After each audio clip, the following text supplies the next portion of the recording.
We are now live, and we have a lot of untwisting to do. Oops, I gotta silence some YouTubes here. Sorry. Okay, there we go. Now I'm not echoing. Um, so as I was saying, we have a lot of untwisting to do for a couple of reasons. We're gonna just get right into um, Giger's Rocky Gregory, Detective Gregory's testimony. And between Giger's bizarrely worded questions and Rockhead's completely illiterate responses, it um, will take some untwisting and some explaining, and and I'm bringing receipts, you guys. I'm not just going to be talking out of my butt here about stuff. So um, it's going to be information that is contained in the police, just like we've been doing the police report, preliminary trial testimonies, and it's going to be legitimate information that we're going to share with you. Before we get started, though, I just wanted to remind everyone, if you are interested in this case and you want to continue hearing about all of the shady business that went on and the corruption, please, take a minute to subscribe, like, share, and definitely leave comments. I follow the comments daily, and so I will answer any questions or comments that you might leave for us there. And so one last thing before we get started, I want to say hello to everybody in chat, but I want to introduce the panel. We have I Don't Recall, aka Cherie. She's going to read the part of the court for us. How are you doing today, Cherie? I'm doing well. Hi, everyone. Welcome to Just Rhonda's channel. Thank you. And Inexplicable Susan, how are you doing today? I'm doing good. Thanks, Rhonda. Look forward to this reading. Yep, it's going to be interesting. And Jack, how are you doing this afternoon, brother? What up, everybody? What up? Doing good. Thought I was going to be late, but was able to get finished what I was doing. And yep, hello, panel, and everyone. Hello, everyone in the live chat. This should be an interesting read. Yes, it will be for sure. And Kay, how are you today? I am well. Ready for this. Okay, good. All right. Well, then we're not going to wait any longer. As I'm getting ready to do some screen shares and whatnot, I just want to kind of let everybody know I'm going to whine here a little bit, if you don't mind. I have not been feeling well, and I haven't done the work that I normally would be doing on the testimony, but I have done some, and so probably half of it I've been able to get through. But I've also prepared some exhibits, I guess if you could call it that, my own exhibits from exhibits, just to give you guys again some more proof that it's not just us speculating or assuming or imagining things about this case. What we are telling you guys is factual, and so I just want to make sure that when you go away from this, that from each one of our shows, that you realize that, and you can hopefully have the confidence knowing that it's for sure factual information that we're sharing. So tonight, Cherie's going to read the part of the court or the judge. Susan will be reading Mr. Gigger, and Jack will read the part for Scott Adams. He's getting to know him quite well, I think. And Kay drew the short stick, and she's going to read the parts of Rocky Gregory. We understand that this is going to possibly seem very twisted and not make sense. So we definitely want you to, let us know in the chat if either chat from Foul Play or here. And by the way, welcome Foul Play to my stream. But let us know if you're confused about something, because it is a bit confusing, this testimony. And just like always, I will be cutting off the readers and stopping to make comments. So Sister Rhonda? Who I am. Yes, ma'am. Yes, sir. Yeah, I was just thinking I'm probably going to get punched in the arm for this, but Kay's probably I think she can do a really good Rocky Gregory. I'm just saying. Oh, I think she will too. Yep, God, I think he's she's so so great. stupid. So we're both going to really get punched in the arm.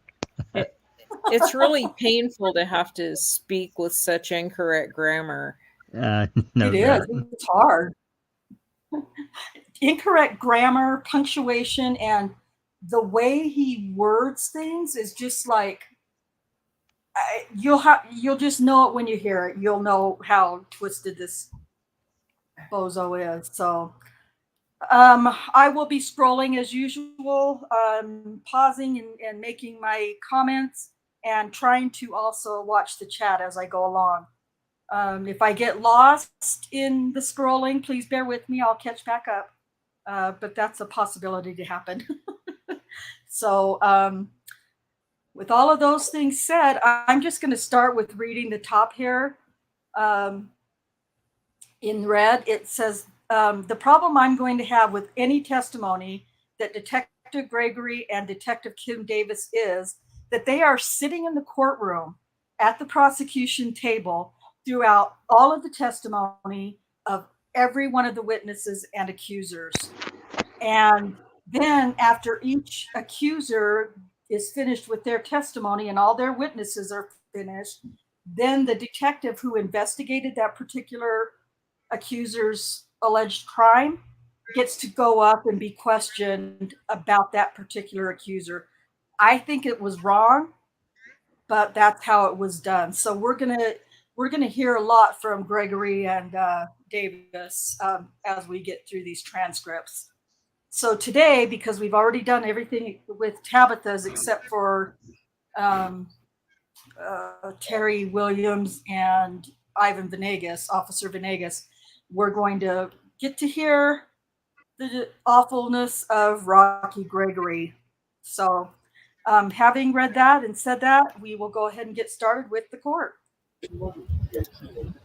All right, call your next witness.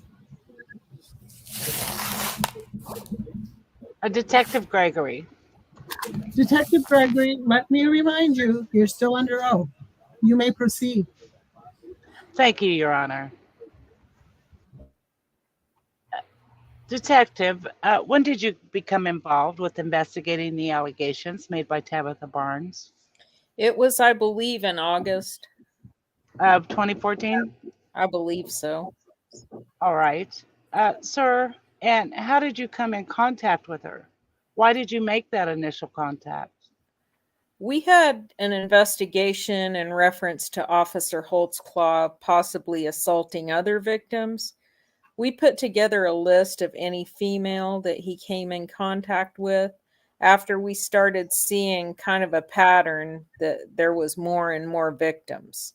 So then we decided to go out and start double checking to see if we had even more victims from what we originally thought we had. And Tabitha Barnes was on the list I had of a subject that he came in contact with. How is that list prepared? Because would this be relevant for other ladies who may testify in this trial as well, who are alleged victims? Absolutely, yes. And how was that list prepared, if you recall, which you then began looking at to determine if they needed to be made contact with? Well, Detective Davis and I's supervisor, Tim Musney, had went through this list of it's a Varuna checklist that we talked about before of females that he's come in contact with and ran. And that was our very first list. Lieutenant Musney went down through that list and had verified some females that had like a past history, maybe prostitution or had some kind of drug problems, drug arrests. And so that's kind of the list we started off in the very beginning. And Varuna is the database that the jury's heard about already that shows if a report's been entered or if a field contact has been made. Those types of things. That's correct. All right. From that list, was Tabitha Barnes identified as someone that you felt should be contacted to see if she had any relevant information? Yes. And did you do that? Yes, I did. You heard Mr. Adams ask a little bit about the first contact and how that occurred. Can you just briefly kind of tell me how it is that you got to where you could interview her and talk about what had happened? I believe I tried to make phone calls first with no luck. Seemed like the phone calls was disconnected or phone lines that we had for a number. So on that August day, I went to her residence at 1530 Northeast 15th and had come in contact with her. Just knocked on her door and met her then. And what was her demeanor and how'd that go? Right off the bat, she just kind of gave me a look like, what are you doing here? And you could just kind of see her wheels spinning a little bit. And I basically told her, I said that, we had a tip that maybe that you were sexually assaulted and just kind of put it like that. And her head just sunk down and she said, who told you? And then we went from there. Pause Let for me a ask. second. For Yeah. fuck's sake, Sorry. that is not anywhere in a report. Thank you. Yeah, there is no report of him trying to call her first ever. And I believe firmly that because he's already heard her testimony and what she said, I believe that that he is now adding about the whole thing about she just kind of looked at me like you could tell her wheels were spinning or whatever. She said that in her trial testimony that she was Wow. like, and so it just seems to me, and this is one of the reasons why these detectives should not have been sitting at the prosecution table, in my He opinion. also didn't say sexually assaulted by a police officer, Exactly. And she said he did say which is that. what he actually said, right? According Yeah. to her. Well, according to her. And And she in doesn't the say that she doesn't say her head sunk down. And she said, No. who told you? She denies No. being Tabitha Barnes. And Yep. he has to say, well, you're Tabitha Barnes. And Exactly. And didn't she say, I told him if he could tell me how he knew that then I would talk to him about it? Yeah. Yep. Yep. Yep. This head sunk down, that's Kim Davis's deal with Florine Mathis. So that's another one of those things where they're trying to make things be the same with different accusers. It's Yeah. manipulation. It's misrepresenting the truth. Manipulation. Exactly. Yeah. Well, and listen, I don't know. I suppose it could happen, but some of these are some hardcore women. Tabitha Barnes is the most hardcore of these women. I cannot in my wildest imagination, and you guys have seen some video of her now. I, in my wildest imagination, cannot believe that she just dropped her head and bullshit. I'm calling Right. bullshit on Yeah, that. Okay, I you have to can go ahead and agree. carry on. Let me ask you, Okay. Detective, why would you interject the concept of I'm investigating a sexual assault? Why would you just not make contact with her, take some generic question like, I'm here to see if there's anything you need to talk to me about or anything like that? Or however, why did you choose to approach it that way? It's such an odd question. I didn't want to lead her into I didn't bring up Officer Holtzclaw's name, anything like that. My whole thing, Detective Davis and I's whole thing was trying to make sure we had truthful victims, victims we didn't feel like that were lying. So we just kind of put it very vaguely to them, or like I did with Tabitha, to see if what their response would be, and we just kind of worked from there. Also, kind of to just kind of gauge a little bit on whether, whether they'll tell me the truth really. Eventually, were you able to obtain information that was relevant in the investigation, essentially consistent with what Ms. Barnes testified to today? Yes, I believe so. Okay. After you received her allegations that something inappropriate had happened, what did you do in your investigation to try to determine or not if that's accurate information? Went back to verify. Once she let me know if she was sexually assaulted by an officer, she kind of gave me a rough estimate of the time she could remember, best she could recollect. I went back, verified.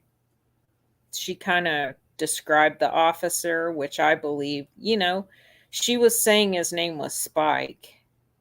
She described Officer Holtzclaw, went back to previous contacts that she's had with the police and came up and verified dates and times and interactions, and how she described everything using AVL and our other sources, Varuna and CIU contacts. Where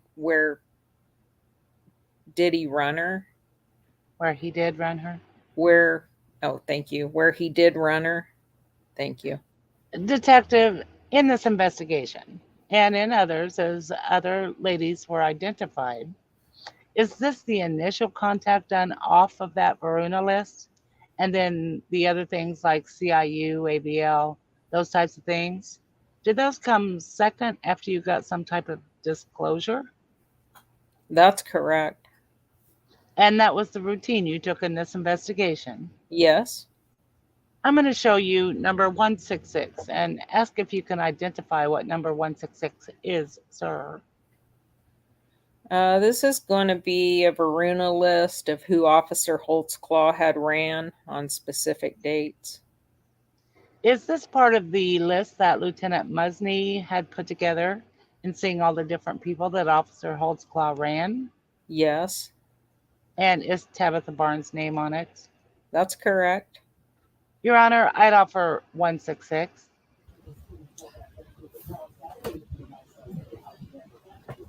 All right, No, states. Oh, sorry. my mic was muted. Pardon. Oh, No objection. all right. States exhibit number 166 will be admitted. Detective, Hey, I know that I'm really sorry. I needed to, I meant to share something with you guys before we even started because it's actually really important. And I forgot to do that because I was going to start off with this. So I'm going to switch screens here for a second because we want to go to, we want to touch the timeline briefly here. And I'll just read this part. Doggone it. This is the timeline that Kay has been working on for a couple of years now. And this is Tuesday, July 22nd, 2014. From Captain Ron Basie to Timothy Musney. The subject is the Holtzclaw case. We're barely into a month. They're barely into a month of accusing him. Date, July 22nd, 10:25 a.m. Quote, I wasn't in the meeting last week. Coleman just called and said you needed to discuss with Galen whether to proceed with filing or wait until Kim contacted potential victims. Was a decision made on this yet, Captain Basie? Lieutenant Musney replies, David wants Kim to call Susan and ask about the DNA, then wants her to start looking at other possible victims.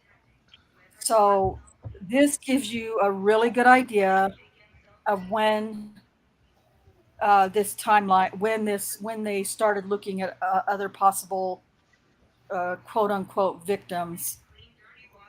And Yep. Kay suggested that we go through that at the very beginning, and I forgot because it really does play a big part. Well, yeah, Rocky's saying earlier in this testimony, he's saying, that they just felt like they needed to look at, keep proceeding through this Varuna list and look at these people that he came in contact with. When in fact, they've been advised by the brass to find more victims because Janie Liggins' DNA, her SANE kit doesn't match. It's only her DNA in her mouth and around her mouth. And Terry Morris also wasn't a match. They need to find a match to the DNA on the pants. And when did they get that DNA? When was that? In July? I'd It have to go back was- to the timeline, but Yeah, I it's think it was closer to the prior end of to July. this, right? Yeah. Yeah. Oh, was it? I think it was just right before this. Yeah, it would had to have been. Yes. Yes, it would had to have been. Because Now they've got the DNA. right, Giger and David Prater were gonna file charges, and they had already said, "Hey, they're gonna file these charges." And then when they said that even before the DNA results came back, and then the DNA results come back, and there's nothing to really file the charges about. So they decide that, oh, we need to look for more victims. And there's even another email that says, find more victims. Jesus. And they have to do this at this point. They have to do this because Janie Liggins has gone to the news. It's out there now in the public that a black woman was sexually assaulted by a white cop. So they have to. I mean, there's no way around it for them. They can't see any other way but to create more accusers. I just looked on Brian Bates' timeline, and it says on July 22nd that Kim contacted DH's FOP lawyer, Daniel's FOP lawyer, Susan Knight, and told her they have discovered female DNA on the inside flag of his uniform pants. It hasn't said yet, whether they also discovered that day or what, but he doesn't say when they discovered it. Yeah, and they called Susan because they wanted Susan to ask Daniel whose DNA that could be. They wanted his assistance. And she said he's given the only statement that he's going to give. He won't be talking to you anymore. Okay. So, yeah, so they knew, they knew that anyone who they had taken buccal swabs from already didn't match that DNA. Right. And they were too stupid to just go backwards from Yeah, Flash from they're Haley just Liggins back. using Yeah, they didn't even, which which would have made the most sense in the world to go backwards from JD Liggins. Who did he stop before that? If that didn't match, who did he stop before that? And that would have given Right. them Adara Gardner, whose microscopic amount of transfer DNA was on his zipper. But they didn't do that. Well, and this case, I can never remember how it goes, but Kay has, this quote from Kim Davis down to a T about, when we have one victim, we don't always get things done. But when you have 13 and the MO is the same and the verbiage is the same, then we can get things done, or something to that effect. Yeah, it's So basic. these all go ahead. Yeah, you're right on. That's, I mean, that give or take a few words. That was basically what she said in an interview with Michelle Malkin. Yeah. Yeah, she's So- and she's almost excited to do it. Like, Mhm. we're gonna get as many as we can on this guy. Well, and what she's saying is, once they convict him, they want to make sure that he won't be able to overturn the conviction because, in post conviction, he has to undo every single one of those 18 charges. And that's difficult to do. Yeah. Um, It's hard to do with one. yeah. But, so the way they manufactured this case against him basically guaranteed that he was screwed. No doubt. Absolutely. All It's- right, ladies and gentlemen, you may carry on. Line 6, right? Mhm. Detective, I know the jury has heard about Varuna, but essentially, this is the list that Detective Musney, Lieutenant Musney, put together. Is that right? Yes. All right. Now, Judge, may I approach very briefly?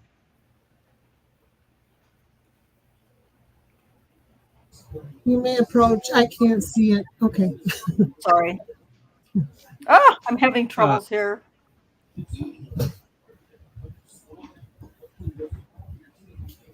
what's really your sorry, check? guys. I'm waiting on Rhonda to get the thing Oh. pulled up. Sorry. You don't have it open. All right, come up. I don't object to this exhibit. I do object to it being highlighted and drawing unnecessary attention. I didn't. Well, I mean, the reason it's highlighted is that's the one that goes with this. I can try to go through, and if there's ones that aren't highlighted, I just asked we substitute it without an unhighlighted portion. I don't object to the exhibit. I just don't. I hate highlights. Do you have another one? I don't know that I have one on me right this minute, Judge, but I'll take it down and just ask him. I don't mind him showing it right now. I'm just talking about going back to the jury room. I don't mind right now it being highlighted. I'm talking about what we introduce and give to the jury. I'd prefer it just not be highlighted. I'll go through and try to do that if the court believes it's appropriate. Okay, make life easier. That's What a fine. condescending prick. What the Okay. hell does that even mean? Make life easier. Right? for you? Make life easier. Shut Adams up is what it sounded like to me. Of Yep, course it is. placate him. Detective Okay, Gregory, sorry. a few questions about this just so that we're all on the same page. Does this show on 2/27, about 14 minutes after midnight, on DH 1782, ran Tabitha Barnes in the Varuna system? Yes, Is DH 1782 Officer Holtzclaw? that's correct. So that's the list that started you to make inquiry. that prompted you to make inquiry with Tabitha Barnes. Yes. So the jury understands, again, it gets somewhat complicated. We're referring to that as a Varuna list, but is that what a police officer sees when he runs someone in Varuna? No. Okay, that's just a list that a run was made. If you actually run someone in Varuna, they've heard it, but just briefly give me the highlights of what an officer will see in his police car when he runs somebody in Varuna. Uh, I'm I'm going to put in, say, John Doe. It'll come up current address, last contact we've had with them, current address, phone numbers, previous contacts, their previous addresses, and also their criminal history. And Detective, let me approach again and show you these two maps and see if you recognize those. After getting your information, you went back and AVL is one of the things you did. Is that correct? That's correct. Let me just say So something about this. So he's pointing out that this Varuna list of everyone that Daniel ran through Varuna was just like a query that they did asking for that information. So their software could spit that out. But their software couldn't spit out who ran the AVL on all these accusers and show you every time AVL was looked up on any of the accusers. They never Right. produced that. They never produced it. Why? Because this case wouldn't fly if they Yeah. had given that up.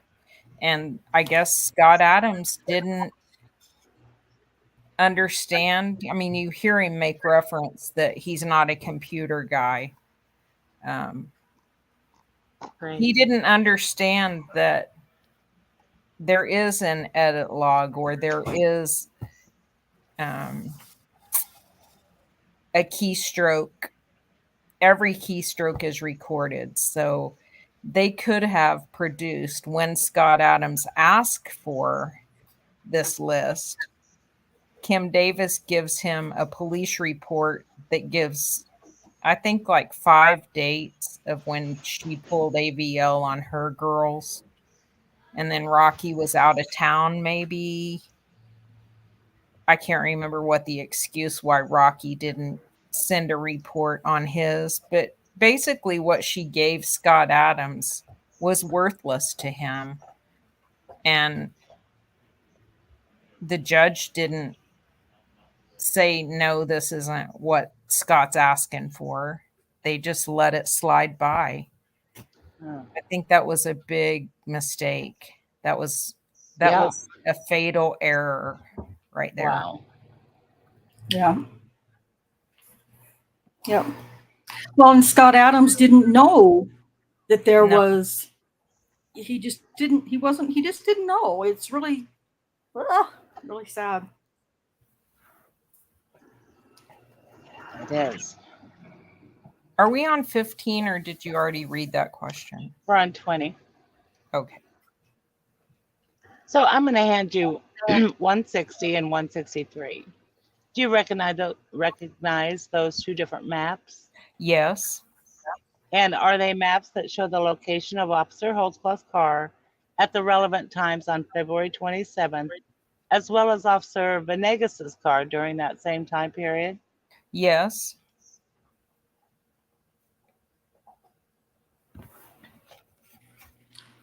Oh, are you guys reading from my screen? I'm not. Okay. Are I you? think know if Jack- Jack is or not. Jack and Cherie are, I think.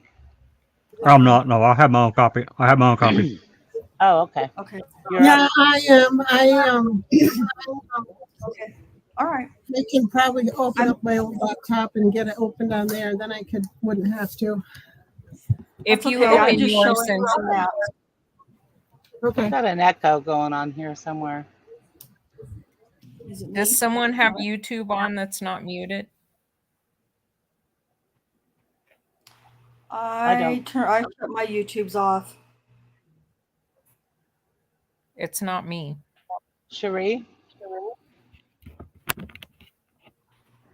She's muted. No, I don't have YouTube on. I have it on my phone, but it's turned down. Yeah, I can hear it. So You can all hear I've it done now? is Oh. I'm just putting some of the maps, some of the AVL maps in, and unfortunately they're going to kind of jump in at different times of the testimony where relevant. And this is happens to coincide with this particular incident that they're talking about. This was the very first incident between that Holtzclaw and Venegas showed up to. I didn't put Venegas's map in here, his AVL, but it's basically just right along the same line as this other one. So anyway, that's all I've done. Hey, sometimes the echo has been Rhonda's microphone.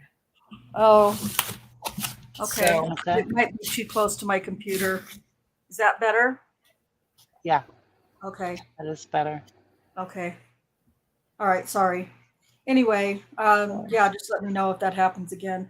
But yeah, this is what I've done just to highlight a little bit better for those watching, that you can kind of see. And this one's all on the up and up on the 27th. I mean, there's no shady stuff going on in this one as far as I can tell. It's some that come afterwards that are a little more. I just think there's some shady business in them.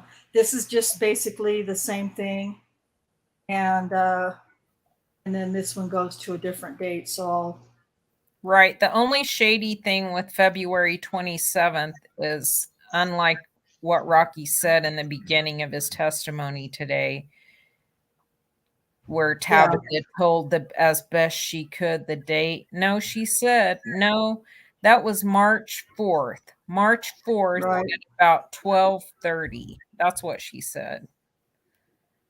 yeah, And she associated it with a certain event. So it's real hard to back up off of that. right, yep. Okay, Okay, it's Jack on line 2. 1981. Crap. Sorry, I was muted.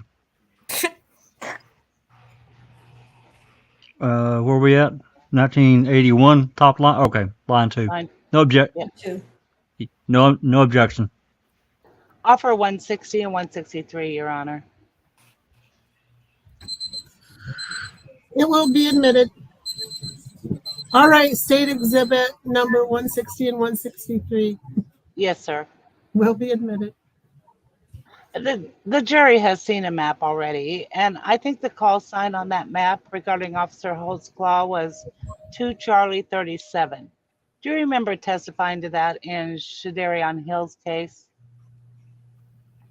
Yes, All the other maps that will be presented in this case, do they show Officer Holtzclaw as 2 Charlie 45? that's correct. What's the switch? Why does it go from 2 Charlie 37 to 2 Charlie 45? It's just going to be the district that he was in. 2 Charlie 45. That's his call unit, but his district was mainly, instead of like Charlie 3, it's Charlie 4. I didn't know that. All right. The location on this map, Detective, if I put it there, is the house that's highlighted with the circle and the arrow to it. Is that Ms. Barnes' residence? Yes, it is. And is that at the corner of 15th and Jordan? Yes, it is. All right. Whenever I look at these indicators, each little sector, is that where the AVL has hit based upon the testimony we heard from Joe Hill? Yes. And ideally, it's supposed to hit in the center line, but it appears that may not always be the case as far as the grid. Is that correct? Center line on the street. Oh, sorry. That's what I understood. Yeah, that's what I understand. Yes. All right. So, in that regard, for example, it shows Detective Holtzclaw, for example, at right there, February 27, 2014, 12:11:59 a.m., correct? Yes. And that's not military time, that's just regular old time. That's correct. All right. And it shows 0 knots based on what we learned about ABL, correct? Yes. Then it also has some other times, and there's different times on her. But for example, if I move it to this one at 12:29:33, it's showing 0 speed, correct? Yes. And it looks like this one prints that locator twice because right beside it is the same information. Is that right? Yes. But according to the ABL, at least, we see from 12:11:59 a.m. to 12:29:33 a.m. It appears Officer Holtzclaw's car is at that location, give or take 5 minutes. Yes. All right. I'm going to show you State's Exhibit 160, 2 Charlie 51. Are you aware in your investigation that that is the patrol car that Officer Venegas was driving? That's correct. And if I back it up over to this location, is that the intersection of 15th and Jordan? Yes. And is that house the house that we've identified and that Ms. Barnes was living in at the time? Yes. If I look at this exhibit, sir, it shows at 12:14:22, it's hitting in the center line again, but he's at 0 speed. Yes. 5 minutes later, there's a hit. It's still at 0 speed at 12:19:23 a.m., correct? That's correct. When I go over to the next locator that would occur after 12:19 that shows up, we have 12:21:29. He's at speed 9. It appears that he's moving, is that right? Yes. And then going on down the street, we get a hit at 12:21:35 and 12:21:40. For some reason, it hit every 5 seconds. And it shows him moving consistently in that direction, correct? Correct. That's correct. So, was it significant to you in your investigation whenever you saw and compared in States Exhibit 163 and 160 that shows Officer Venegas moving at 12:21:29, but Officer Holtzclaw still at 0 at 12:29:33? Yes. Why was that significant to you? Well, because Officer Venegas cleared off the call, was done with the call, and Officer Holtzclaw was still there. Is that consistent with what Ms. Barnes had told you about what had happened on February 27th of 2014? Yes. In what regard? She said that Officer Venegas had left the scene before Officer Holtzclaw, and after everybody was made to go inside, far as her family and friends, that just left Officer Holtzclaw and her there alone. In your opinion, was that corroborative with what she had told you happened on that night? Yes. Judge, I'm ready to go to another exhibit if you want to keep going. All right, ladies and gentlemen, that'll be a good time to stop for this evening. It's about 5 minutes after 5. We're getting ready to break for the weekend, so we'll be in recess until Monday at 9 a.m. Again, let me admonish you, don't discuss the case, don't try to find out anything about the case, don't let anyone discuss the case with you. Don't watch any news reportings, read any newspapers, look at any Facebook, anything at all. It's imperative that everything that you use to make your decision come from right inside this courtroom. If anyone should try to discuss the case with you, you'll need to notify me or my staff immediately. So with that, Mr. Holtzclaw, you'll be excused until 9 o'clock Monday morning. All right, ladies and gentlemen of the jury, appreciate your attention today, your patience, and you'll be excused in recess until 9 Monday morning. All right, thank you. We'll be in recess until 9 Monday morning. Do you want the housekeeping read, Yeah. Rhonda? Okay. Judge, just for housekeeping, today obviously didn't go as we anticipated that it would. So I don't know how you want to do it.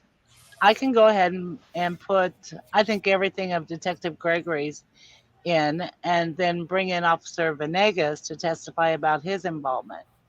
And then bring in also Terry Williams. Terry Williams is the man that was in the house. And I think you'll actually remember him from the bond hearing, probably. He's in Lawton and is supposed to be getting on a bus first thing Monday morning. So it may be a little disconjointed, but I'm not going to ask counsel to stop with Gregory and then put Terry on and start again. I'm going to try to just say, did you learn something from Terry Williams that were relevant to you? And there may be some. He may have to respond with, quote, he told me this, end quote, or quote unquote, he told me that, before Terry Williams testifies. And I don't know if that's the way you want to do it or not. I know it's not the optimal way to do it. I'm just trying to keep moving since we had 15 more minutes to do something. Well, And I'll do it, however. put on your case however you want to put it on.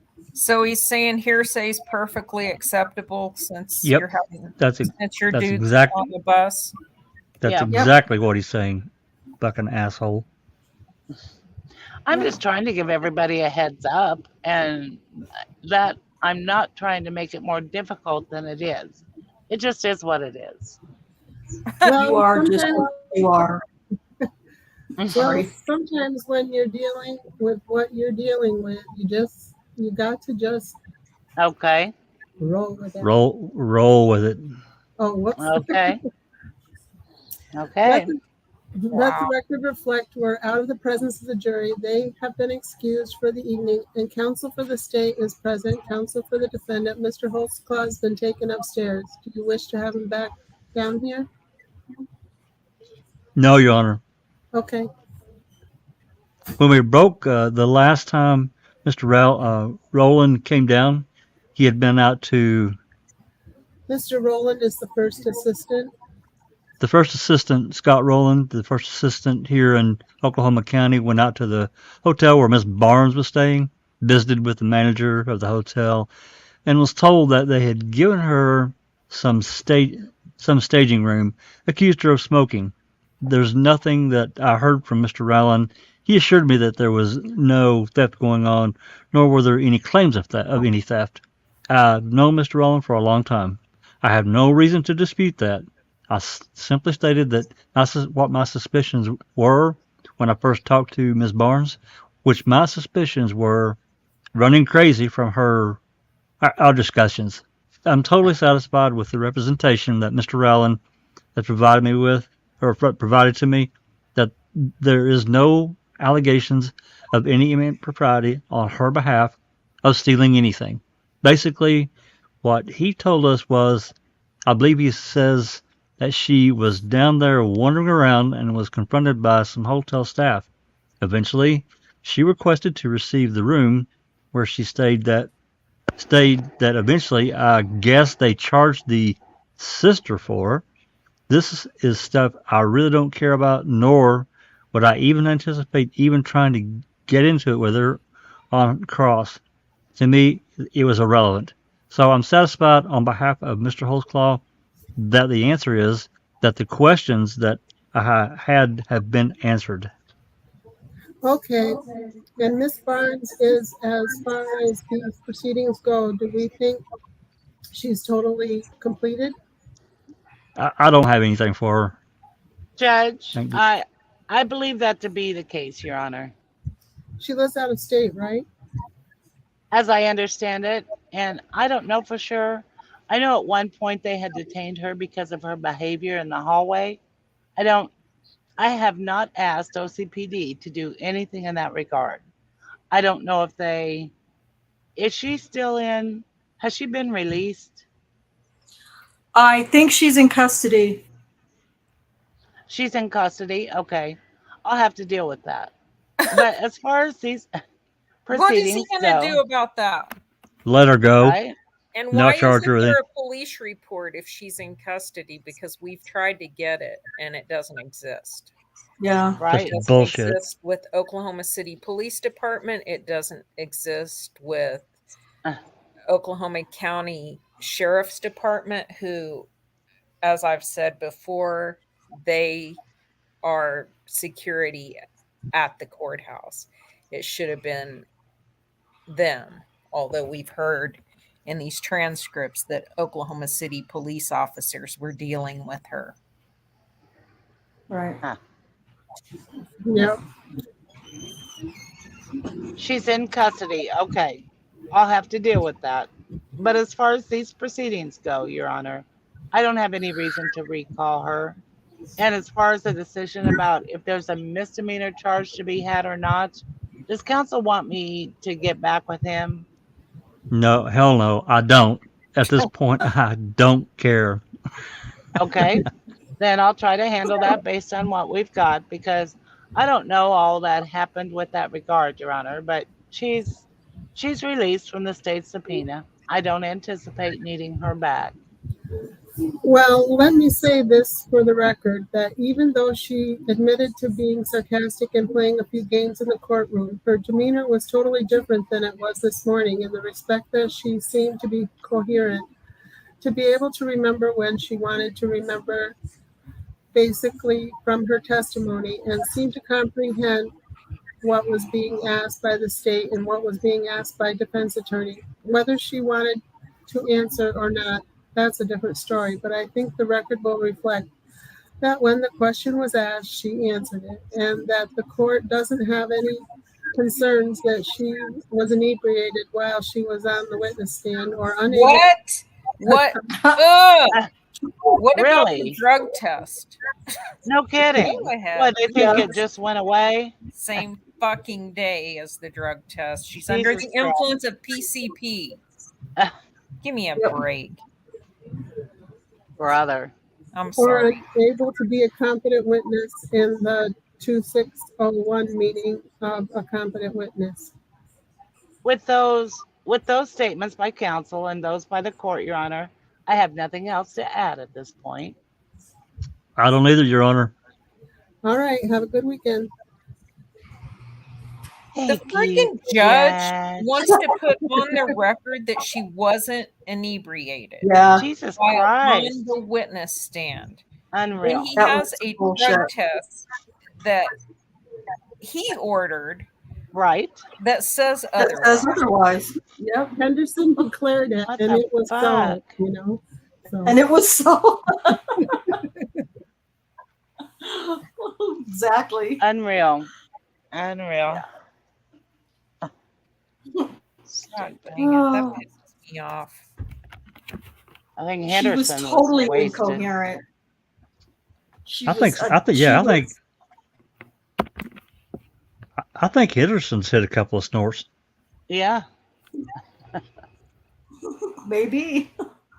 possibly. Could be, Fred. Could be. Okay. Here we go. He's got his mind in a cooter somewhere. God damn it. Well, hey, it is what it is. Right, sister? Exactly.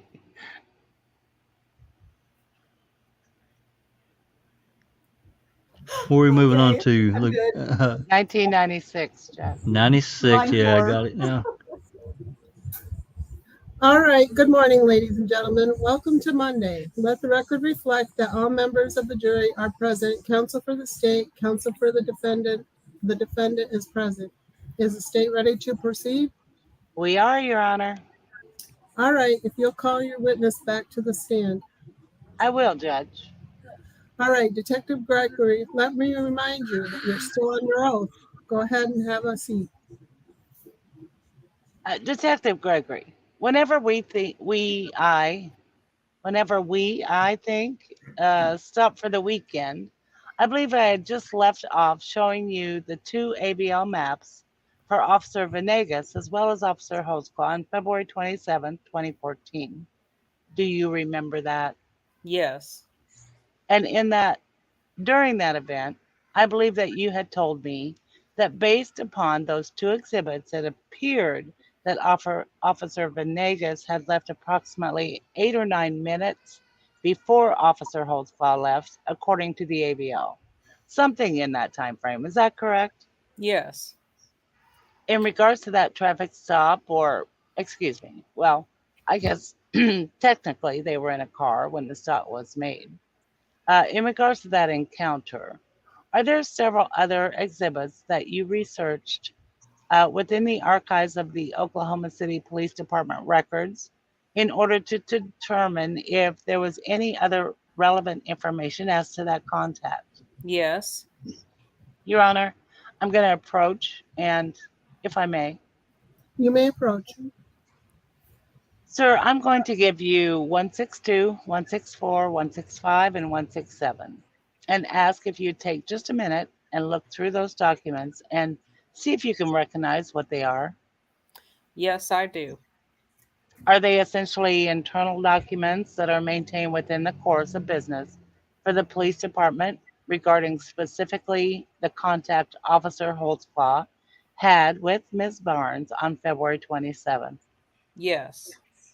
And do they appear to be accurate, other than maybe looks like there might be a photocopy was made where a highlight was on? Is that correct? That's correct. Other than that, are they consistent with your memory of what were produced to you from the custodian of records? Yes. I'd offer 162, 164, 165, and 167. No objection, Your Honor. All right, State's Exhibit number 162, 164, 165, 167 will be admitted without objection. Detective, we talked Friday about the AVL maps, and that's the GPS, correct? Yes. All right, 167. I don't know that's the jury. I don't know that the jury's seen one of these documents yet. That's 167. Can you tell? Can you tell us what this document is? It's a lineup for Spring Lake Division. It's for February the 26th. Just telling you who's on or off as far as patrol officers. Okay.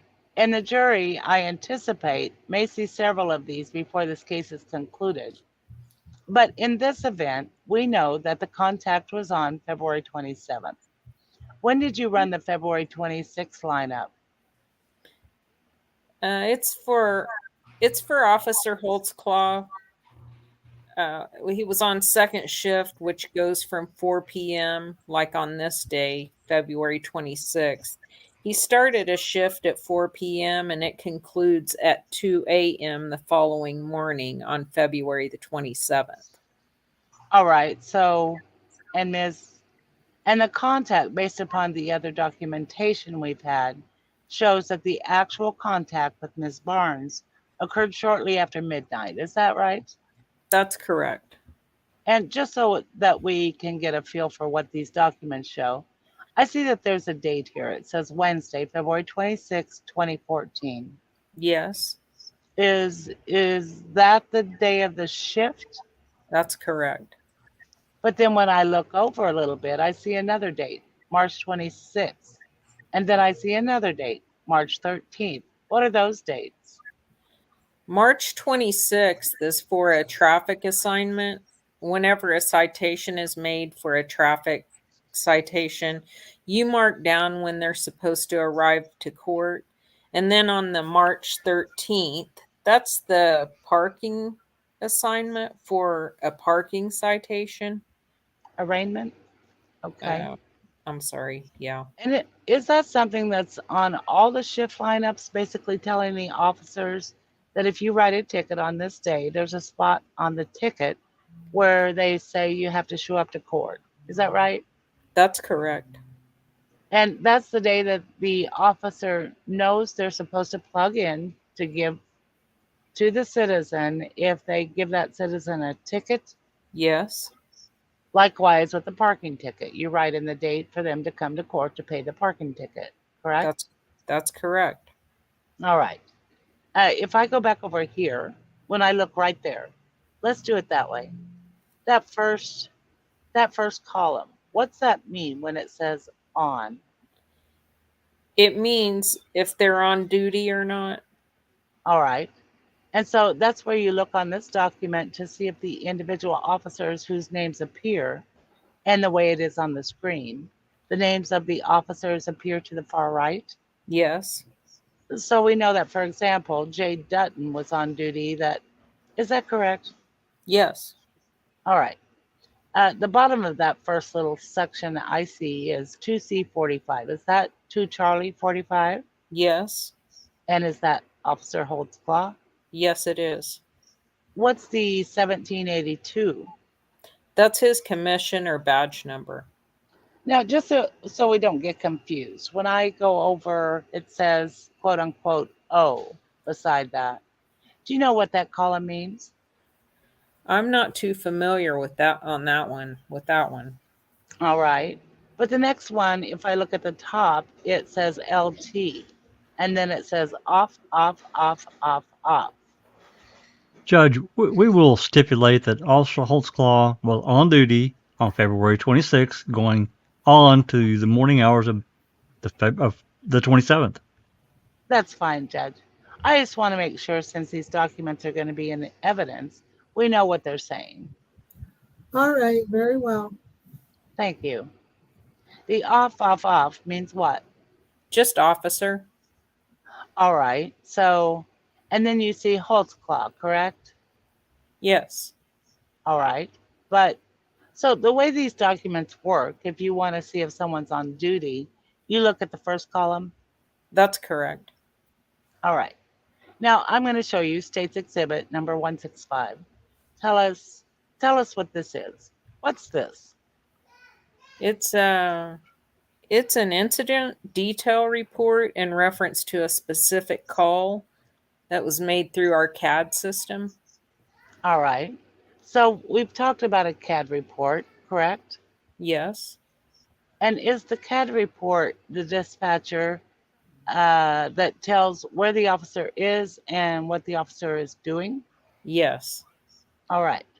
And this is a document that is computer generated by every time an officer calls in for a CAD stop, one of these is created.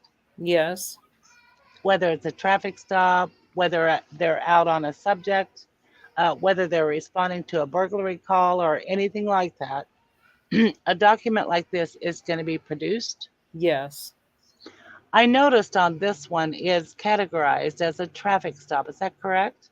yes, All right. And then when I look here, the incident date says the date there 2/27/14. And then now is this military time? that's correct. So this call, at least, are these generated by an officer calling in and talking to a dispatcher on the radio? That's one of the ways to do it, correct? Yes, All right. So this was initiated, according to the computer, whenever someone pushed the button at 7 minutes and 44 seconds past midnight. yes, The location, if I look down a little bit of the traffic stop that's referred to, is referred to above is what? Northeast 15th and North Jordan Avenue. That's consistent with the address that Ms. Barnes said she was living at and parked in front of on that evening. Is that correct? Yes, All right. Sir, there's a lot of other information on here as the document continues, but whenever you get to this line right here that says, quote unquote, incident closed, what does that mean? Duh. that's when it's the officers cleared off. The call's basically over. So in comparing the start time then to the end time, the start time, according to what the dispatcher was told, would be 7:44 and 12:07:44. Correct? Yes. All right. Now, in this one, the incident says it's closed at 29 minutes after midnight and 33 seconds. Correct? Yes. Okay. Do you know what the Visanet mobile reference is there at the end of that? I'm not for sure. Let me ask this question. Is it possible for an officer to close the call within his car by just typing into the computer? Yes. Is it also possible to call the dispatcher and tell them, I'm leaving? Yes. Okay. With the Visanet mobile interface, does that indicate to you that the officer closed the call by just hitting the computer and clearing it? Oh, now he remembers? That's correct. All right. The times that Officer Holtzclaw is purported to be at 15th and Jordan, according to State's Exhibit 165, were they consistent with the times that Tabitha Barnes told you about whenever you first interviewed her? Yes. What the What? Lie. Well, I was hell? going to say, what? Lie. Liar. Lie. What did she say? Where's your buzzer at, Rhonda? Where's the buzzer? Where's the buzzer? The buzzer. Oh, I forget. Lie He's gonna buzzer.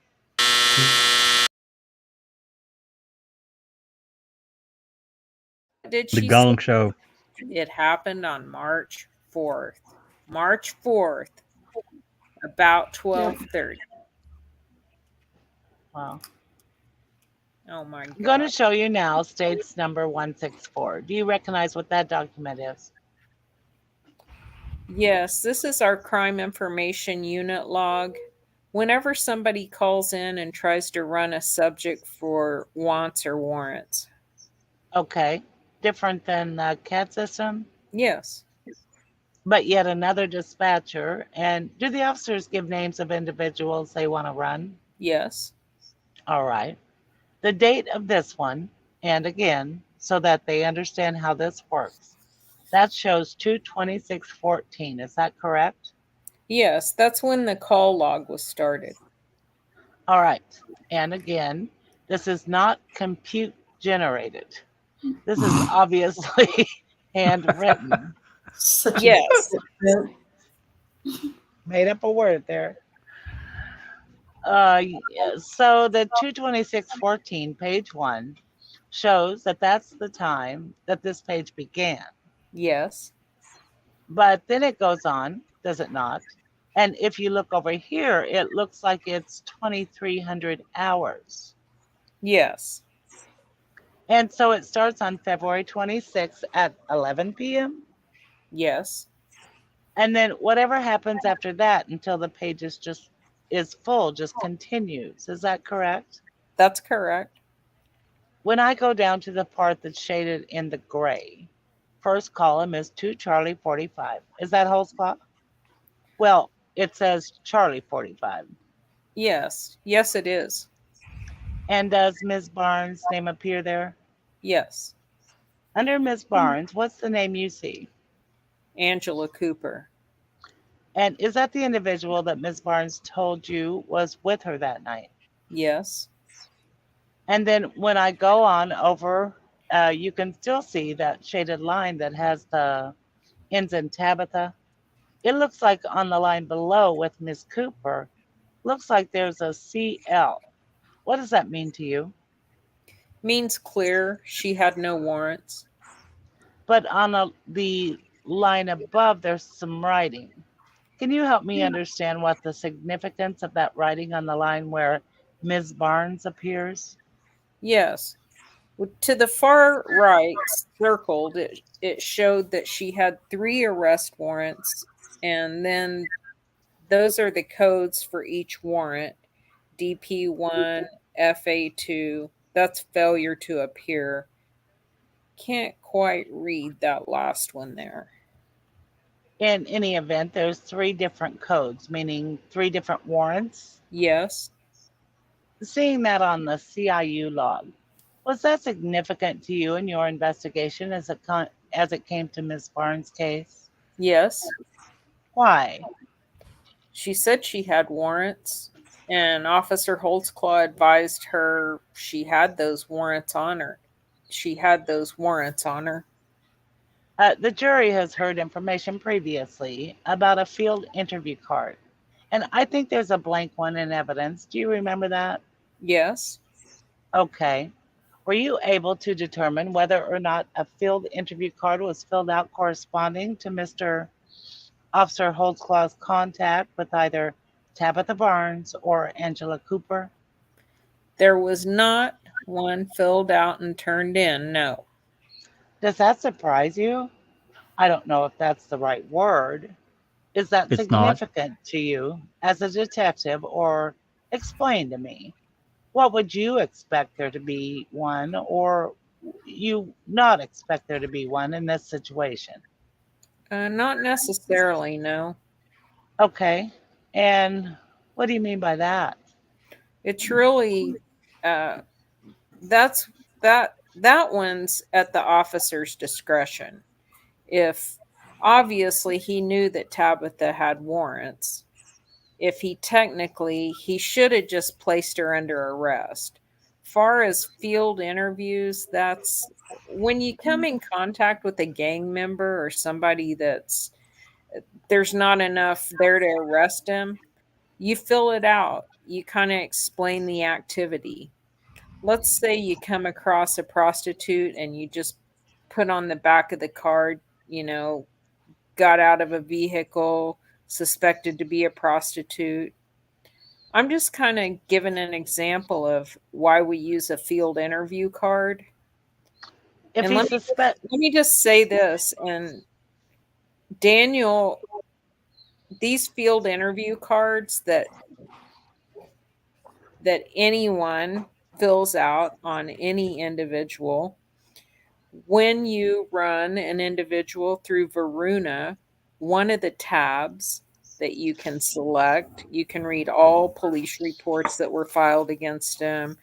You can read all field interview cards that have been submitted on them so that you can gain intel, which is exactly what Daniel was using when he ran people through Varuna.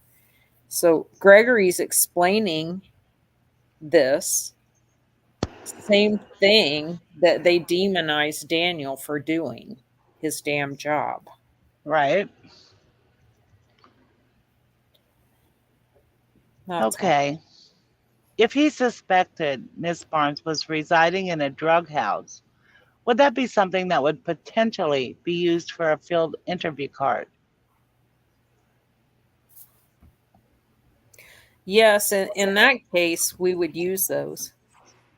If you suspected Miss Barnes was a drug dealer, would that be something typically that an officer would want to include in a field interview contact, even if you weren't going to make an arrest that night?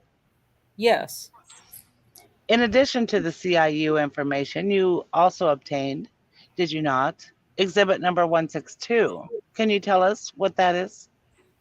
Yes, this is a daily activity sheet filled out by each officer each shift. It goes into the system. Just kind of crunches numbers far as like keeps stats on what's going on in their area. This is Officer Venegas's daily activity sheet for this specific date. And I now remember the question that I was standing here hesitating about. Go back to the field interview cards with me for a minute. Are field interview cards used in community policing the way that you understand it? In other words, in developing relationships with the individuals and obtaining information about them? No. Not really? No. Okay. And this Idiot. is yeah. And this is Officer Venegas, and I neglected to hand you 168 earlier. Is that the same document, but for Officer Holtzclaw on 227 of 2014? That's correct. Offer 168. No objection, Your Honor.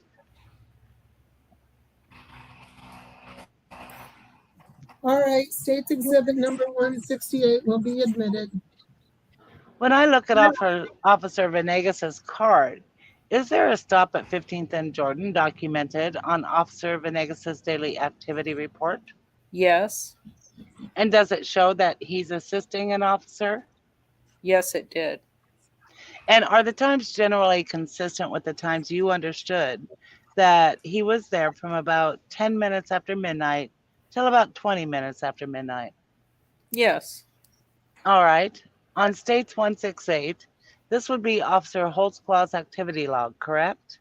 Yes. And if you look here as well, it appears that there's a stop on line 14 at 1530 North Jordan. Is that the actual physical address of the house that Miss Barnes was living in at the time? That's correct. What's ATL mean? Attempt to locate. All right. And then the time on that, though, shows what? That'd be 9:40 p.m. That's 2140 hours.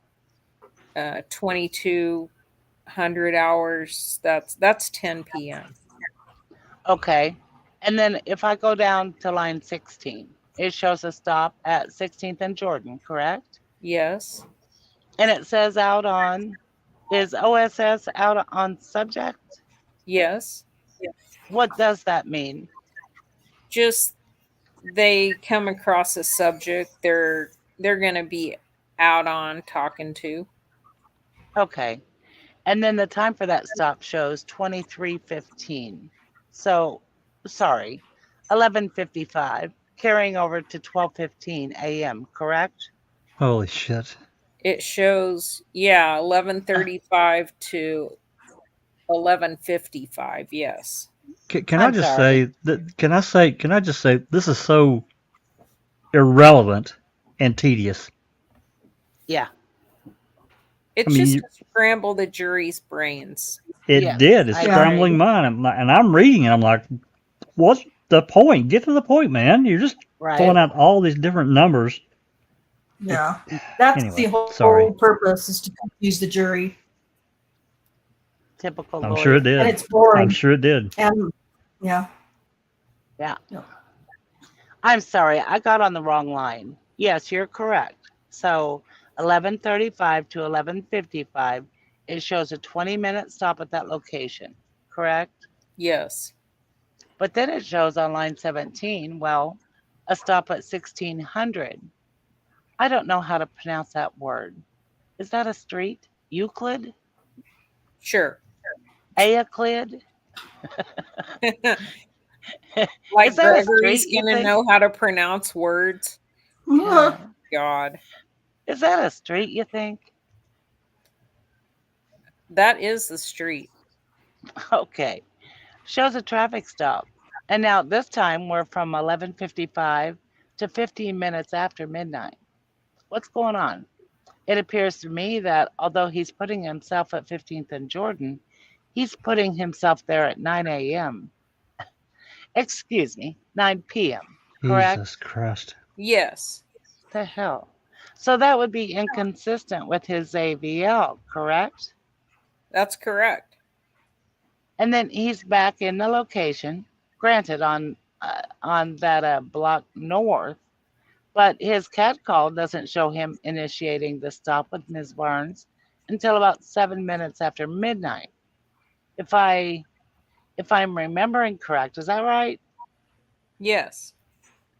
And then the time that overlaps into the cat call that he's at 15th and Jordan shows that he's at another location on 1600 Euclid, correct? Yes. What does that mean to you, if anything, as a police officer or as a detective in this case? Well, it's really kind of hard to say. What we do is always kind of round up or down just accordingly. Let's say if the call ended at 23:53 hours and then you just put 23:55, and there's a little bit of variance there when you could go on to the next call. So it's hard to say. It really is kind of up to the individual officer of how he's dictating his own time. And is it, in your understanding, the common practice of the police department to go back and take their activity log and then compare it to AVL to see if it really matches up? Yes. Now what? Does that happen often? No. What is he saying yes to? Is In it your Com- understanding, the common That practice of the police department to go back and take care and and take take their activity log and then compare it to ABL he to says see. yes. They don't fucking do that. I wouldn't think so, No, yeah, unless not unless there's there's an issue. yeah, unless right. there's an investigation. Oh, but Yeah. I think he's going to address that though. Okay. I'll Okay, calm down. does that happen often? No. In the routine? Yeah. Oh, in the routine? Yeah. You may have misunderstood my question. Does that happen a lot? Is that something routinely that's done? Is that someone is paid at the police department to look at their activity log and match it up to the ABL maps? No. In fact, does that ever happen unless there's an investigation or a reason to be looking to figure out where an officer was? That's correct. All right. Similarly, the log sheet that is 164. Your Honor, may I just get a clarification? What date are we talking about here? You know what? You're absolutely right, and I apologize. It's the wrong date. Of course it I is. was I was showing him 325. Thank you. Forget everything I said about that. I apologize, Judge. Shit. I got the wrong one. Let me double check real quick. Thank you, Thank you. counsel. Why didn't he just make a simple chart with these times, dates, times, and locations instead of throwing all these numbers out? It's ridiculous. It is. God. Well, like I said, and like I believe, and I think Kay and maybe everybody believes, it's just this is Tactic. just the beginning to completely throw the jury off of what's about to come next. Yeah. So The questions I wanted to ask anyway, though. No one. Does anyone at the police department take these and match them up to the ABLs? On occasion in an investigation. But only for a specific reason. It's not something that's done routinely, correct? That's correct. All right. And then same with the CIU log. Does anyone, these logs are kept, correct? Yes. But does anyone go back with the CIU log and try to match up with the activity log to see if they really were running the right person and matching those things up as well? Only during an investigation. The same question as to the CAD report. Does anyone go back through and routinely look at these? No. In fact, are these documents even generated routinely? Nope. Or is it just something that's kept in the database? Just kept. So, absent some charge being filed or something being investigated to even look at it, is there even a reason that these would be created? No. Detective, the next date that Ms. Barnes told you about was the 25th of March. Is that correct? Yes. All right. And on that date, sir, were you able to also obtain similar documentation as to Mr. Holtzclaw's activity? Yes. Approach, Your Honor. Yes. I'm going to hand you 169, 170, 171, 172, and 173. Are those all documents that are similar to ones we introduced as to the 27th? That's correct. And are they accurate copies of what you obtained in your investigation? Yes. Offer those. Offer 169. No objection. All right, State's Exhibit number 169, 170, 171, 172, and 173 will be admitted. Detective, as to the 25th of March, 2014, Ms. Barnes had told you that she was told by the defendant that he had entered her house. Is that correct? Yes. Was that significant to you? Yes, it was. Why? It was just, to me, I took it as very odd that he would tell her. I, I just have been in your house. It's like he was trying to get a point across. Did you want to And you stop here, Rhonda? I Yeah, see. well, yeah. Um, so my thought here is, why is it so just accepted that Barnes was telling the truth about any part of this encounter? It's just taken.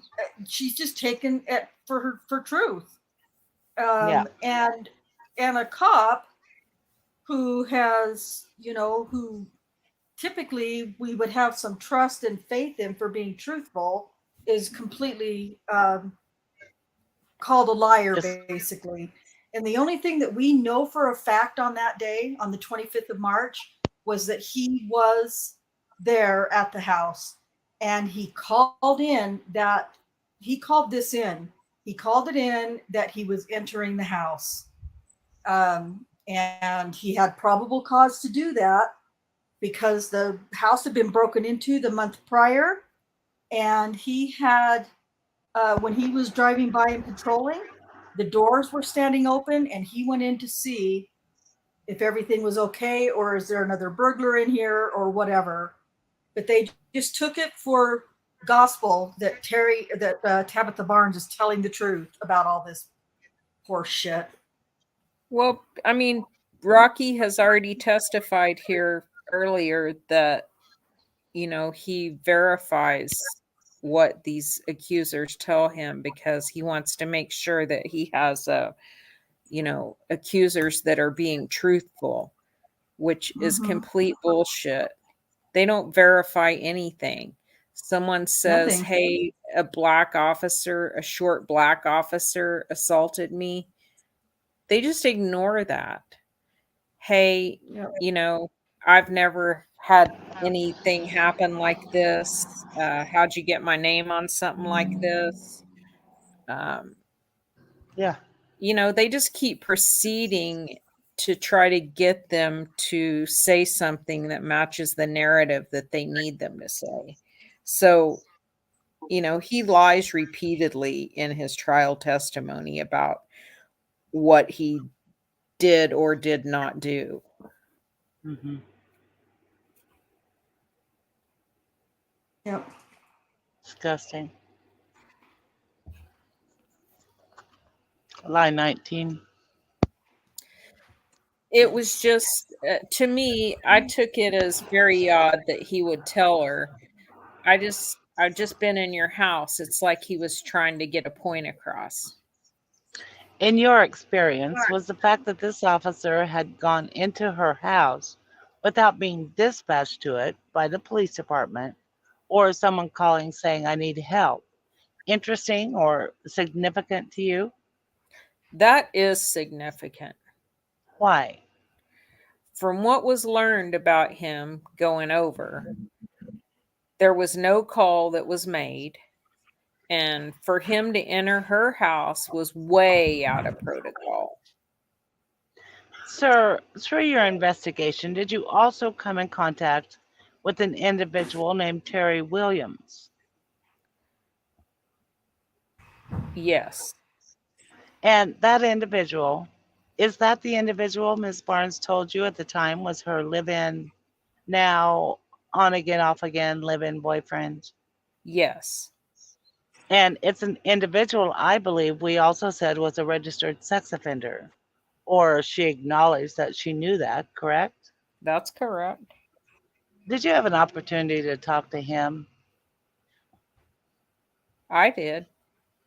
I don't want you to tell me what he said at this point in the trial, but Did he give information that was consistent with Ms. Barnes' statement that Officer Holtzclaw had told her about being in the house? Yes. Did Mr. Williams indicate to you that he, in fact, had come in contact with the defendant inside the house? Yes. And there was some type of an exchange between the two of them. Is that correct? Yes. All right. Sir, I want to show you State's Exhibit number 169. See that one? Yes. All right. Again, you've got 1530 Northeast 15th. That's Ms. Barnes' house. Again, another map showing that. Yes. On this event, there are several different AVL locator spots documented on this map, correct? Yes. I'm going to show you several of them. There's 325. At 10:05, it shows 0 speed, correct? Yes. There's one here that shows 9:58, speed 0. Yes. There's one that shows 9:44, speed 0. Yes. And there's one that shows 9:49, speed 0, all hitting. Is it your understanding, the way the system works, that they're hitting within the general location of the car being there at that address? That's correct. Do you see how he did that? The times. They weren't consistent. He made it seem like he was there longer, I think. He went from 9:44 to 9:49 instead of having Yeah, that well, about- that's because he's at 0 speed. Yeah. That's legitimate. Because Yeah, but I'm when just saying he went 10:05, 9:58. It should have been 9:49 and then 9:44, right? No, 9:44 to 9:49 is 5 minutes to stop. He's at 0 speed. For Oh, 5 okay. minutes. It's a separate stop. Okay. Yeah. Yeah. Okay. I was confused. Where am I at? So what I did was I numbered them. I don't know if you can see them very well. The numbers, they're in black. I've got a 1 here. This is the first hit, I guess you would say, at 9:44:04. This is the second hit up here in the top right at 9:49:04, and he's still at 0 speed, so that checks. And then we go to number 3, oddly enough, all the way over here at 9:53:02, and he's 6 miles per hour. Then, or 6 knots, I'm sorry. He's at 6 knots. And then it goes to number 4 over here at 9:58:02, which is again 5 minutes of 0 speed. But he went over here and then came over here and stopped for 5 minutes at 9:58 to. But here's the big difference here. It went from 9:58:02 to 10:05:29. That's more than 5 minutes of 0 speed. And then But it they're jumped in, up but here. it's in. Oh, it's not in a different location. I see. Okay. Yeah, never mind. these are hard to really. There's I little see. dots in here. I didn't put them in, but there's 0 speed is right there. Oh, I'm circling this like you can see it. I'm really sorry. And then number 6, I know, my bad. Number 6 up at the top in the middle is 10:06:14, and his speed is so he went from 0 speed 10:05:29 to 8 knots at 10:06:14. But the question I have is here where the purple line is. Why is that more than 5 minutes? Did he move somewhere, or did his vehicle snap? But there's not there. All of the times are not in this map, if that makes sense. And Why is number 5 up there and not right next to 9:58? Like, is it supposed to be all one stop at that? Yeah, this is all supposed to be one stop on the 25th. I don't know why it bounces. I don't know why it went from one over here, down by the lawn, all the way up to Yeah. the right for number 2, and then all the way over to the far left for number 3. I don't understand it. So I don't know. Well, these are the reasons that things seem shady to me with the AVLs. Well, it'll be Maybe interesting to see if Scott Adams helps explain this. he doesn't In know cross. how it works, though. I mean, Well, I hopefully know, he but will. he can ask Rocky. He could Yeah. ask Rocky what's up with that. And Rocky will say, on that one, I'm not sure. I'm Well, not go sure back on there, that Rhonda, one. just a minute. Go back to that previous. The other one, this one. No. The one we were just looking at. This with is the line that was more than 5 minutes. This That one. This So is it right at here. at number 1, 94404, could he have just been stopped at a stop sign and then drove to Oh, number I think 2? so. I And think that's so, looks but like the this is end a of a legitimate. street. This is a legitimate stop, though. Here, not on her, but this is when he went into the house because the door was open. So this is a legitimate call or stop or whatever you want to call it. Right. Do you know what I mean? So he would had to have been sitting at that stop sign for 5 full minutes for number 2 to even show up there. And Giger's saying that he didn't even call in that he was going in the house. I have heard that call. Yeah, we've heard the call. I should have put that in, but yeah, we've heard that call where he went into. Yeah, the he house said on he this one. didn't call. Yeah, he did. He's a liar. That's why I'm saying he's glossing over a lot of shit. Seems so shady with these AVL maps and who, if they don't play the call or put it into evidence that it happened, nobody knows that Daniel actually called this in, because the state sure as hell isn't going to show it on his call logs. Oh no. What's that, Jack? I said, oh no, they won't. I'm also curious as to Yeah, why. no. I'm curious as to why their system uses a nautical term measuring speed. I That's don't weird. know. Not. That is I don't nautical. understand. Yeah, I really don't understand that. Cars are measured, their speed measured in miles per hour. Yeah. Not knots. What seems Weird. likely to me as well, but They should just I don't know use if that's regular old speed.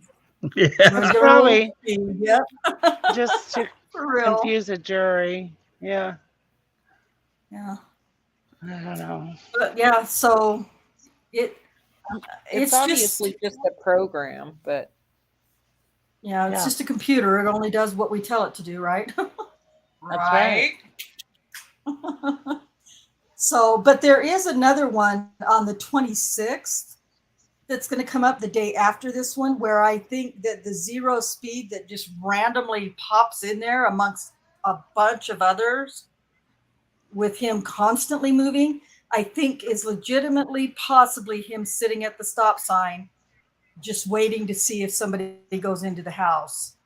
This is the one where she claims he went up to the door, but there's never enough zero speed time for that to occur. But they're going to try to explain it away. She might have seen him sitting out there. Probably. You know? It's the same one where there's discrepancies with the phone calls to her mother and all kinds of stuff. So, and I'll get through some of those, some of that information and show it on the screen to hopefully help try to make it make sense as much as it's possible. I'm not sure where we are. I think line 3. In 2018? No, Yes. that's in the middle of something. No, it's, Yeah, page 2018. That's right. Line 2 or line, I think it's line 2 actually. Okay. I think so. Yeah, Oh, I Yeah. thought it was 2016. No, it's 2018, Rhonda. Okay, Yeah, I'm behind. Rhonda. Oh, because I was showing the map. Okay, Yeah. got it. Yeah, you were showing the map and we were Oh. scrolling. You need a third arm and probably a couple more monitors. You're pretty I techno, definitely need a but second monitor. you're I'm trying to techno. decide between four. You're pretty techno because you talk to Kim a lot, or at least talk about her. So Hey, Kim could Well, I'm teach still you a few deciding between things. 4 different ones. So, what's that? Kim could teach you a few things because she's pretty smart. yeah, Yeah. Okay. She's the last person on earth I would go to for help. you're pretty funny. Just don't ask how to record on her phone. She's Yeah. an Oklahoma She's such an idiot. double dummy. I can Double text and I can call on my phone. That's. I can't wait till we get some Kim Davis testimony. Oh God. Okay. All right. Let's. And so if I'm looking at exhibit correctly, give or take 5 minutes on each end, we've got 9:44 to 10:05. Is that fair? Yes. So there's 20 minutes, but potentially maybe even up to 29 minutes that it could have been at 0 speed, the way you understand AVL works. Yes.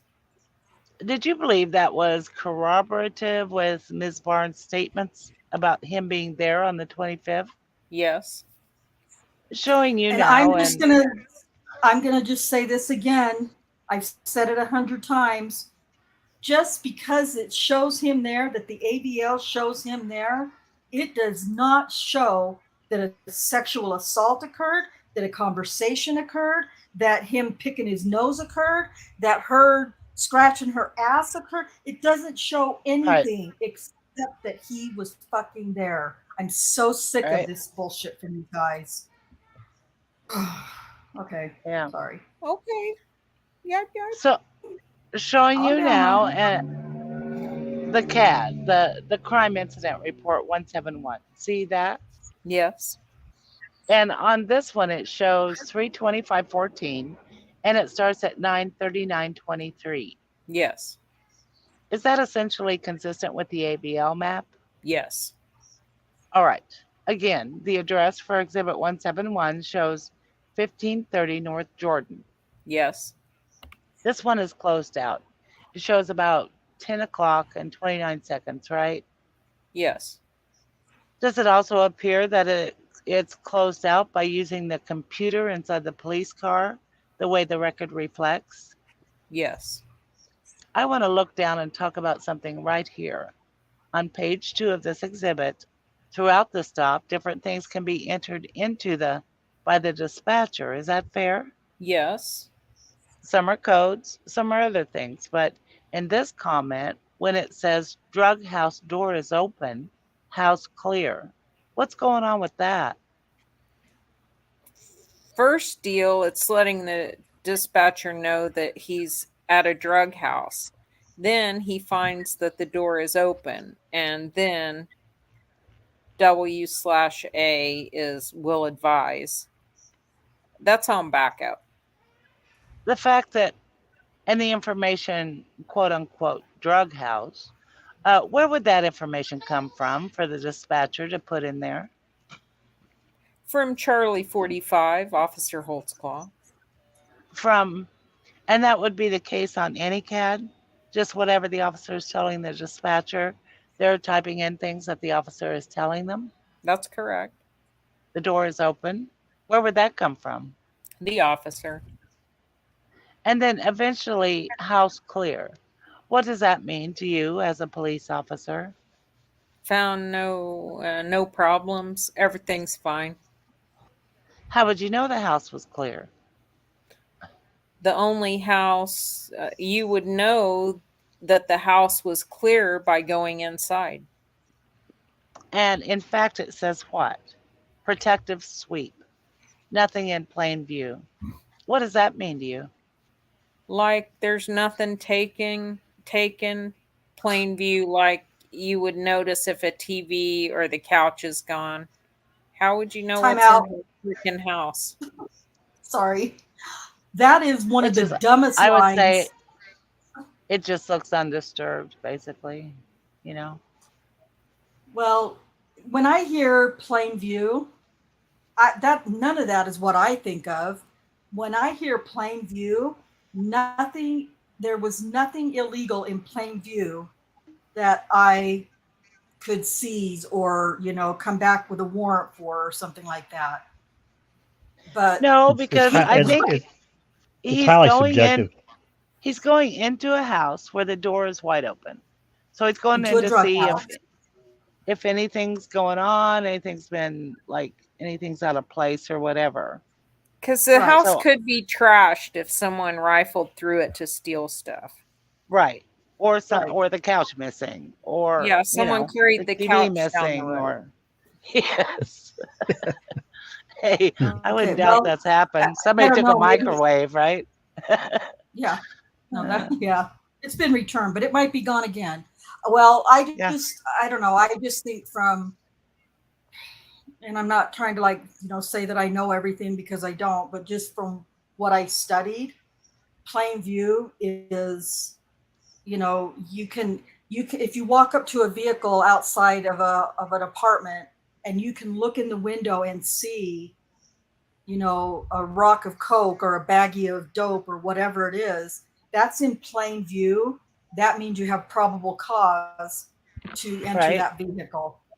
Or a So that's person kind of standing or a person standing there or, right. protective And I sweeps. just think because Nothing he nothing in says that plain view.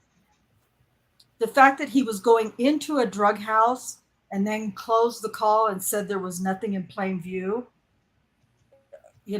that's just where my mind went. But I like I said, who knows what, you know, I I think could just be it's like dreaming shit up. I didn't see anything to be alerted about, you know. Yeah. Anything that would evidence a burglary, I think Right. is what it Or seems. yeah, that's what I think too. Because Okay. that was the whole That's purpose fair. he was going in there was Because it had been burglarized prior. right. Right. Hmm. Not And that the he door wouldn't have been looking to see if the there's coffee table drugs, has, you know, lines of coke or yeah, exactly. right? Coke and meth residue. Yeah. Yeah. Okay. Okay. Sorry. And the context of a drug house, if it is said nothing in plain view, does it have any significance to you? As far as it being a drug house, Well, it appears in the context there's a drug house. The door is open. I'm going in. I did a sweep. I didn't see anything in plain view. Is that significant as a police officer? yes, he's advising dispatch about he believes that this is a drug house. That's his very first statement to dispatch, letting them know, this this isn't just a regular house. And then that the door is open, of course. There could be problems. Okay. And is when it comes to in terms of drugs and things like that are on searches. If an officer sees dope or drugs in plain view, is that terminology kind of a term of art that officers use? Yes, It was in plain view, so I don't need a warrant to get in. Things like that. that's correct. In regards to the location of 1530 Northeast 15th Street, in your investigation, did you have an opportunity to see during the year of 2014 if any drug related arrests were made at that house? That's correct. What? Did you, yeah, did you look at the CAD system to see any reports? Not just that Officer Holtzclaw was involved in, but any reports whatsoever about information coming in or calls or activity at 1530 Northeast 15th Street. I found no references in our database that this was a drug house during 2014. State's Exhibit 172.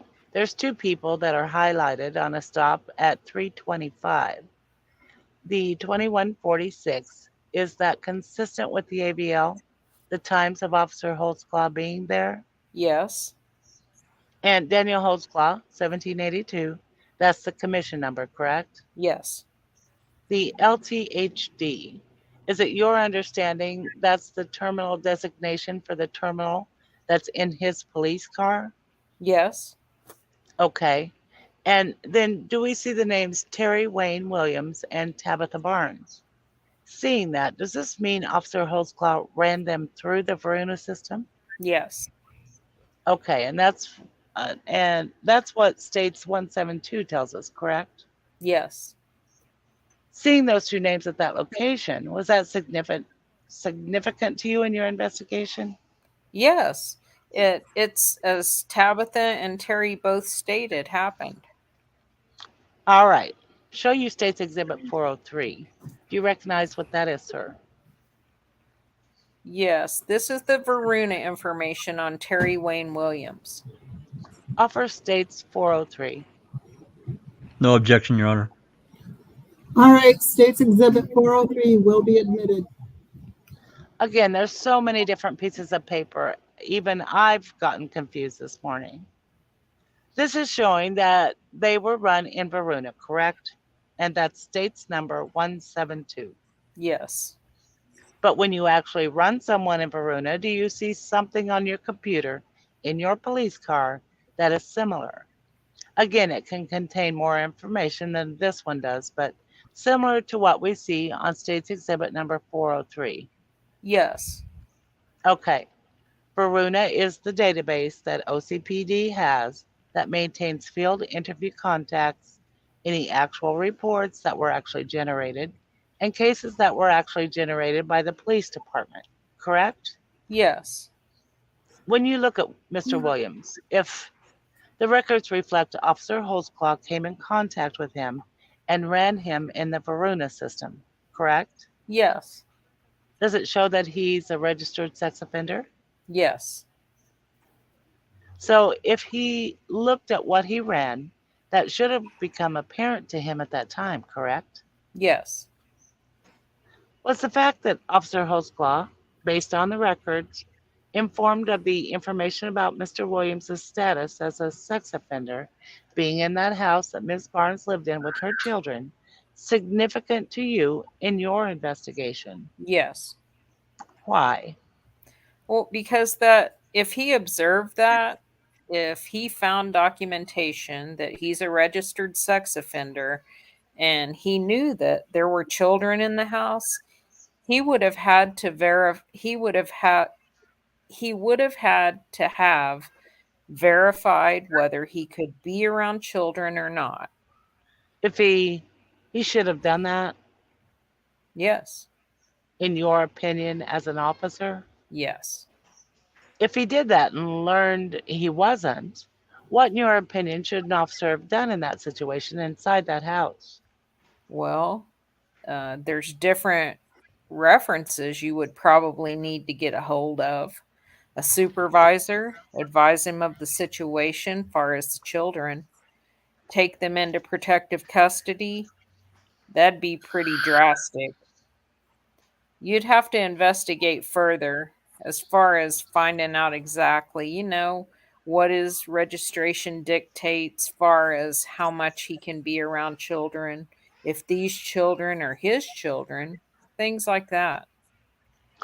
Typically, if that type of an event unfolded as you went into a house for whatever reason, justified or unjustified, but you learned there was a sex offender apparently, at least at the house at that time, is that something that would have then resulted in calling in and getting an actual case number and making an additional report and things like that, that would be entered into the Varuna system? Judge, I would just object. This is all speculation. I'll And sustain, irrelevant. Sorry. I'll sustain the form of the question.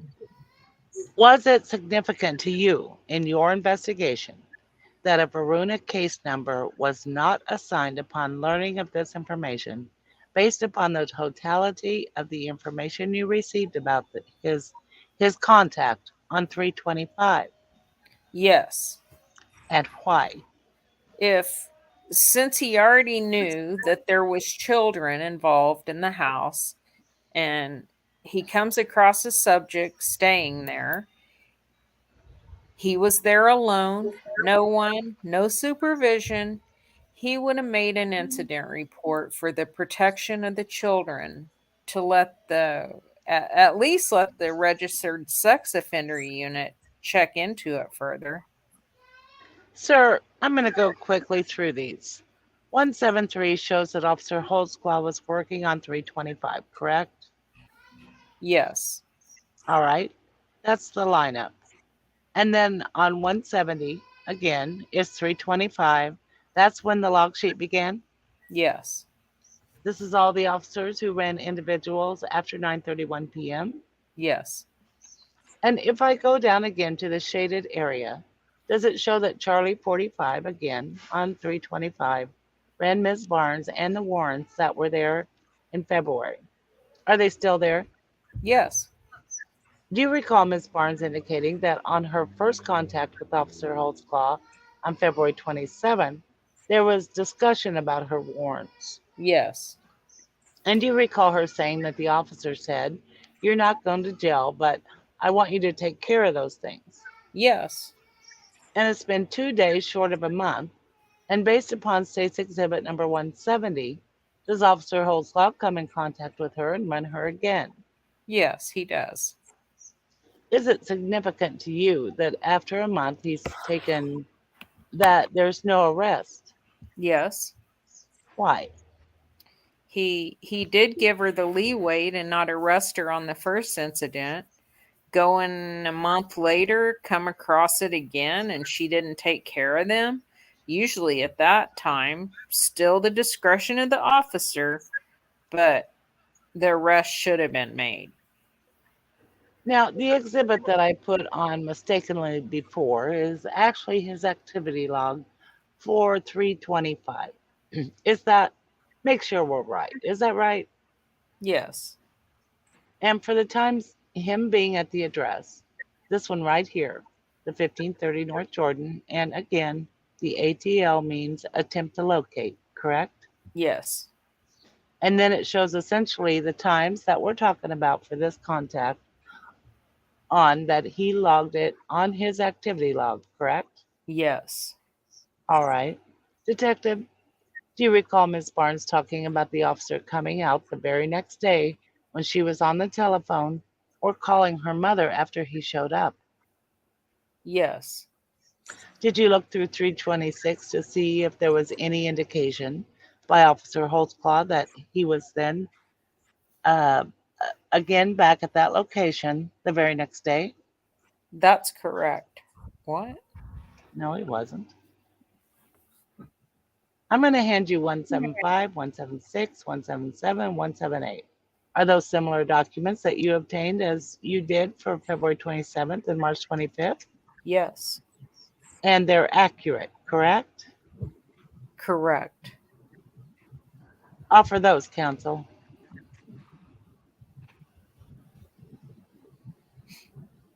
Mr. Adams? I'm sorry, I lost my place here. I had a little interruption. Line, Where- line 8, 2028. No. Line 8. No objection, Your Honor. All right, States Exhibit 175, 176, 177, 178 will be admitted. Detective, I don't remember the exhibit number, but do you remember I think we got it, I think we got to it on Friday. It might have been Thursday night. The phone records for Ms. Barnes showing that she called Ms. Prince, her mother. You saw those in this investigation, correct? Yes. Was that significant to you? Yes. And it may be obvious, but why? Tabitha advised she made contact with her mom, Gloria Prince. I also spoke with Gloria, verified that there was a phone call made while Officer Holtzclaw was present. And far as the phone records, that verified their statements that there was a phone call during those time periods that Officer Holtzclaw, we placed him there through AVL and through dispatch. On March 26th of 2014, as you researched this event, was Officer Holtzclaw dispatched to go to this house? Or was there a call saying, come to this house? No. Was it significant to you that now Officer Holtzclaw has gone back to the very next day to this same house? Yes. Why? Because that, again, seemed very odd. Nothing showed why he would go back to that residence the very next day. Whenever you spoke with Ms. Barnes, and do you recall her saying that when he came back on the 26th, she was mad and he accused her of getting a tip that she had sold a rock of crack cocaine? Do you remember her testifying to that? Yes, I do. Do you also remember her saying that you were in the house yesterday? What are you talking about? Yes. At this point, based upon what you're seeing, what you were seeing, did you believe her interpretation of those events to be corroborated by the documents that you're seeing? Yes. I'll show you states number 175. Again, we have 1530 Jordan highlighted, correct? Yes. And again, for example, at 171359, he's at 0 speed. Do you see that? Yes. And again, based upon the phone records, do you recall that that was consistent with the times of the phone records that Miss Barnes says that he came up and stood on her porch? Yes. And again, it's a 9-minute window before and after, based on AVL, the way we understand it works, correct? Correct. States number 177 is a lineup showing that Officer Holtzclaw was on duty on 326. Yes. States exhibit number 178 shows, all right, I'm going to go through this one, make sure I get it right. 326, correct? Yes. And it's Officer Holtzclaw's activity log. Yes. Okay. Now, when I look at 175 again, the AVL map, I want to see that it appears that, for example, this here, right here, can you see that? Yes. That's at 5:36:24, and he's going 4 miles an hour, correct? Yes. And then the hit that shows you a minute ago was apparently 2 hours later when he's at 0 speed. And there's several showing low speeds at around that same time period in the 7 o'clock hour. Is that right? Yes. What does that mean to you? That there's 2 5 o'clock times and then there's 7 o'clock times as well. Let me rephrase. Could he have driven by at 5 o'clock and then come back at 7 too? And it's just showing the location of 25 Charlie 45 at that location. Wouldn't those times be AM? I'm confused. I am too. I'm totally confused. He wouldn't even be on the clock at those times. No. No. And he didn't work that late. No. He gets off at 2 a.m. Right. This Yep. is 5 Goes to a.m. work and at 7 a.m. He goes to work at 1600. So 4 in the afternoon to 2 a.m. yeah, And to this 2 is a.m. 5:36 a.m. and 7 a.m. No, those are PMs. So I they don't- just well, I Why? don't- They're not Huh? in military time. Sometimes They've they all- are, sometimes they're not. I don't know it's why. really confused. Yeah, well, they did it. It's really confusing. Yeah. So on I'm this with map Susan. that I'm showing up here, it's all in regular time. It's not military time. And just I don't know plain why. old regular time? It's Yeah. in Plain old time. plain old regular time? That's right. Jeez. Exactly. This is the one, though, you guys, since you've paused already, this is the one where on the 26th, when he allegedly stopped his car and went up to her door, knocked on her door, talked to her, and talked to her mother on the phone. If you guys remember, Tabitha Barnes said that was at 4:30 in the afternoon. She remembered because of his smelly, stinky cologne at 4:30, like he just come on shift. She Yeah. said something to that effect. Right. Yeah. He's never With his there fresh until mousse. 7 o'clock. He Yeah, smelled his fresh, like he had just had a shower. Yes, First, which she is says, so and then creepy. after work, he's stinky. Yeah, at the end of his shift, yes. He's never there until 7 o'clock out in the 7 o'clock hour that night. Never there until in the 7 o'clock hour. On this, where I have it circled in red, these are the times in the 7 o'clock hour when he is, patrolling pretty close. All of these spaces up here, all these black dots, those are all Daniel's AVL. But this area right here, there is no zero speeds in this red circle, no zero speeds. We do have one knot, and then every red arrow I have points to how many knots he was traveling at that particular hit. There's not a zero speed in here, but let's see if I can. That might be in this one. I think this is this one. There is a one knot right here, and in a different one that I have, there is a one right here where it says zero speed, one. And oh no, that was on the 20. That's on the 25th. That's at any rate. There's no zero speeds on the 26th, and nothing at 4:30. Nothing before 7 o'clock in the evening around her house.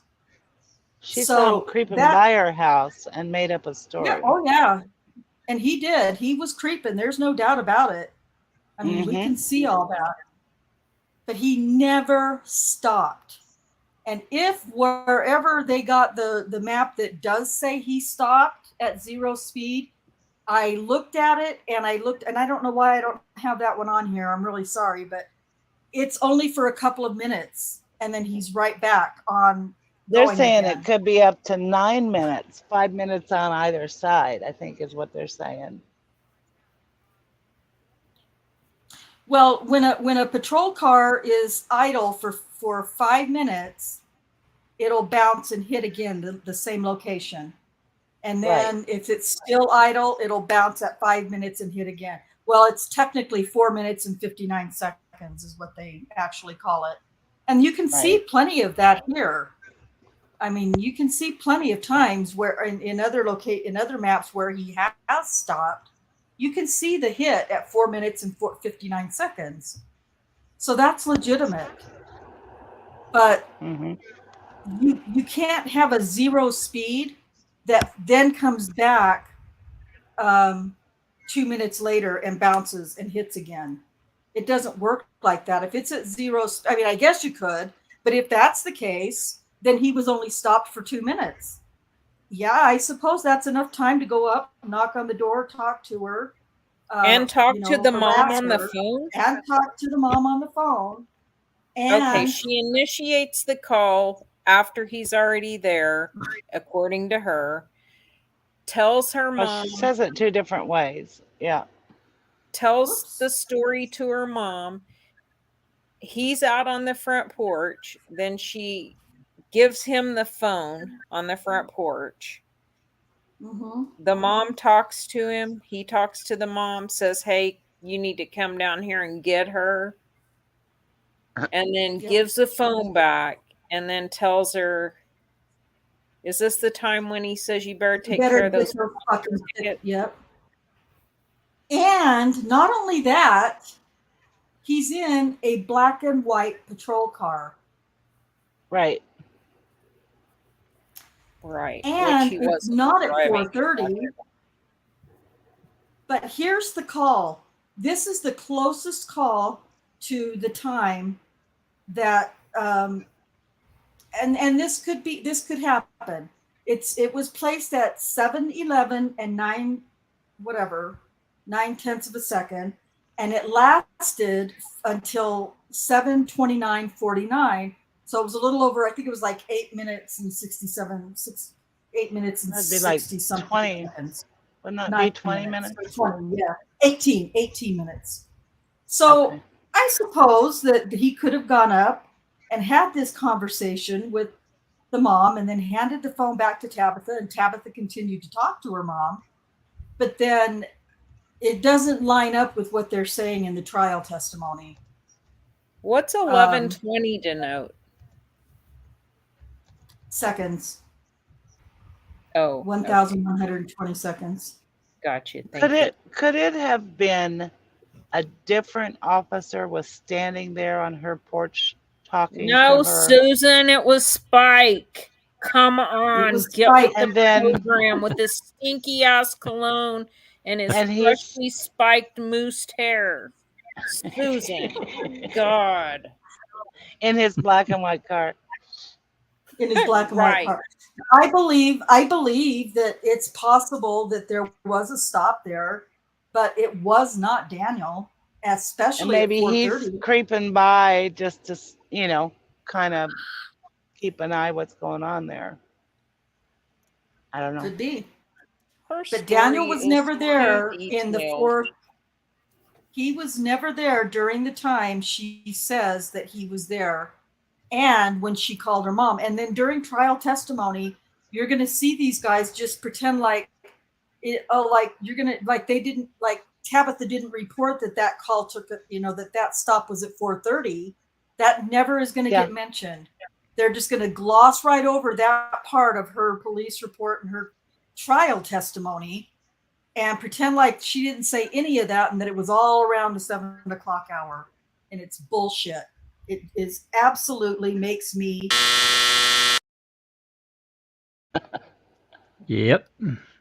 This whole part is a fucking big fat lie.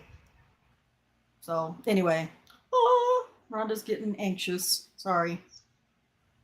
But that's why I went through the call log and determined it didn't take place at 7:13, but we can say 7:11 is close, right?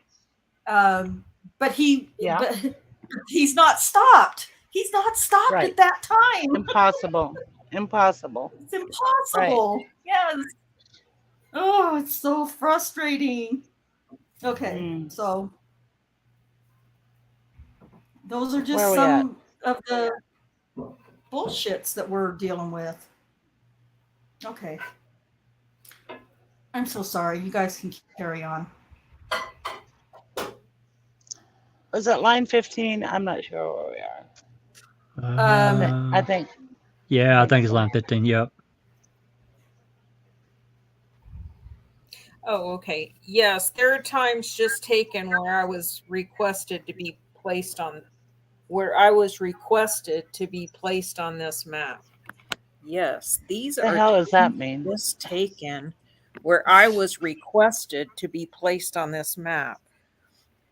Where I requested, probably. Yeah, I think it's bad wording. Yeah, no kidding. Okay, so when they run an AVL, it puts random points, times, right, on the map. And you can, so it doesn't put them all on there every 5 seconds, because then the map would look all black, ridiculous. I mean, it would be so that you couldn't read it. Yeah, I think he's saying that he requested the times that are on the map to be placed on the map, so they can just run it until they get an accurate. They get one that they use. It's close. The defense doesn't have that same luxury. They have to use what they are provided. Exactly. So, I mean, that Huh. becomes an issue, I guess. Does Yeah. this show, according to your understanding of the AVL system, and if you notice down at the very bottom, I haven't shown you that one, but there's a 5:36 time, and you can't quite read how many knots he's going, but he's driving there on Jordan, correct? That's correct. Do you remember Ms. Barnes saying that Officer Holtzclaw would drive by a lot during this time period? Yes. Does that seem to be corroborative of that? Yes. All right. States number 176. This is the CAD call that was generated apparently close in time to the 0 speed when it shows he's stopping at that address, correct? Yes. And again, I don't think I got all the way through this, but on this activity log, there's a 1505 North Jordan. Do you see that one? Yes. An attempt to locate, but 1900 hours would be approximately 7 o'clock. Is that right? Yes. Okay. 1505 is not 1503, but it's close. Would you agree? Or 1530? I'm sorry. 1505 is not 1530. That's correct. But it appears that the matches up that he was attempting to locate a subject, right? Yes. Okay, when we see what Officer Holtzclaw apparently called into the dispatcher, he shows 1504 North Jordan, correct? Yes. Is there a 1504 North Jordan? Just an empty lot. Okay, so there's a lot, but no house there. But again, it looks like we're talking close in time to the 709:58 is when this call by the dispatcher was logged into the computer. Yes.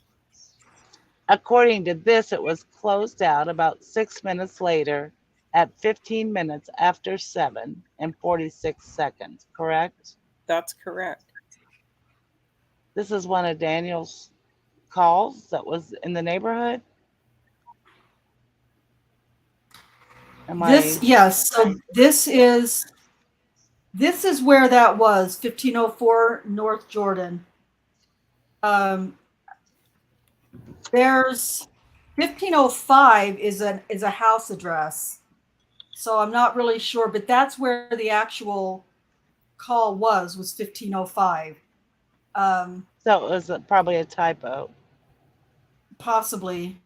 But I don't see that there is an empty lot on this corner. When I typed in 1504 North Jordan Avenue, this is where it landed, was just right here in the middle of the street, basically. Either way, other than this over here, I don't see an empty lot. I mean, I do see an empty lot, and I see an empty lot here, but according to the actual address, it was 1505. Let me put in 1505. Well, first it says 1503. Why does it say 1503 first? What I just read. I don't know. So 1505 is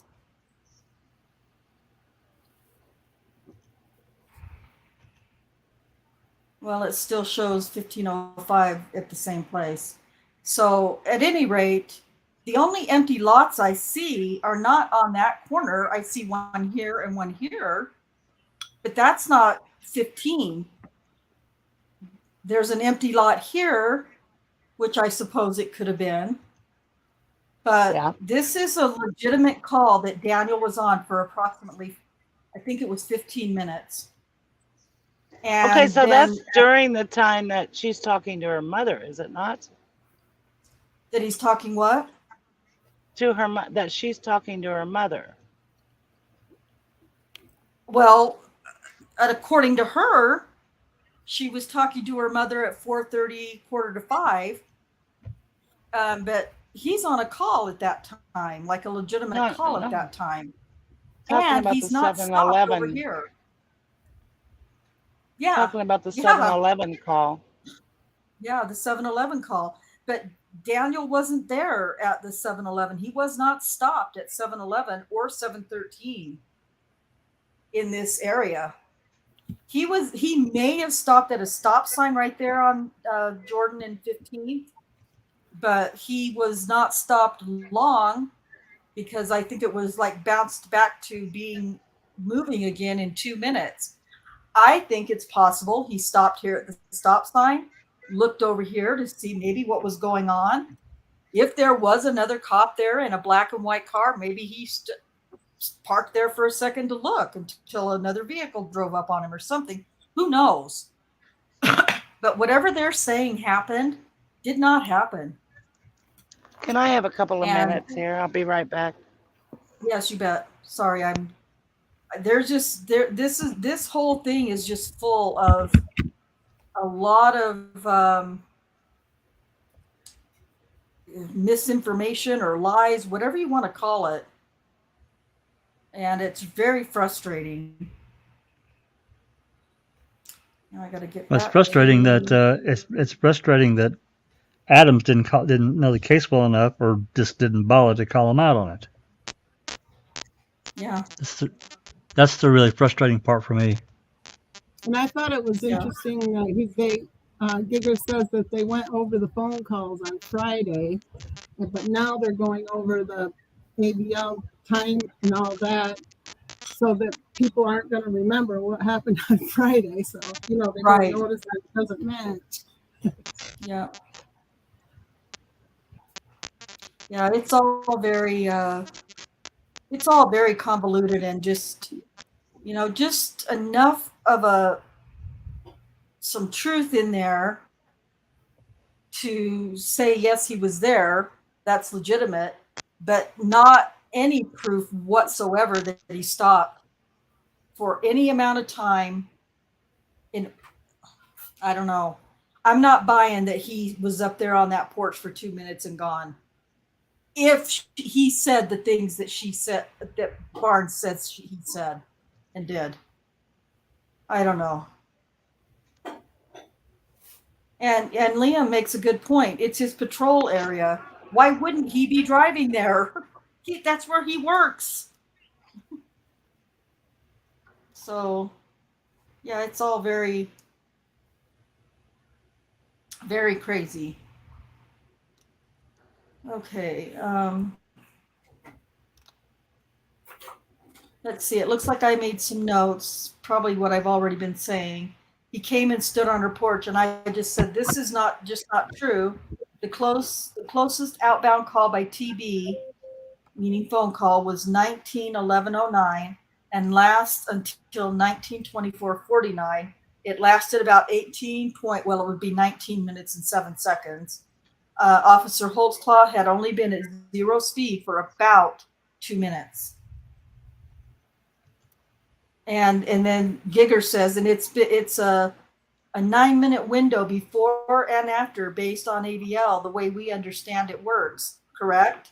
No, that is not the way we've been told that it works. We've told 5 minutes, 4 minutes and 59 seconds is the way they have always preached in this trial that the AVL works. And there's no 9-minute window where he's at 0 speeds. I've been doing some digging on this. All right, were you back, Susan, or? Yes, I'm back. Okay. Okay, sorry I cut you guys Where off. are Go we? ahead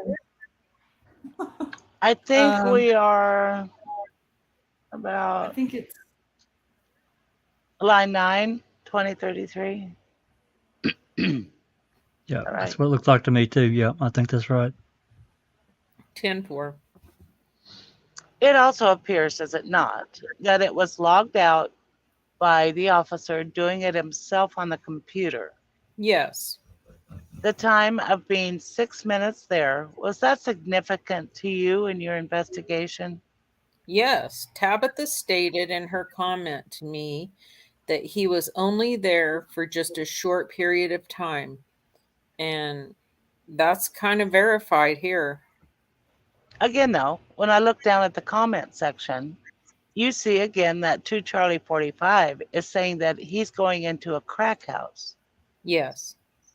Based upon your investigation of this case and all the contacts at 1530 North Jordan, have you found any information to justify Officer Holtzclaw's comments that there appears to be a crack house? No. In fact, have you found evidence to the contrary? Yes. Well, clearly Ms. Barnes uses drugs. Clearly. Okay.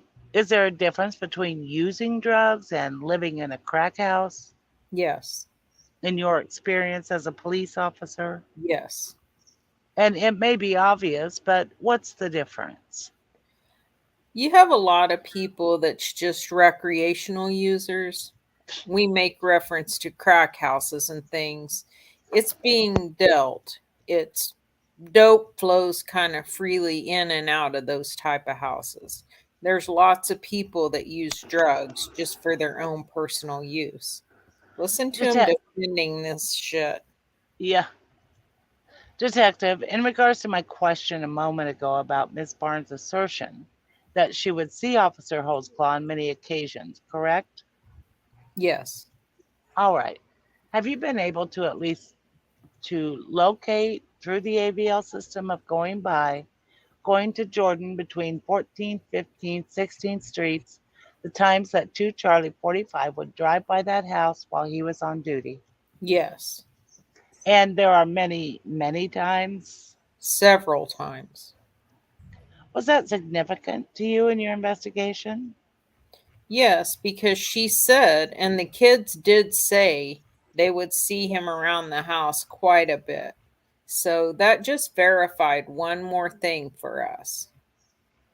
In your investigation, detective, were you able also to specifically not were you able also not specifically to Ms. Barnes, but to locate other women, at least two other women that came in contact with Officer Holtzclaw, that reports were subsequently made in this case that occurred basically at that same location, the 15th and Jordan intersection? Yes. And although Ms. Barnes is not involved in those stops, would that also be corroborative of this officer going up and down that location? Yes. Would it also be corroborative of her characterization of her neighborhood? I think both by Mr. Adams and myself is it's a place where prostitutes were in high crime area. Judge, I would object just to the form of the question. Form as leading. Sustain it as to the form.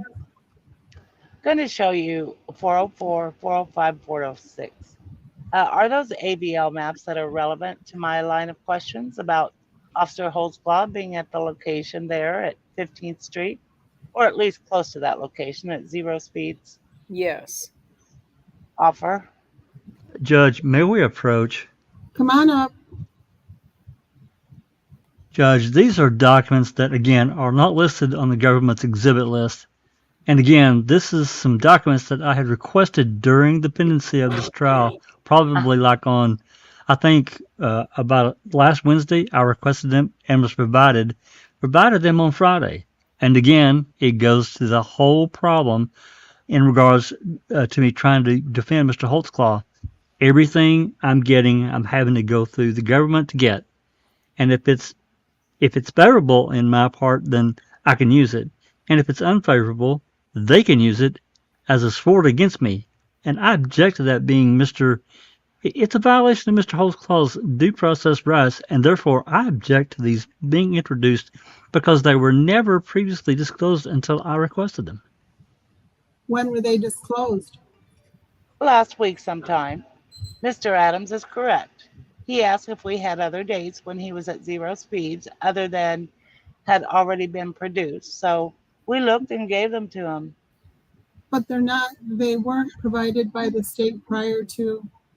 Not before he asked for them. All right, I'll sustain the objection. Just for what? I'm curious what the legal grounds are. Well, they weren't provided 10 days before trial in the discovery code, correct? They were not created before that. That's the reason then. Okay.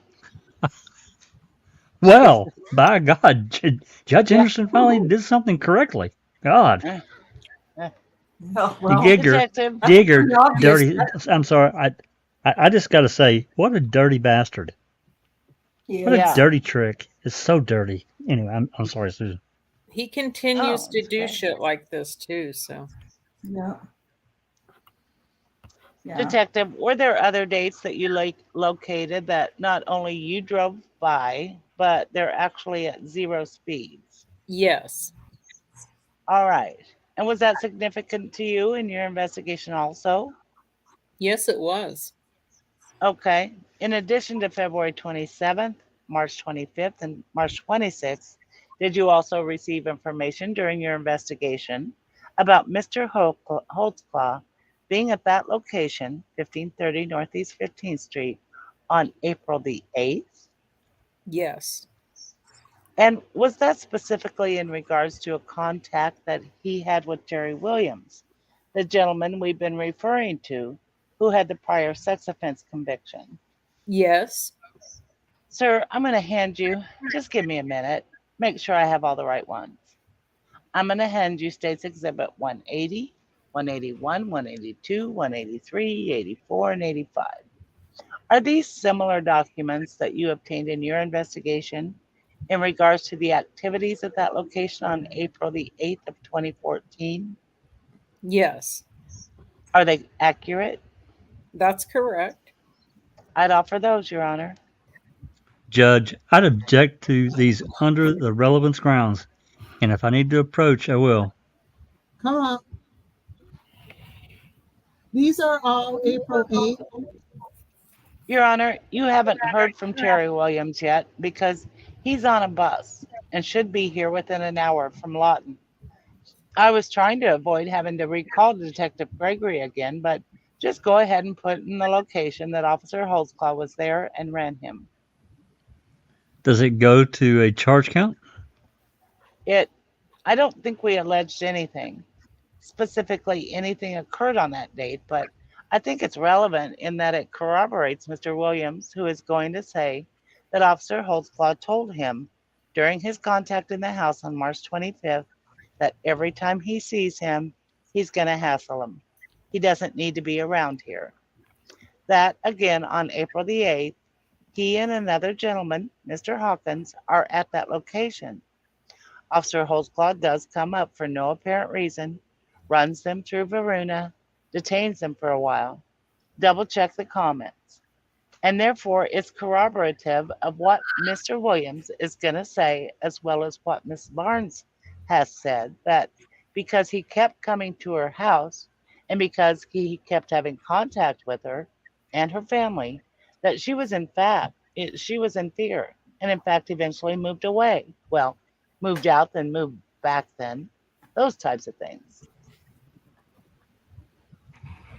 Boarded up to make it look like she moved away. Yes, sir, that's correct. If it's simply, and I don't object to the authenticity of the documents, I want to make that clear. I object on the relevance ground because it's not a charged count in this case. Okay, this is the problem I'm having. We've got Miss Barnes stating that the defendant allegedly said to her about being in her house. You're going to have a witness testify apparently that he came in the house and did whatever he did. But to put on other steps in the future of just messing with him or hassling him, that's the problem I'm having. Well, it corroborates what Mr. Williams is going to say because he's going to say the officer told him, when I see you here, I'm going to stop you every time. And it's exactly what he said. And he had no grounds to be in the house to begin with. It's the state's position. It's an unlawful entry. He's found this gentleman as a registered sex offender, ran him through Varuna. He didn't arrest him. He knows he's in the house with children there. It all goes to show in their inferences that I think this jury need to know that even a month later, he's still not arresting her boyfriend. He's still trying to make contact with Ms. Barnes, and I think it's relevant as to all those issues. I don't know that I certainly don't think the prejudice outweighs the relevance of it. And again, he's running him through the same systems. Again, he even puts it on his activity log and he runs him. Got to find it again. He runs him through CIU, and CIU tells him he's a sex offender. Well, this is a problem. It's really not relevant right now. Okay. You see what I'm. And I can call Detective Gregory to get these documents in after Mr. Williams testifies. I mean, I think I understand what the court's saying. I've laid a foundation that this detective contacted him without getting into the hearsay. And so we have another witness. I can wrap up with him and then we can put Mr. Williams on and then call Detective Gregory back. Well, this is the way the court has to look at it. I've got an objection to relevance. I don't really see that they're relevant right now. Okay. Even with Ms. Barnes saying that he came in contact with her boyfriend, my boyfriend, I think the hearsay came in that my boyfriend was in the house when the officer was there. In the house, I mean, That is right. That is outside the house now. This is outside the house now. but a month later or a week or two later. A couple of weeks later. All right. Well, I'll sustain it right now. Okay. Detective, I'm going to come back to these potentially a little bit later, all right? Okay. As I said a moment ago in regards to Mr. Williams, he gave you additional information that you deemed relevant in your case. Yes, he did. And as a result of that, you obtained the exhibits that I referenced just a moment ago. Is that right? Yes. Did you ever see in your investigation whether or not Officer Holtzclaw filled out a field interview card for any contact he might have had with Terry Williams, a sex offender living at this house, to notify the Varuna system that now we know where this sex offender is and he's at this address? No. The fact that he did not do that, was that significant to you? In reference to children being in the home, yes. Not being investigated. Well, why do they keep? I mean, children weren't in the home. No, there Only was no kids in the house. Huh? There were no kids when in the he was house there. at the time. I mean, and granted, Tabitha had kids with her earlier on February 27th, but that hadn't, I mean, this is March. But they weren't in the 25th. house. This is the 25th. I mean, And she had the kids with her on the 25th. They weren't in the house that night. Right. And March 8th, there is no report by Tabitha that Daniel was there on the 8th of April. She didn't make a complaint about the 8th of April.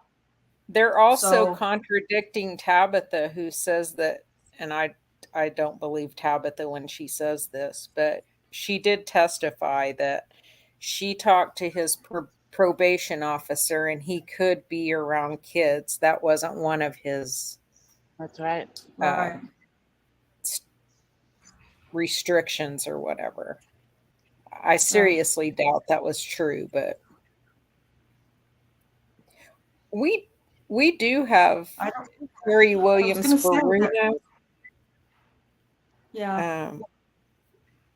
I mean, not to pull it up right now, but we should take a look at that and report back if there's anything to be gained from that.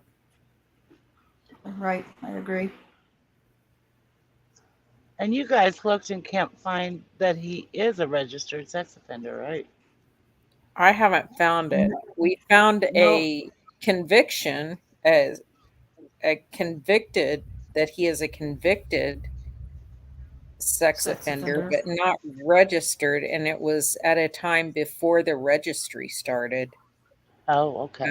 Yeah. But that doesn't mean that he's not, because like we Right. said last week or Monday, whenever, his rap sheet is so long and in so many different counties that, Yeah. Huh. I mean, it would just really take a lot of time that neither one of us really had to go through each and every one of those and see. And a lot of the documents aren't available, so we have to get the documents Mm-hmm. to be able to see even what the probable cause was, what Okay. the sentencing was. Yeah. Okay. All right. Line 7. Detective, in your experience as a police officer going back to the events that happened on March 25th, the date that Officer Holtzclaw was purported to go into the house and what the documents indicate. Phrase the question the right way. Is the fact at this point in your investigation that he entered the house significant to you? And do you know of any justification he had to go into the house that day? No. Do you remember? 1 second. Do you remember Ms. Barnes talking about Officer Holtzclaw having the $20 in the back of his patrol car? Yes. Sir, during your investigation, did you become aware of another victim who said something similar in that regard? I believe there was another victim. Yes. Was that significant to you? Yes. Why? More corroboration. Oh my God. Have you ever been trained in the academy, or have you ever learned in your experiences of a tactic that officers have to leave money in the back seat of a police car for any reason? I guess that if you put someone in, they would come in contact with that money. Have you ever heard of that being done before? No, never.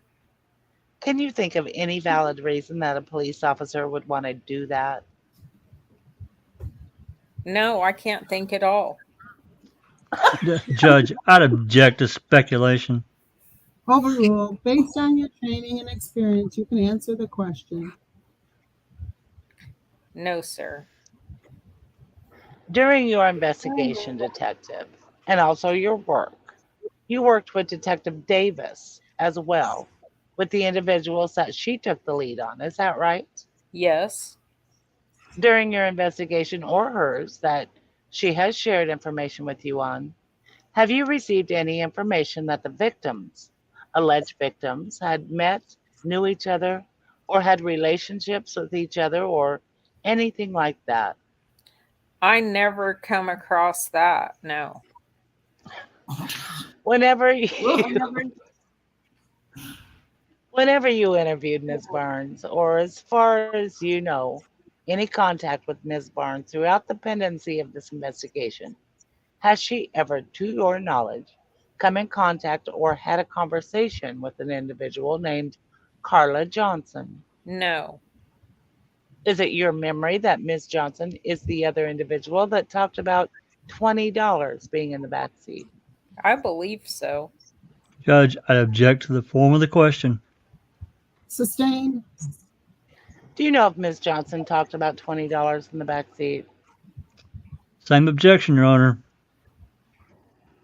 I'll rephrase, Your Honor. All right.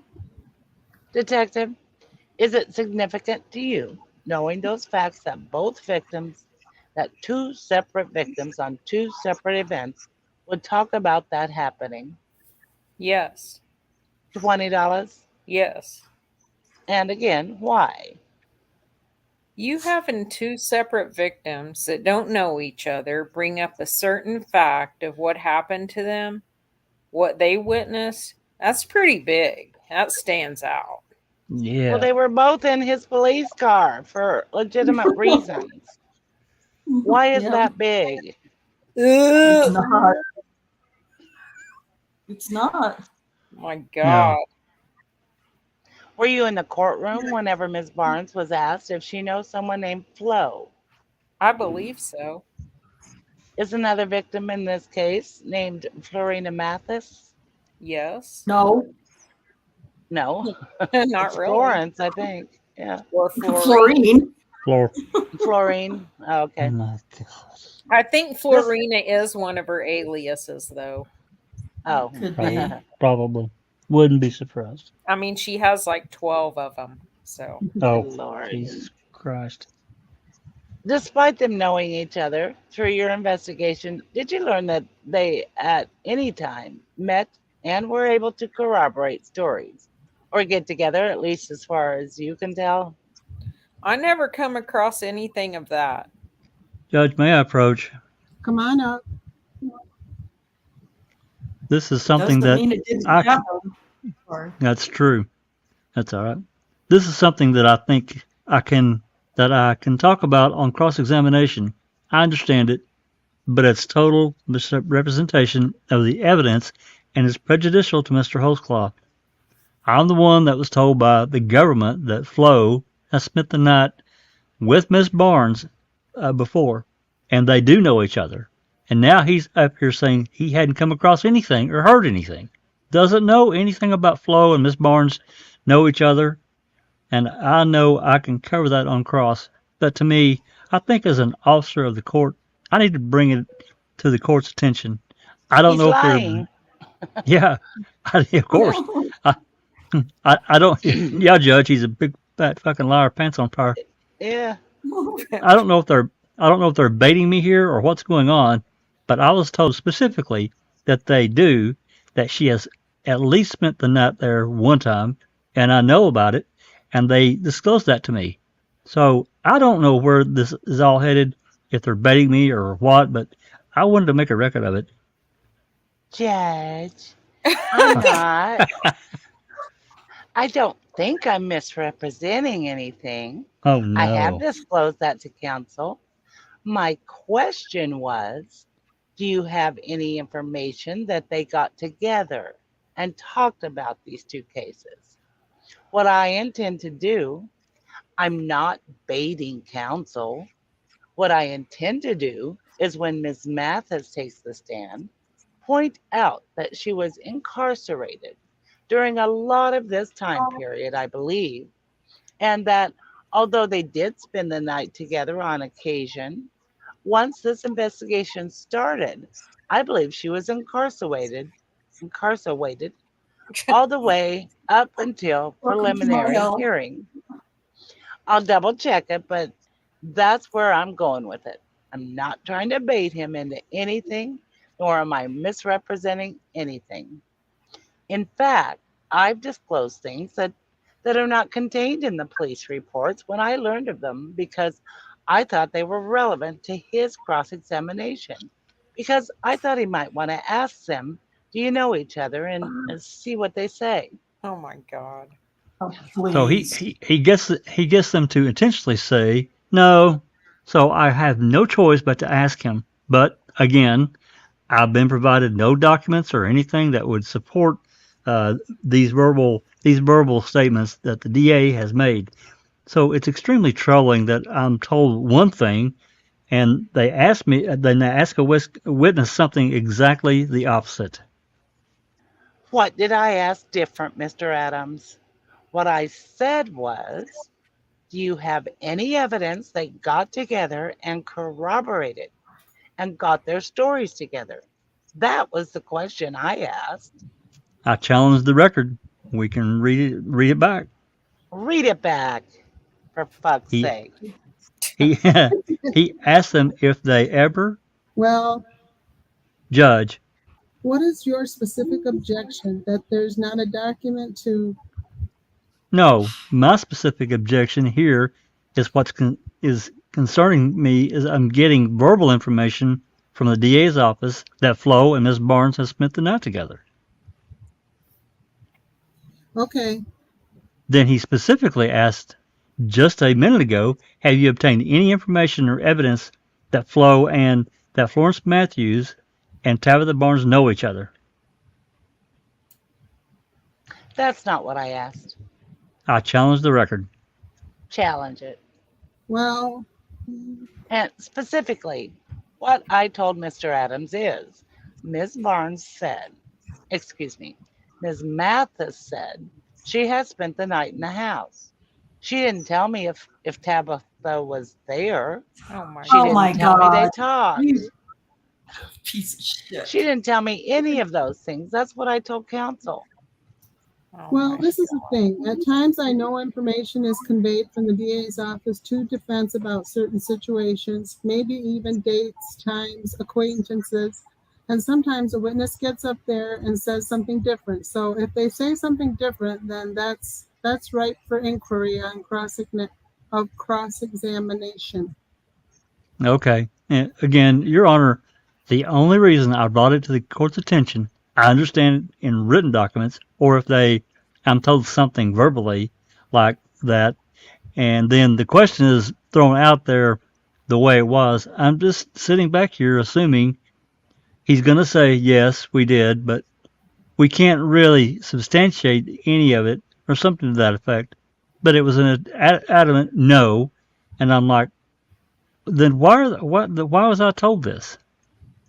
Well, I don't know if the witnesses got it wrong or somebody else got it wrong, but you can inquire on cross-examination. Detective, I want to be clear because maybe I misspoke. My Yeah, no question shit. to you was, do you have any evidence that Ms. Mathis, Flo or Florine Mathis, and Ms. Barnes got together and conspired together to come up with a consistent story? No. Sir, I'm going to hand you 186. Do you know what 186 is? Yes. What is it?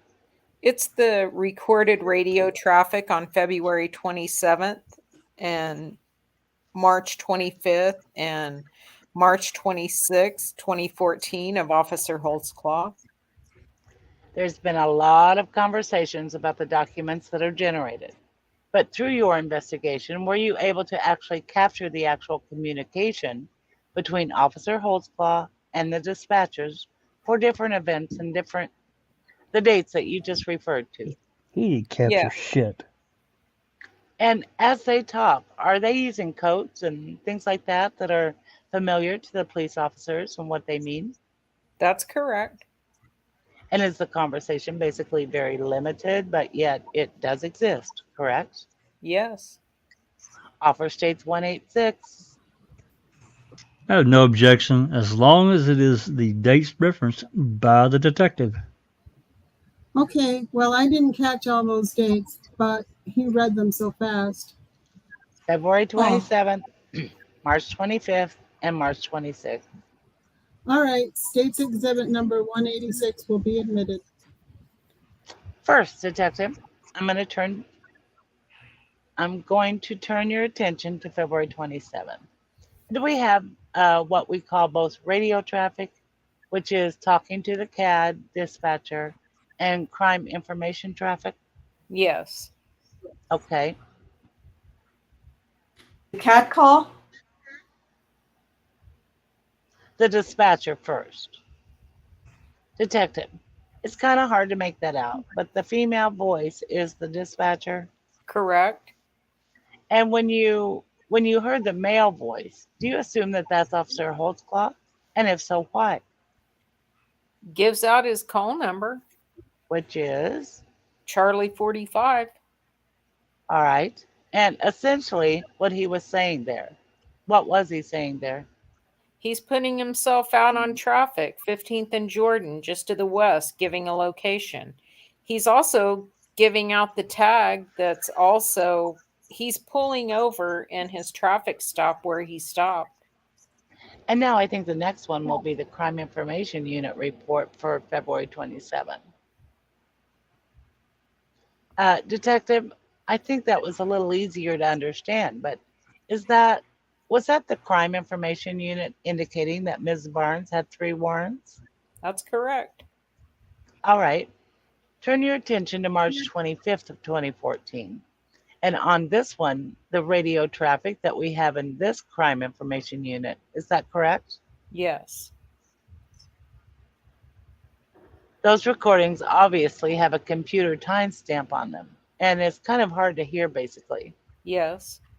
But is that Officer Holtzclaw based upon the call sign calling again on Ms. Barnes and receiving information that the warrants are still there. That's correct. On the next day, March 26, 2014, we have him contacting the dispatcher and putting himself out at that location.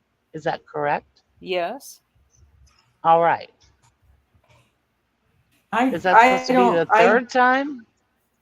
I don't. Kay, have we ever found anything? We've I not. don't. Is this the one where they say it's a 1504 or what, the empty lot? What? Puts himself Okay. out States at that Exhibit location. 186. Yeah. Okay. Yes. Well, we can pull that. Let me make a We'll have note. to look for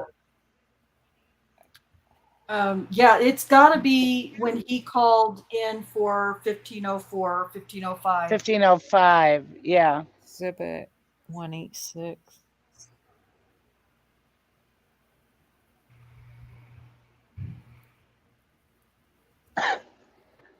Record. 1505 is what he said. Yeah, that is not. But we know her address. Oh my God, I'm gonna lose my fucking mind right now. Carry on, you guys. Her address is what, I'm 1530? Yes. Yeah. Yes. Very different. Oh. And consistent with the CAD run, he puts himself out at that location. And Ms. Barnes saying he came to her house. Fair enough? Yes, 1505 North Jordan really doesn't actually exist, but it's the same location. No, it isn't. Give me a No, break. it's not. Anyone who knows how a block works knows that 1505 is not next to 1530. Well, And it's on the opposite side of the street. Yeah. Yeah, or next We to are talking. 1504. We are talking about Rocky now. Come on, It's guys. going to You be gotta- opposite ends of the block, and like Susan Yes. said, opposite side of the street. Yep. Yep. Which, okay, are we on is March The 26th? 26th. Is Yeah. that the March day 26th. that he had contact with Carla Johnson a block away from Tabitha Barnes' house, or am I on the wrong date? No, Be right back. The 25th was Florine Mathis. I'm not Mathis. familiar enough with Carla Johnson to know if it was the 26th or not. Okay, maybe I pulled the wrong. Maybe it was Mathis. Okay, let me make another note.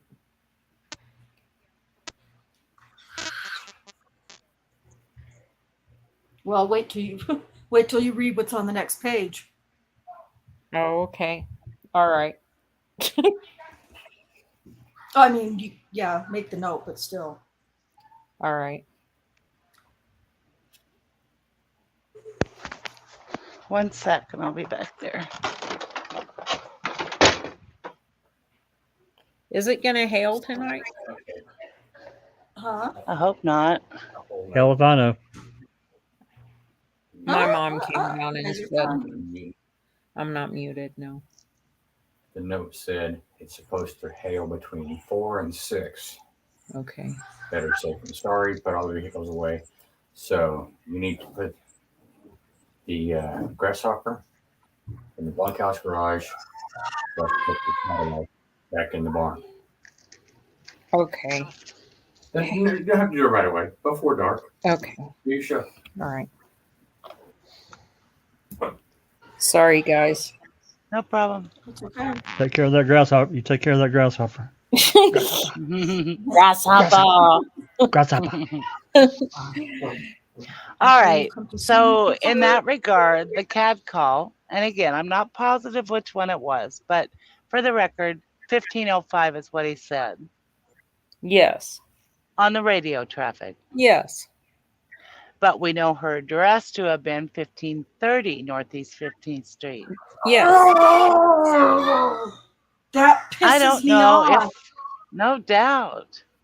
I don't know if I asked you or not, but is that location in Oklahoma County? Oh my God. Yes, it is. God. All right. Your Honor, I think that's all the questions I have at this point. Wow. What bullshit. Why isn't there an objection to changing the fucking location I don't know. Well, let's just from the see call? how Scott Adams addresses that. Wow. He better All right. get it The hard. 1505, That really pisses me off. 2054. Sorry. Go ahead, Sheree. 2054. Okay.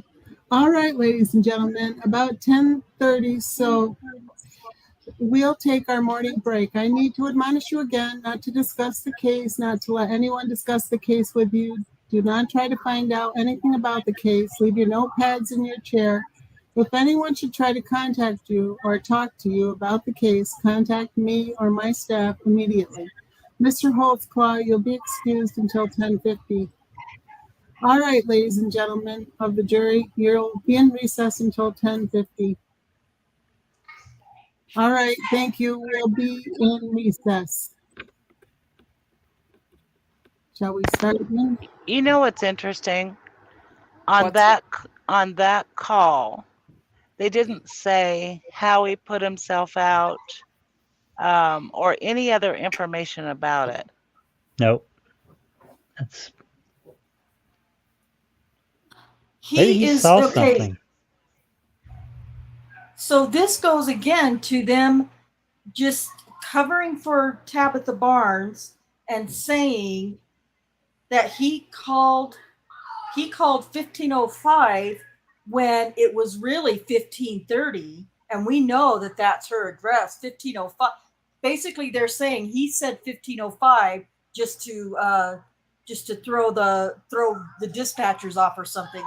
Well, that's some bullshit because his ADL will tell where he was. And I'm Stupid guessing motherfucker. he called the dispatcher and put himself out. So I'm guessing there's more information than that about that. Yep. What he was Is doing. this Yes. Is this attempt to locate? Is this one of the attempt to locates? No, But how I would have we it. know? Oh, you would know, yeah, maybe. Yeah, Kate would know. Rhonda, Trying to Sheree. think of- I can't remember.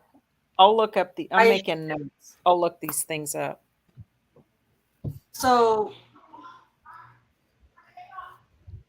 it's I'm trying to see here. I mean, it's on the next page. Northeast 15th Street and Jordan Avenue.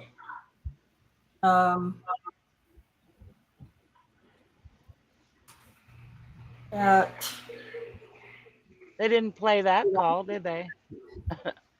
Or they did play that call when he put himself yeah, out. they did. But they said, but we know that her address is really 1530. He said Right. 1505, but we know it really meant. That's just a bunch of bullshit. Trying to see where. He's trying to make something out of nothing. How many He's pages trying to is corroborate her. Right? How many what? How many pages is Cross? 70. It's gonna be probably about 70 pages. You need to go. No, but I'm just checking in with everyone else to make sure since we're at 3 hours already. Yeah, I know. Yeah, It's we up to could you. I'm good to certainly. go. I'm good to go, or we can do this next time. Yeah, I'm fine either way. Same Me here. too. It's It's up to you guys.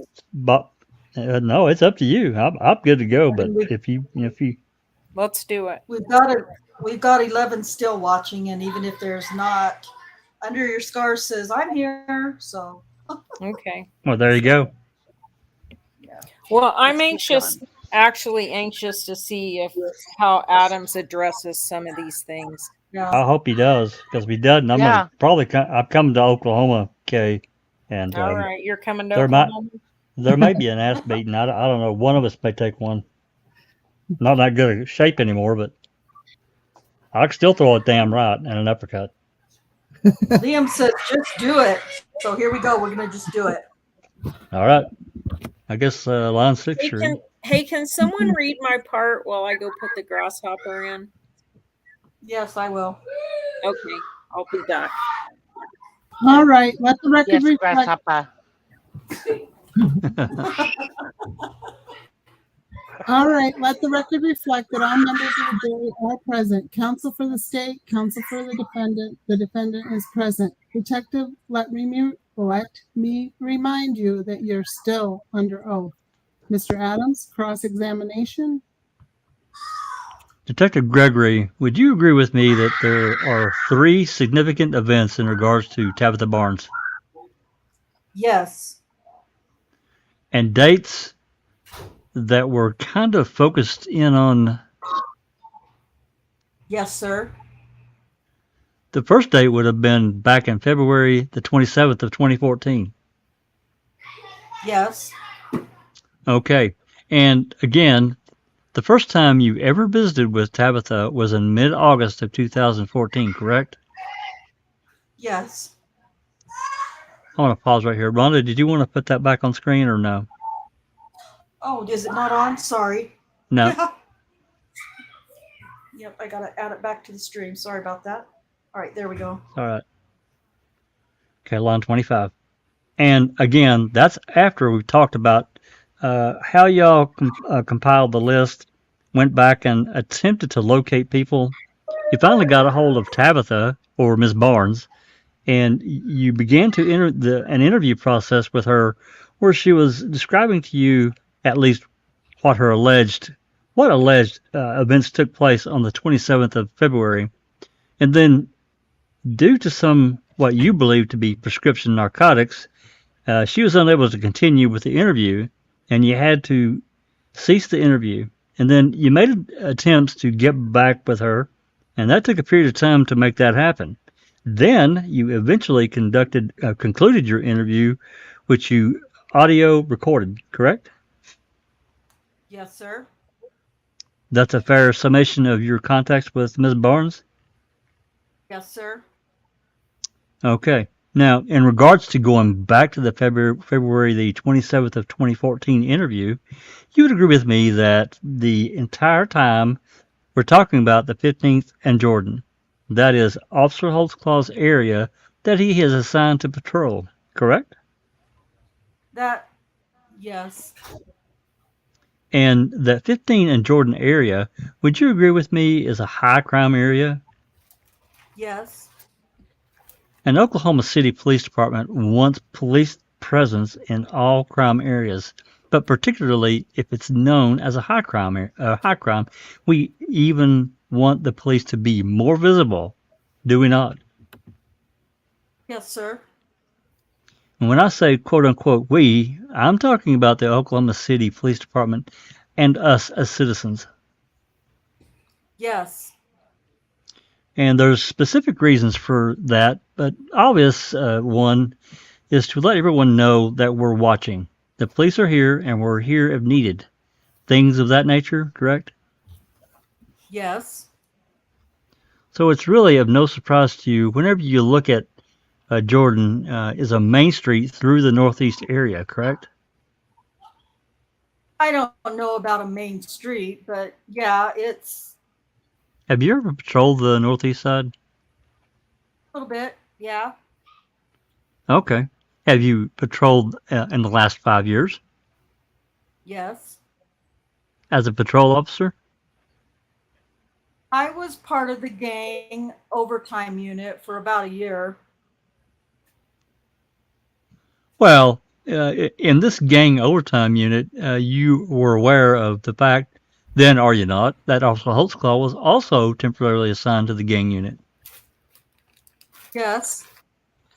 And being in the gang unit is different than most units in Oklahoma City, is it not? Yes, sir. They are very specialized. Yes. Can I interrupt And for just a minute? Yes. Were they in gang units at the same time? I don't think so. Daniel had served the No. gang unit. Yeah, Okay. Rockhead had been in the sex crimes for quite a while at that point already. Okay. Daniel was in it. But he Okay, knows what the sorry. gang unit does. Rocky does. Right. Okay. Continue. Line 7. And are you familiar with a sergeant over there in the gang unit by the name of Sergeant Castleberry?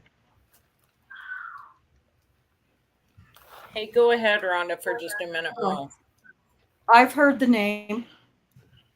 Are you aware of the fact that the gang unit specializes on trying to disrupt the operation of the particular gangs here in the Oklahoma City area? Yes. And there's a number of ways they do that, but in any event, they are a very specialized unit and are trained to deal with gang members and gang people. Yes. Now, in Officer Holtzclaw's, while he's been trained in that gang unit, are you aware of the fact that the gang members using a $20 when they would come into contact with a member of anyone in the community and placing it in the backseat before they got a suspect or an individual back there and sitting them back there in the back seat having a conversation with them, and out of the $20 what they would see is whether or not that individual would say, hey, I found a 20 and hand it to the officer, meaning they have a probability of being honest, or trying to pocket that $20, which would lead the officer to believe that they're not dealing with an honest person in the back seat. I've never come across it. Okay. Are you aware of the gang unit doing that and teaching Officer Holtzclaw? That's one of the things that they use in the field to try and determine whether or not someone is being honest. No. Okay. Now, in regards to the first, back on February 27th of 2014, you'd agree with me that as a patrol officer patrolling a high crime area, if you come across a vehicle running in the street, occupied, just sitting there, that would cause some suspicion. Just sitting in the street? Sitting in the street with the engine running would cause the officer to take further action, or at least try to figure out what's going on here. No, not necessarily. Oh, okay. Kay's back. It's not unusual then at all. Is it for people to be sitting out in their car at midnight on a weekend? I've seen it several times doing late night patrol. Are you just accusing Officer Holtzclaw and Officer Venegas of being overly police oriented whenever they when they approached the car on the 27th to try and figure out what was going on there? No. It was absolutely okay? It was okay. Okay.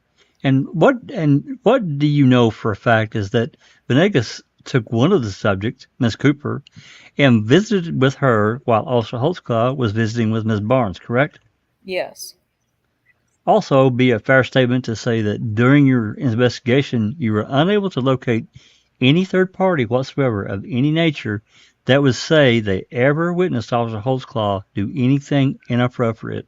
That's correct. Then what happens? We jump forward to March the 25th of 2014, correct? Yes. And the very first thing we hear from Officer Holtzclaw on March, and again, just to kind of get things in perspective, we know for a fact that in late February of 2014, Ms. Barnes' house was burglarized. Yes. And we've heard about the guy running down the street with a microwave and all those things. That's what we're talking about.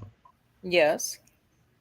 And eventually, a number of officers respond to that call, correct? Correct. Back in late February of 2014, shortly after Officer Holtzclaw's first contact with Ms. Barnes. That's correct.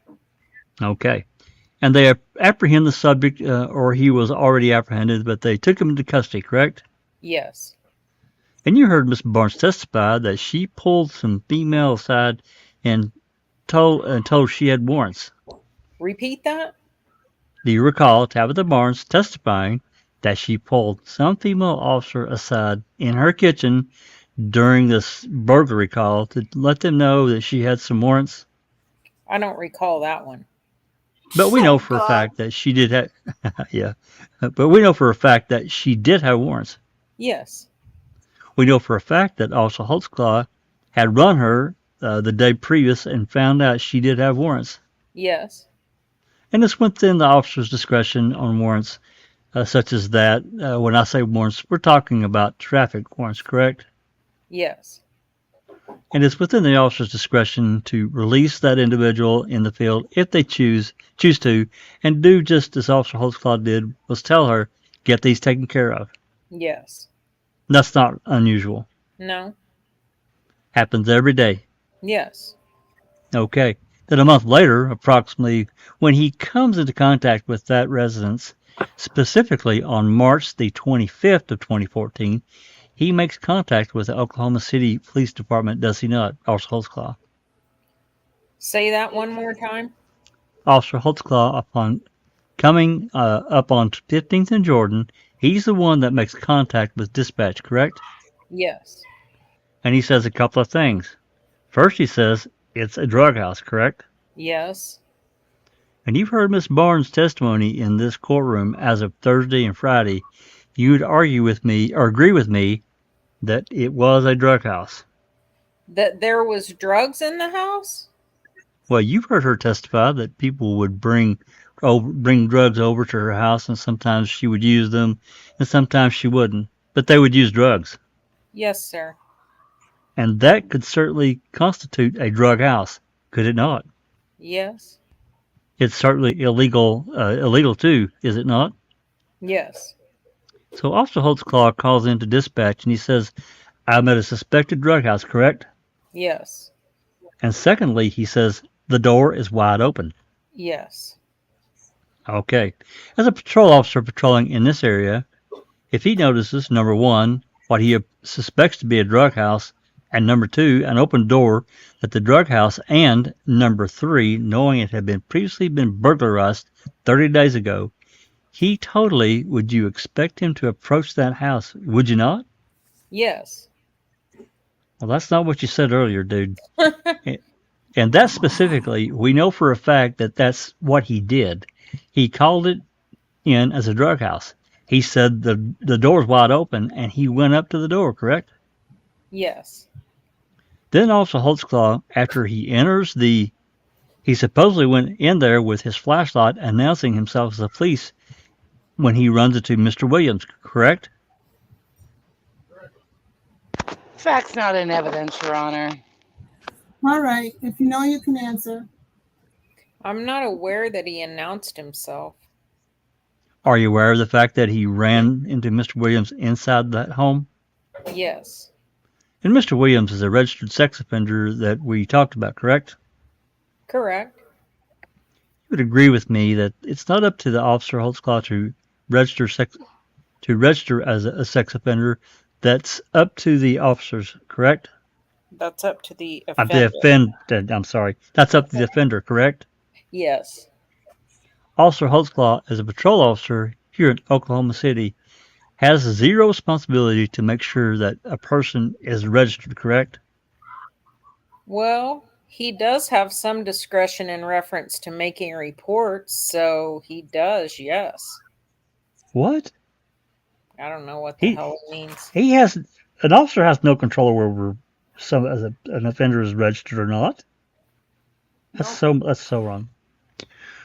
Okay, you would agree with me that Mr. Williams is the one who's responsible for all the things that go along with being a registered sex offender, including, but limited to notifying the Oklahoma City Police Department on a frequent basis of where he resides.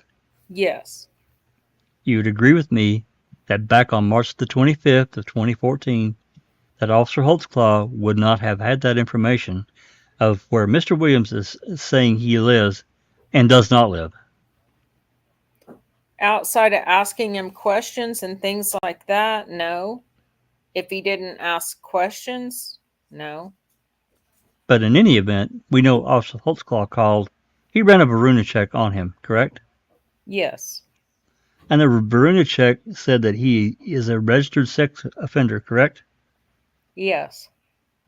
And at that time, and at the time that all these events were taking place, we know for a fact, at least from Ms. Barnes' testimony, that she's not there and the kids aren't there, correct? That's correct. And so legally, most importantly, Officer Holtzclaw really had nothing he could, really there's nothing he could do to Terry Williams at that point, correct? As far as arrest or anything, Yes, that's correct. as far as arrest. That's correct. But he did, but when he called it in, he made a record that Terry Williams was there, correct? And he ran his name. He didn't make a record. He made no report. So all these records that have been introduced, you don't call any of those records? It's a record that he ran them. It's not a record that like actual police report documenting that he was there. He certainly didn't try to hide it in any way, did he? No. Okay, well, in any event, what you've learned is that he supposedly told Mr. Williams, you shouldn't be here, and I'm going to harass you and run you every time I see you, correct? Objection, Your Honor. Facts not in evidence. All right. Do you know? Repeat the question. Did Officer Holtzclaw supposedly tell Mr. Williams back on March 25th of 2014, you shouldn't be here, and if I see you around here, I'm going to continue to harass you and run you? That's the way I understand, yes. Basically telling him you're not welcome in this neighborhood. Yes. You would agree with me that you would agree with me that at no time did the Sex Crimes Division, which you're in, ever get involved in investigating Mr. Williams, or whether or not he's where he's supposed to be. That's a separate unit, but no, we did not. Okay. And from all indications, it appears that Officer Holtzclaw followed through on his promise, correct? Yes. That he appeared to be watching out for Mr. Williams in the neighborhood, is correct? Yes. Okay. Now, another significant event that you said that was significant to you was that on the 25th day of March of 2014, that he did again run, that he went ahead and ran Miss Barnes again and found out that she had those unpaid warrants, correct? Yes. And you thought it was a significant now that 30 days had passed and he was aware that she had warrants and, again, she hadn't taken care of them and he didn't take her into custody. Yes. And that is a significant fact to you, is it not? Yes. Okay. Today is November the 16th of 2015. Yes. You've had multiple contacts with Miss Barnes, correct? Yes. Tell the juries how many times you've placed her under arrest for those warrants. None. Ha ha. Boom. Boom. Your face. Good for Adams. Thank God he grew a little backbone there. Okay. Okay, are those warrants that Officer Holtzclaw was aware about back in February of 2014, are they still active? I'm not for sure. It's possible. She did go to jail on them, so I thought she did he mean I wonder if this is a typo by the court reporter or he misspeaks. She did go to jail on them, so I thought they were taken care of. I don't know. Oh, I guess if you go to jail on them, you sit out the time of the fees. Oh, That's what he's yeah. talking Yeah. about. Sorry. Yeah. Okay. Yeah, but didn't she say during her first trial part That that they still that weren't they're paid? still pending. Yes, Yeah. she did. Okay, that's what I thought. I got to pause for just mute just a second. Hold on. Okay. Oh.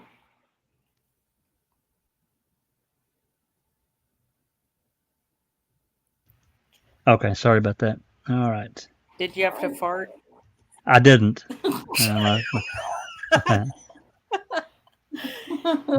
No, not yet. Maybe later. Okay. Okay. So, line 18. Have you looked? No. It's not important to you? For a rape trial, no. Is it important for you to determine whether or not you think Officer Holtzclaw was acting out of the ordinary when, in fact, you haven't arrested her on those warrants? I was there to investigate her sexual assault. He's there talking about the warrants, dealing with the warrants. As a street officer, it's two separate things. So is it your testimony today that people, as long as you're investigating for sexual assault or some sort of sex crime, they can continue to be a menace in our society and continue to commit crimes and you will not act on it? No, you're changing things around. As far as a rape victim, trying to get them to trust us and everything, if I would sit there and try to arrest each and every one, no one would ever come forward. No one would ever want to talk to us. So no, I'm not going to sit there and hold that over a rape victim's head. Let me be clear about this. She wasn't raped. Exactly. Right. What the hell is he talking about? And why didn't Adams call him out on it? Maybe he will. All right. On 13. Well, have you done anything in regards to making sure she's taken care of those warrants that you thought were so significant back in March of 2014? No, it was significant for him not arresting her. Well, again, that's the officer's discretion, is it not? That's correct. Okay. And then after his contact with Miss Barnes on the 25th, the very next day, she said she shows up and we hear that phone call when we know about the phone call between her and her mother, correct? Correct. And you would agree with me that, officer, that for the very first time on Friday, Miss Barnes said that officer, Holtzclaw, told her that he had received information from the confidential informant that she had just sold a $20 rock. Yes. Whenever she interviewed with you back on August of 2014, she never said that, did she? That's correct. Did not hear. Yeah, sorry. And then again, when she testified in the preliminary hearing, in this matter, she never testified to that, did she? Correct. And the first time we heard it, you would agree with me, was Friday. Yes. And you'd agree with me that if a patrol officer receives information that there's drugs being sold in what he believes to be a known drug house, he has every right to whatsoever in the world to do what we call a knock and talk, correct? If he received the information, that's correct. And that's something in Oklahoma City Police Officer Department does on a daily basis, hundreds of times. Yes. And that is simply where a uniformed officer without a warrant or anything, simply with some information they possess, will go knock on a door and talk to an individual. Usually with other officers, but yes. But it's not unusual in the patrol for an officer to go up to a door on a place that he thinks is dealing drugs and let them know he's watching. Alone? Yes, it's extremely rare on that one. Well, except he knows who's in the house. I mean, Right. He knows who he's dealing with. He's 6'3" and 260 pounds and very athletic and Not afraid. not afraid. Well- Maybe, and it's not like he thinks there's a whole gang of a whole drug cart, a whole Yeah. group of drug Everybody- people like rolling up on a gang. Yeah. It's two Enough. different Not only things. that, Right. as far as we know, as far as we've researched and read and understand, this stop never happened anyway. So I'm That's right. Yeah. I'm kind of wondering. There's no proof that this stop happened. This Yeah, encounter. that's true. I'm just challenging Rocky's bullshit. Yeah, well, that's Exactly. Just making shit up, like, like yeah. if you're gonna do a knock and talk on a single female, you need backup. Yeah. He's so scared. Yeah. Rocky does because he's a pussy. Oh, sorry, I Yeah. did not mean to say that out loud on the. Well, you said it. I did say it. All right. Can't take it back. Line 6. And what policy or procedure are you relying upon in that regard? I'm just speaking as an officer. So it's just not the way you would have done it. It's not the way most officers would have done it, but I'm speaking on behalf of several, so You're also aware of the fact that Ms. Barnes said that on the very next day, which would have been March the 27th of 2014, she boarded up her house and left. she did leave her house for like 3 months, correct? She said that she left her house for 3 months and went to Texas and stayed with her mother, correct? Yes. Have you been able to substantiate or corroborate that? Far as her leaving? No, I just went off what she was saying on that one. Now, you've course. also testified. Yeah, right. I just take her word. Now, Yeah. you've also testified that whenever Officer Holtzclaw first came into contact with Terry Williams and learned that he was a registered sex offender, that there would need to be some further investigation, correct? Could be. That further investigation certainly wouldn't be done by a patrol officer. It would be done by a detective, correct? That's correct. And in this particular case, you know that part of the investigation, if there ever was one conducted, would be whether or not Mr. Williams had the ability to be staying or living at Miss Barnes' house, correct? That's correct. You'd agree with me that in all the records that you reviewed that Mr. Williams was reporting to the Oklahoma City Police Department that he was living somewhere other than Miss Barnes' house. Correct. So he wasn't telling the truth, correct? He wasn't telling the truth in reference to where he was living. That's correct. You also saw or know for a fact that Mr. Williams has been arrested at least 7 times for failing to register as a registered sex offender. I don't recall that one.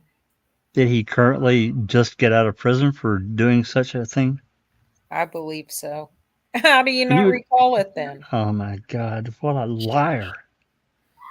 And you would agree with me, would you not, that he's done this on multiple occasions since he's been required to register as a sex offender, whether it's be 7, 5, 6, somewhere in that neighborhood. It's possible. I don't recall. Is it even important to you? For him to be registered? Yes. Okay. Is it important to know how many times he's intentionally evaded the law and not registered? Yes. You think that's significant? That's significant for his case. Now, you all, it is your general understanding as a detective, is it not, particularly in the unit that you're in, that a registered sex offender, taking the kids out of the equation, all sex offenders, are they restricted from living within 2,000 feet of a school? Yes. Did you ever check to determine whether or not Miss Barnes' house is within 2,000 feet of a school? That's the registered sex offender unit. I did not. So you did not. No. And you also, does it surprise you that she certainly was within 2,000 feet of a school? If you say she's within 2,000 feet, I'm not. May I approach the witness, Your Honor? You may. I'm going to hand you what I've marked as Defendant's Exhibit Number 1 and ask you if you can identify that. It's a Google map of Tabitha Barnes' old address and the FD Moon Elementary Academy. Okay. And how far does it say it is from her house to the academy? Well, I believe it's 1,000 feet. Okay. Move for admission of Defendant's Number 1, Your Honor. Absolutely no objection. All right. Defendant's Exhibit Number 1 will be admitted. But it's not just schools that Mr. Williams is prevented from. He can't even stay there temporarily under the law, correct? Correct. I mean, when I talk about registered sex offenders, not only do they have to register where they are supposedly live, meaning where they live, but if they're gonna stay the night somewhere temporarily, they've got to notify the Oklahoma City Police Department, correct? I believe so. And But it doesn't just restrict it to schools. It restricts it to a number of other things, does it not? Yes, Parks? I believe so. Depends on their registration. I've never worked registration, so I don't know. Are you familiar with the park right there on by Miss Barnes' house called the John F. Kennedy Park, No. right next to the elementary school? Are you familiar with that? If you say it's there, I believe you. Do what? If you say it's there, I believe you. Okay. You would agree with me that if the detectives had gotten involved in this, they would tell Mr. Williams he's not allowed to be anywhere over there, correct? It appears a registered sex offender detective would needs to check into that, correct? And you certainly would agree with me that that's not something, but a patrol officer telling a registered sex offender, I'm going to keep an eye out on you. You don't need to be around here. Every time I see you, I'm going to run you. That's just a warning shot telling him you better get away, correct? From what I understand, he didn't say anything about the registered sex offender. He was just telling him to get away. That's all I know about. He was telling him you better not be here. Every time I'm gonna run you. Yes. And you certainly don't see anything inappropriate with that, do you? Well, in reference to, from what we gather about what happened, yeah. That's, I don't know why he was kicking him out. Huh? So yeah, What? yeah, What Because he was a sex offender? yeah.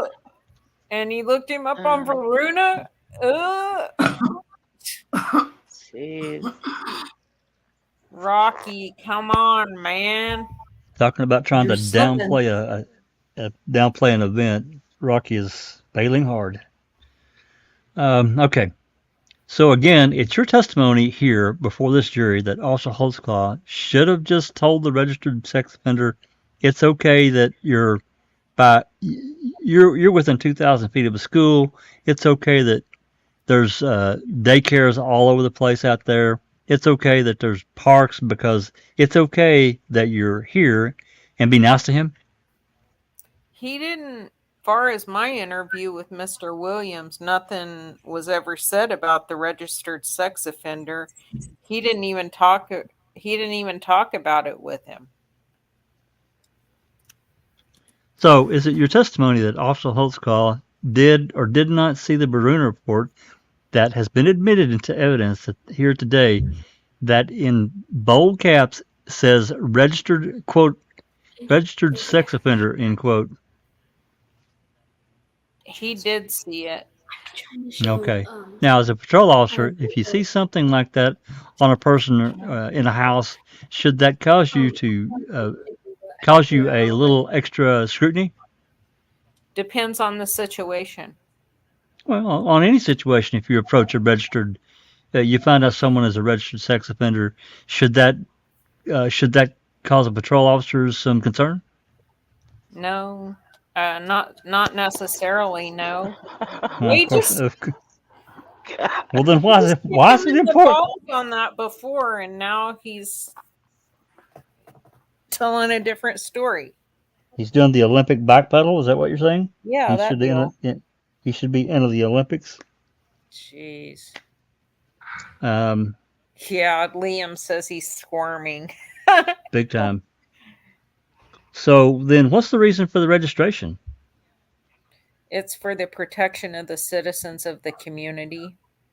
So, do you not think that we ought to protect the people over on the northeast side? Him going up to the house knowing if a registered sex offender is inside isn't going to dictate on how he's going to approach the house.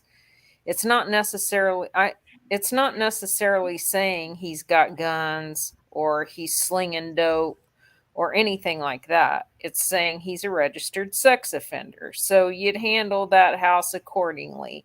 But it wouldn't send up flares to you to be extra on guard.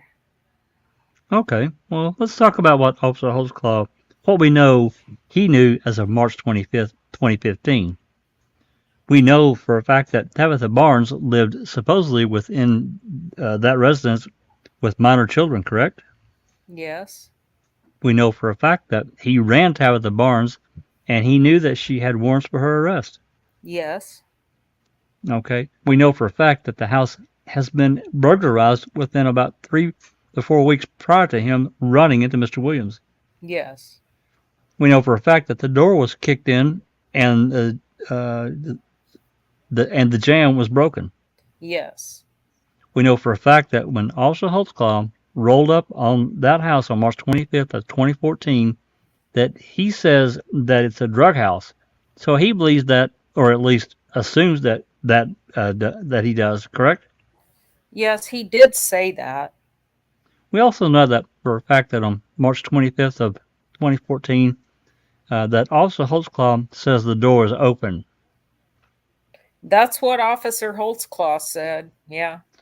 We know for a fact that he came into contact with Mr. Williams on that day, and for a fact, we know that on the Miranda report, it says he's a registered sex offender. Yes. With all those facts in mind, again, Officer Holtzclaw shouldn't be concerned or raise his radar in regards to Mr. Williams, correct? Well, from the facts that we know, far as my investigation in reference to the sexual assault report and the stalking of Tabitha Barnes, no, that doesn't quite add up. What? I don't know. Well, that's sexual assault, not rape. Maybe he thought about what he said earlier. Well, in regards to sexual assault, you're talking about, you didn't learn about that until the alleged sexual assault until April the 14th of 2014, correct? Until April? You never talked to Tabitha Barnes until August Yes. of 2014, correct? That's correct. So she never made these allegations prior to that, correct? No, she did not. Now, you also testified on direct. Remember the discussions you had with Mr. Giger regarding Florence Matthews and Tabitha Barnes? Yes. And you said you weren't able to find any information where they have even knew each other, correct? I didn't know any information in regards to them talking about these cases or anything like that. No, I don't know. You have become aware of the fact that Miss Matthews has spent the night over at Miss Barnes' house, correct? Yes. Why didn't you just tell the jury that? I was trying to answer your question. Okay, well, do you think they knew each other, know each other if they were spending the night with each other? Yeah. So do I just need to ask the questions precisely? Is that what you're saying? Argumentative. All right, rephrase your question.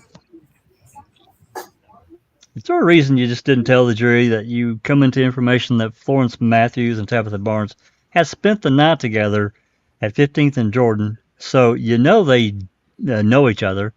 Is there a reason you just didn't tell them that? No, I answered the question.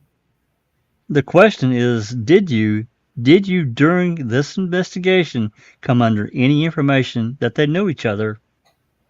No, I didn't. Now, in regards to Tabitha Barnes, there's also been a recording introduced here that is the recording from the 27th of February, March the 25th, and March the 26th, correct? Yes. You'd agree with me that nowhere in any of that recording can you determine Officer Holtzclaw is doing anything inappropriate other than just advising dispatch of what he's up to. Correct. And the AVO matches up with it. Yes. Okay. And when we hear all these call signs and code words and everything that Officer Holtzclaw is doing, you would expect a patrol officer to do, correct? Yes. So he's not disputing the 26th stuff? Evidently not. not. Jesus. Okay. We just call him a pancake flip-flop waffle. Oh, man. May I have just a moment, Your Honor?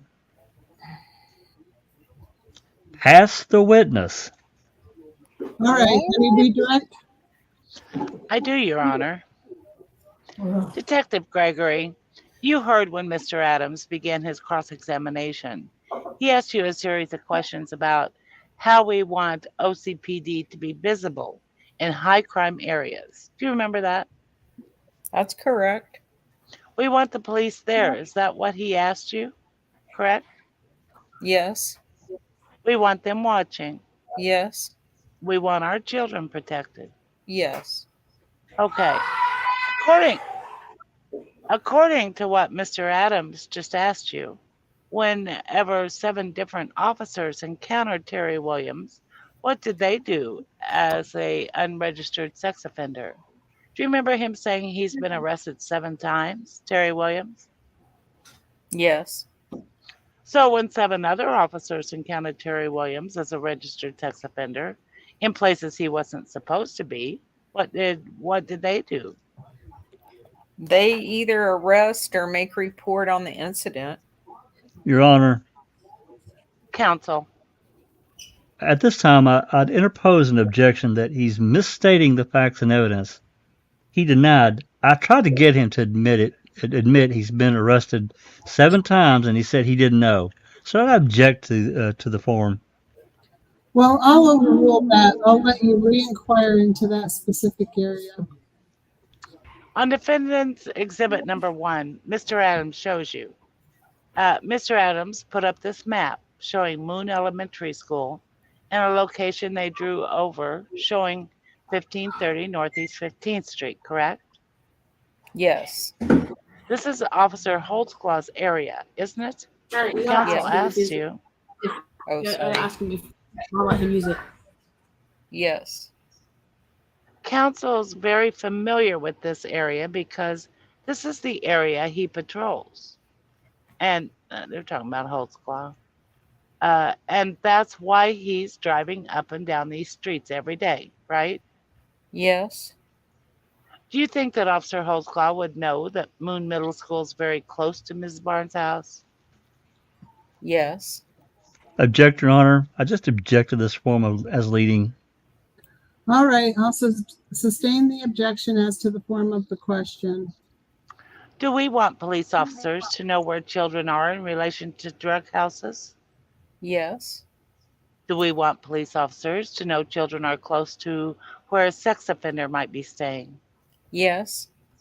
And what Officer Holtzclaw knew about Terry Williams on March 25th was that he was living with a lady who had at least, well, he was in a house with a lady who had at least 3 warrants, according to what Mr. Adams asked you. Yes.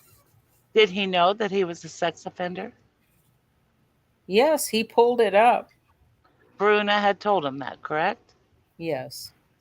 Mr. Adams indicated that they must have had some conversation about that, correct?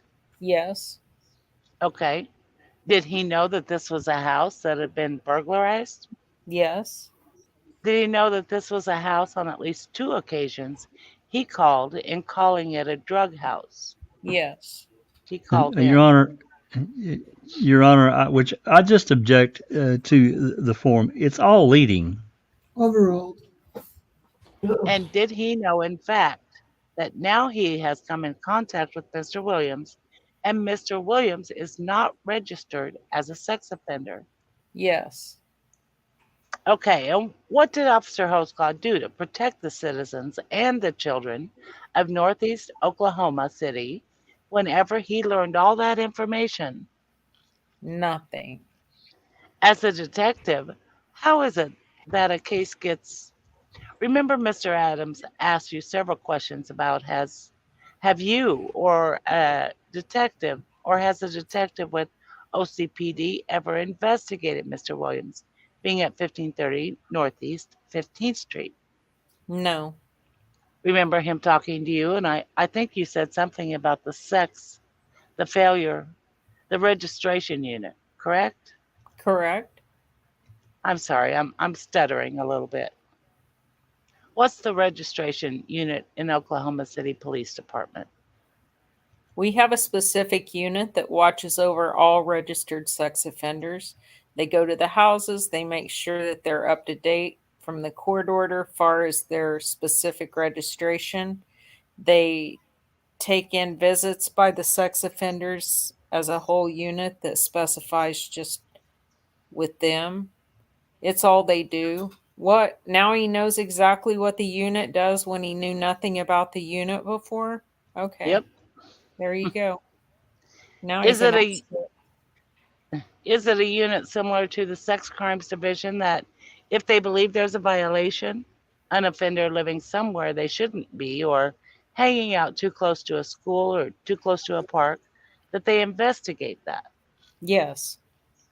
As with all the units in OCPD, how is it that the detectives usually get involved in cases? Judge, I object to the hypothetical. Overruled. Ooh. Officers make reports and then the reports are sent on to the investigation bureau. In a case like this, where a patrol officer has learned a lot of information that Mr. Adams asked you about Mr. Williams living in a place with kids and a drug house and all this, whose, whose responsibility would it be to tell the detectives, hey, there's something going on at 1530 Northeast Jordan that you guys need to look at? The officer who comes across that information. And did Officer Holtzclaw do that? No. And is that significant to you, knowing that Officer Holtzclaw knew about the warrants, knew about the sex offender, knew about the criminal activity at the house, knew about the high drug crime, the high crime area, had suspicions that it was a drug house, and Mr. Williams was there? Is that significant that he did nothing? Yes. Can you think of a reason as to why Mr. Holtzclaw might not have wanted the detectives snooping around 1530 Northeast 15th Street? Judge, I object to speculation. Well, I'll sustain it to the form of the question. Is it possible that one of the reasons that Officer Holtzclaw did not want detectives going out to 1530 Northeast 15th Street to try to find Mr. Williams is because he had sexually assaulted the lady that lived there? Judge, I object to the form of the question. Sustained. Can you think of a legitimate police purpose that Officer Holtzclaw did not report Mr. Williams' activity and the things he knew about 1530 Northeast 15th Street to any detectives? No. So it's somewhat clear. You remember Mr. Adams asking you about Ms. Barnes' testimony that during the evening hours of the 27th, when the police came back on that stolen microwave burglary, that's what I'm talking about. Remember him asking you questions about her talking to the female officer? Yes. And during that contact with the Oklahoma City Police Department, was Ms. Barnes being looked at as a suspect in a drug house or as a victim of a burglary? Victim of a burglary. In your experience, and are you saying to the jury there's a difference when patrol comes in contact with people in those two different situations? Yes. And explain to me the difference. Because she still has warrants. She told them she has warrants. 12 hours earlier with Officer Holtzclaw, give or take, maybe more than that, whatever the math is. Almost 24 hours earlier with Officer Holtzclaw, whenever he's running her as a concerned police officer protecting our streets because there's two ladies and two teenage girls sitting in their car in front of their house. And then the next day, where she's making a report along with other people about a man who's broken into their house and stolen their stuff. What's the difference? Difference is because the officers are there for a burglary. They're there to assist her. They're there to assist the people of that household because the house was burglarized.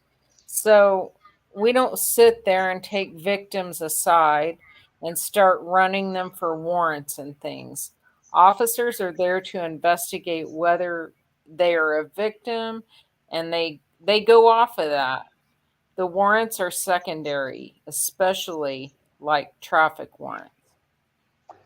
Counsel also asked about the fact that Ms. Barnes still has warrants, correct? Yes. Are you aware that at the time of this trial, Ms. Barnes was living in Texas? Yes. I believe she indicated that, did she not? Yes. She also indicated that shortly after this, she boarded up her house to make it appear she had to move, that she had moved. She'd gone to Texas, but she came back. Then she'd gone back to Texas. Things like that. Do you remember that? That's correct. Are you aware of an Oklahoma statute that says it's illegal to arrest someone when you call them to court on a subpoena if for outstanding warrants if they live out of the state? Yes. I And don't I'll believe them. Jesus. And I'll show you for the record, it's Title 22, Section 724, the statute that says you're exempt from arrest after service of process on a subpoena. Yes. Okay, so quite frankly, even if you wanted to arrest Miss Barnes yesterday for her outstanding warrants, because we brought her back from the state of Texas on a subpoena, does the law forbid you from doing that? I could not arrest her, no. What do you think the law is written? Why do you think the law is written that way? Judge, I would object to the relevance. Sustained. I'll rephrase. Is that statute consistent with the Detectives Bureau's policy of whenever we're talking to witnesses and or victims of crimes, we don't want to arrest them for warrants even though they are outstanding? Yes. Object to the form, Your Honor. All sustained to the form, the way you referenced the statute. Oh, I'm sorry. That was the judge. That's okay. From your interpretation of the statute as an officer who has sworn to uphold the laws of the state of Oklahoma, is that statute consistent with the general ideas of the way the Detectives Bureau of Oklahoma City Police Department interact with victims and or witnesses when they have outstanding warrants? Yes. Object to the form. Okay, come up a minute. Your Honor, I'll withdraw the question. All right. Do you remember Mr. Adams asking you a series of questions about the contact on March 26th in the context of Mr. Holtzclaw stating to Tabitha Barnes, according to Tabitha Barnes, that he had had a tip that she was selling crack cocaine Yes. on, and then he asked the questions about the radio traffic, and did you hear anything unusual on there?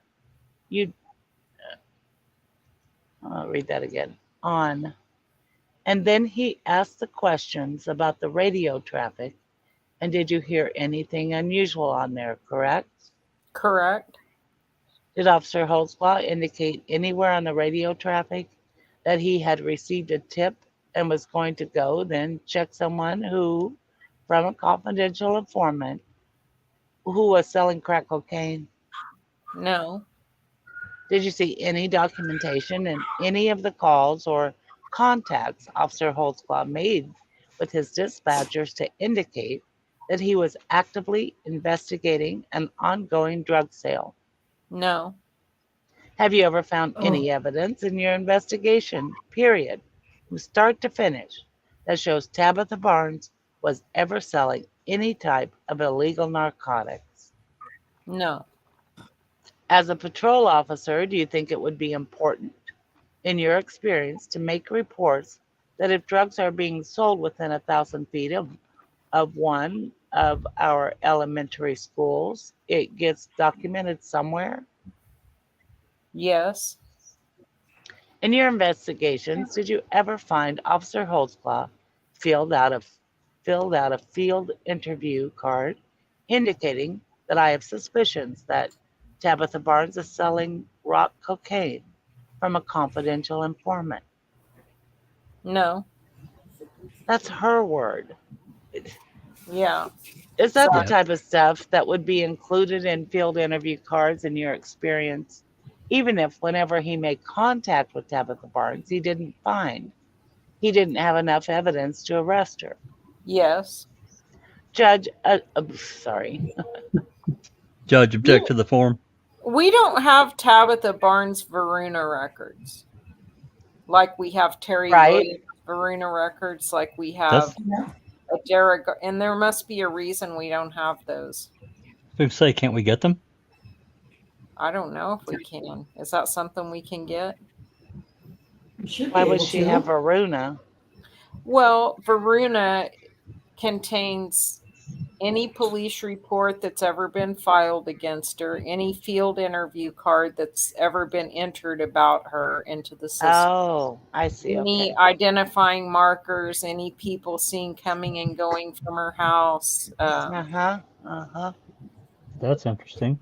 I didn't all realize that. all kinds of stuff like that.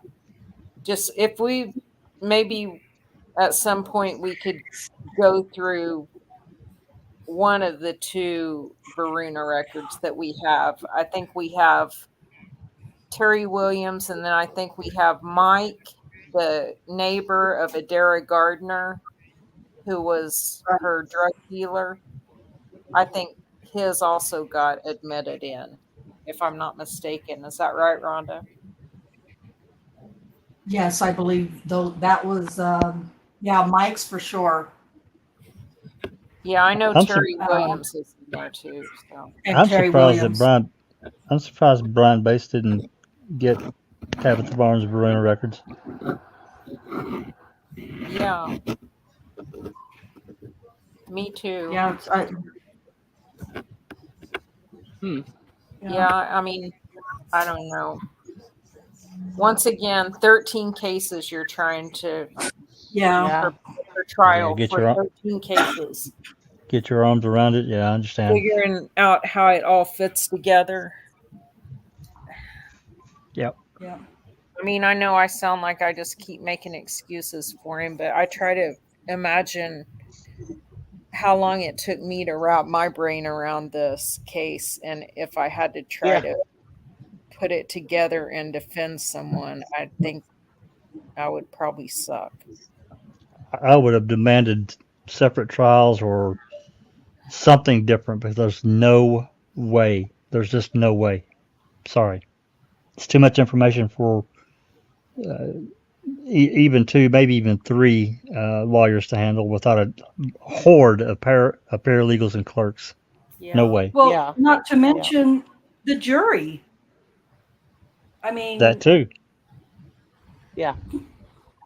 To try and take it all in and That's right. Decide. understand it Yeah. all and be straight. yeah. Yep. I agree. Understand that. Yeah. Yeah. Okay. Line 19. Judge, object to the form. Overruled, you can answer. Yes. Because we want our officers patrolling out there and protecting children, don't we? Yes. Do you remember counsel asking you a lot of questions about Officer Holtzclaw being assigned to the gang unit and the way they especially do things and target gang members and drug sales? Do you remember that? Yes. Based upon your investigation, can you tell me what gang Tabitha Barnes belonged to? Oh my I've God. come.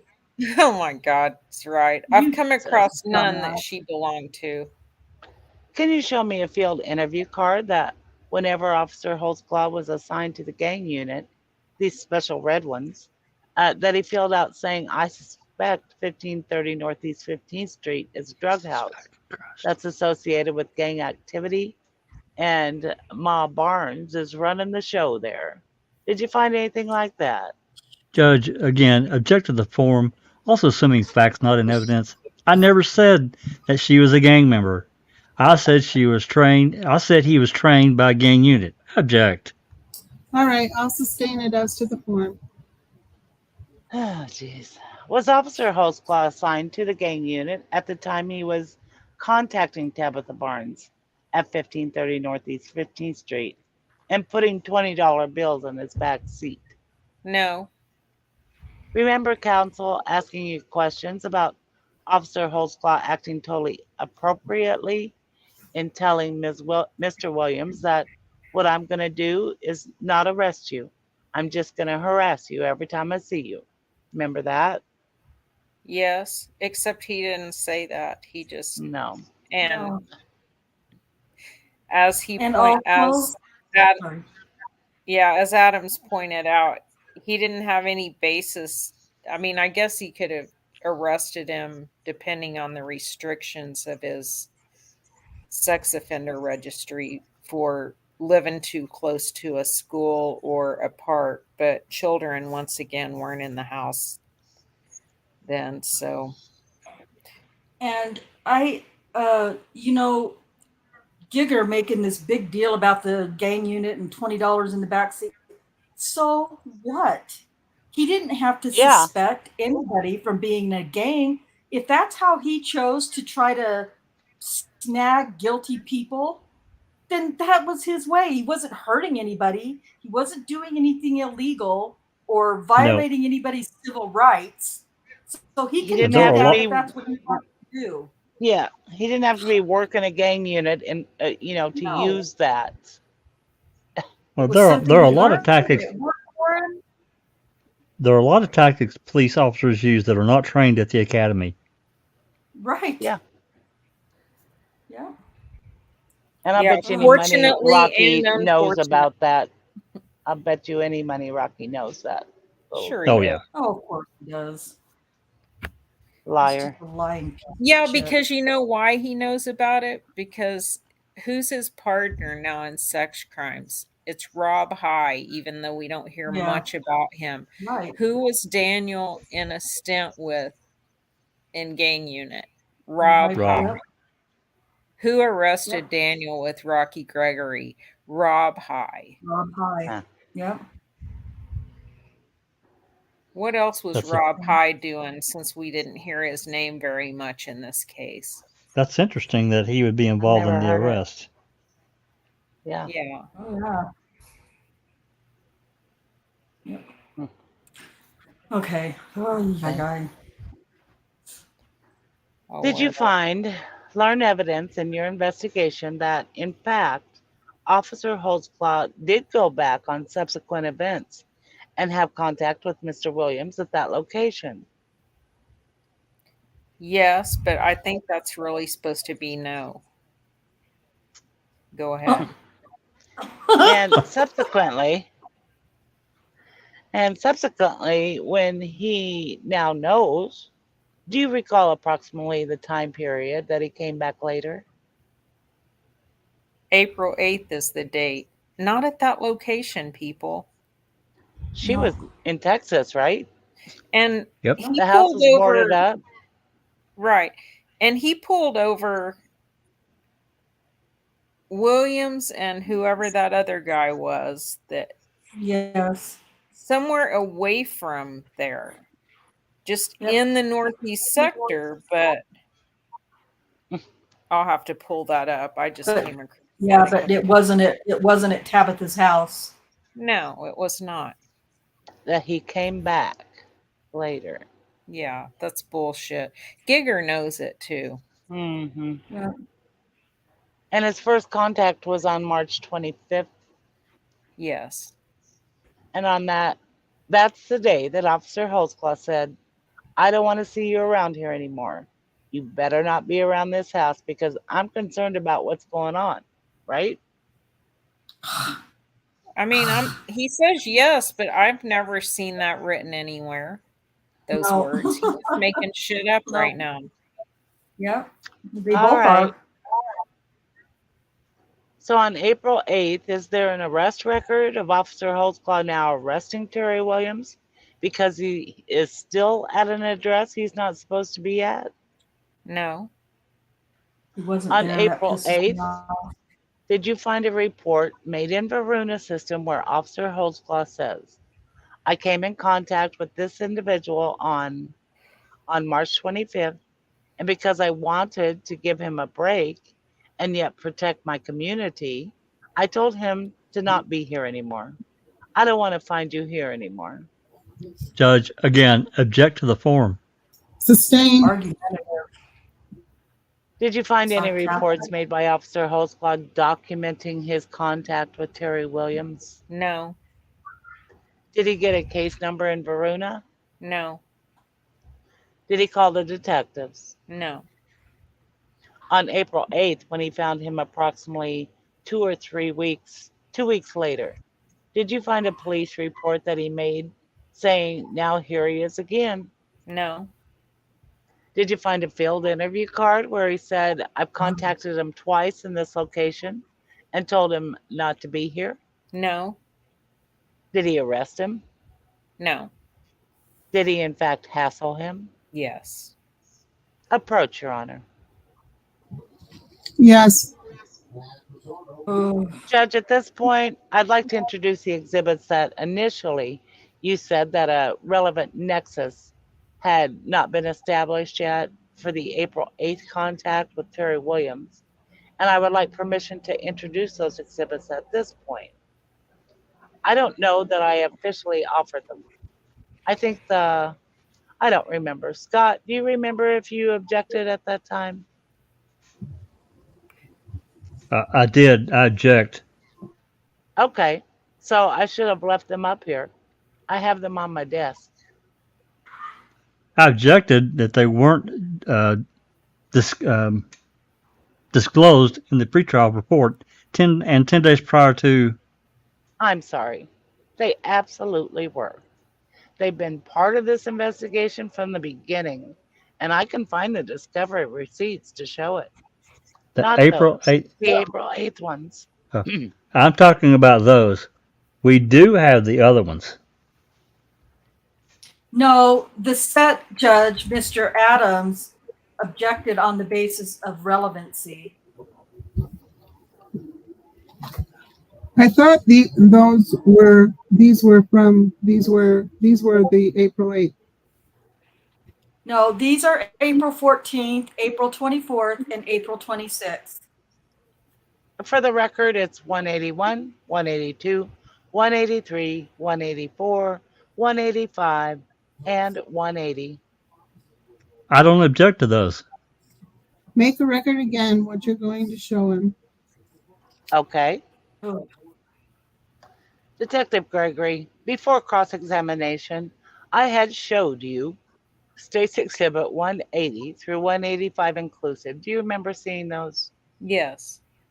And are those documents relevant to the subsequent contact Officer Holtzclaw made with Mr. Williams on April the 8th of 2014? Yes. And are they accurate in regards to the information you received from the Records Division of Oklahoma City Police? Yes. Offer states 180 through 185, Your Honor. No objection. All right. States Exhibit number 180, 181, 182, 83, 84, and 85 will be admitted.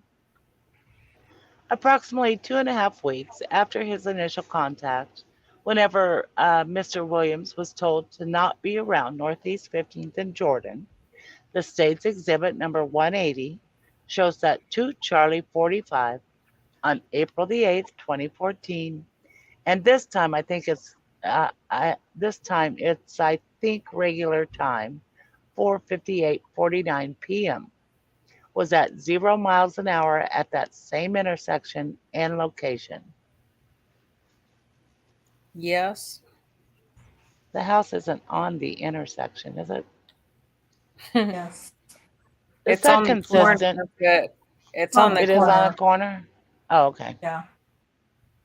Is that consistent with what Terry Williams subsequently told you during an interview contact that you had with him? Yes. Show you State's Exhibit number 181, CIU log on April the 8th of 2014. This log time actually was not filled in, but does it show, just one second, Charlie 45 running 2 people, Terry Williams and Jesse Hawkins for warrants. Yes. And does it in fact show that not only in Varuna, but on April the 8th, the CIU informed Officer Holtzclaw that Mr. Williams was a sex offender? Yes. Is that also consistent with Officer Holtzclaw running both Mr. Williams and Mr. Hawkins, consistent with what Mr. Williams told you? That's correct. Officer Holtzclaw's activity log on states number 185 again, April the 8th, 2014 at 16:30, which is going to be 4:30. Is that correct? Yes. To 1700, which is 5 o'clock, basically a 30-minute. Does it show that he's out on subjects at 15th and Jordan? Yes. Does it show that he was run by DH 1782, Officer Holtzclaw, from his terminal in his police car on April 8th at 4:51 in the afternoon? Yes. The lineup, states 184, shows Officer Holtzclaw was on duty that day. That's correct. The CAD call puts him at 16:39 to 4:39:41. What? What? That's weird. What now? 16. 41. No, he's saying he's converting the time. 16:39 Oh, okay. Oh, is okay. 4:39 p.m. Okay. Okay. Thank you, Jack. Shows him at 50th and Jordan, correct? Yes. From 4:39:41 until 5 o'clock and 28 seconds, correct? That's correct. This time, whenever that call was closed, you see the name of a dispatcher, do you not? Yes. I just want to point out here that all of the calls are pretty much 20 minutes. They made such a big deal about Janie Liggins, Yep. Yeah. 15 or whatever it was. And it ended up being more like 13, right, Rhonda? Or Yeah. what was it? It was less than 15 minutes. It was Yeah. about 13 minutes and 45 seconds or something like that. Does that appear that the dispatcher closed the call instead of Officer Holtzclaw hitting the button in his car? Yes. Correct. So on April the 8th of 2014, does it appear that Officer Holtzclaw again came in contact with Mr. Williams? Yes. Was that significant to you in your investigation? Yes. Why? Because Mr. Williams informed me that Officer Holtzclaw told him if he ever sees him around that house or area again, he would harass him. Again, he stopped him on that location. And we know that the computer database for CAD generated a call, an incident saying that it happened. Yes. We know that CIU was contacted, and he was in fact ran and told that he was a sex offender. Yes. We also know that Officer Holtzclaw logged it to get points on his activity log, that he was out on subject and doing police work, correct? Yes. Dog. But even after going to the effort of getting credit for stopping him at 15th and Jordan, for fuck's sake, did he actually make an arrest of Mr. Williams for violation of the law? No. And even though he claimed getting points and credit for being out there and being a good police officer and being active, did he call a detective and say, I found this guy twice at this location with kids living in the house that are in Texas right now and too close to his school? I can't believe Scott Adams is not picking up what he's laying down here. Yeah. I can't believe we're talking about this in so much fucking detail. It's Yeah, that too. irrelevant. Not that I'm aware of, no. And the fact that he did not do those things, is that significant to you in this investigation? Yes. Yeah. Yeah, why? If he's Yeah, so why? significant to you one more time, I just want to fly over there and punch him in the nose. I'm so Mhm. sick. What Is that else can- significant to you in this investigation? Because Ugh. we've established that Mr. Williams is a registered sex offender. He's over at this house with a bunch of kids. Nothing's been done about it. Would making a report result in other officers who are not with the patrol division going over and asking questions at 1530 Northeast 15th Street? With a report? If a report would have been made, would that have been a result of that? Yes. And in order for that report to be generated, would Officer Holtzclaw's name have to have been on it? For the incidents that Officer Holtzclaw was involved in, yes, it would. Oh, God. And the detectives would have had to know it is Officer Holtzclaw who's been making contact with these individuals. Yes. Pass the witness. Oh, my God. All right, recross. Oh, You betcha. We're talking specifically about the incident that happened on 4/8 of 2014, April the 8th of 2014, wherein Officer Holtzclaw came into contact with Mr. Williams. Do you recall that? Yes.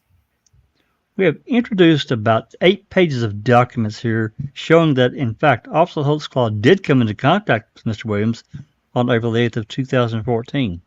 Yes. And after introducing all these records that exist, it's your testimony that it was his duty at that point in time, and correct me if I'm wrong, to notify a detective that kids are living in that residence.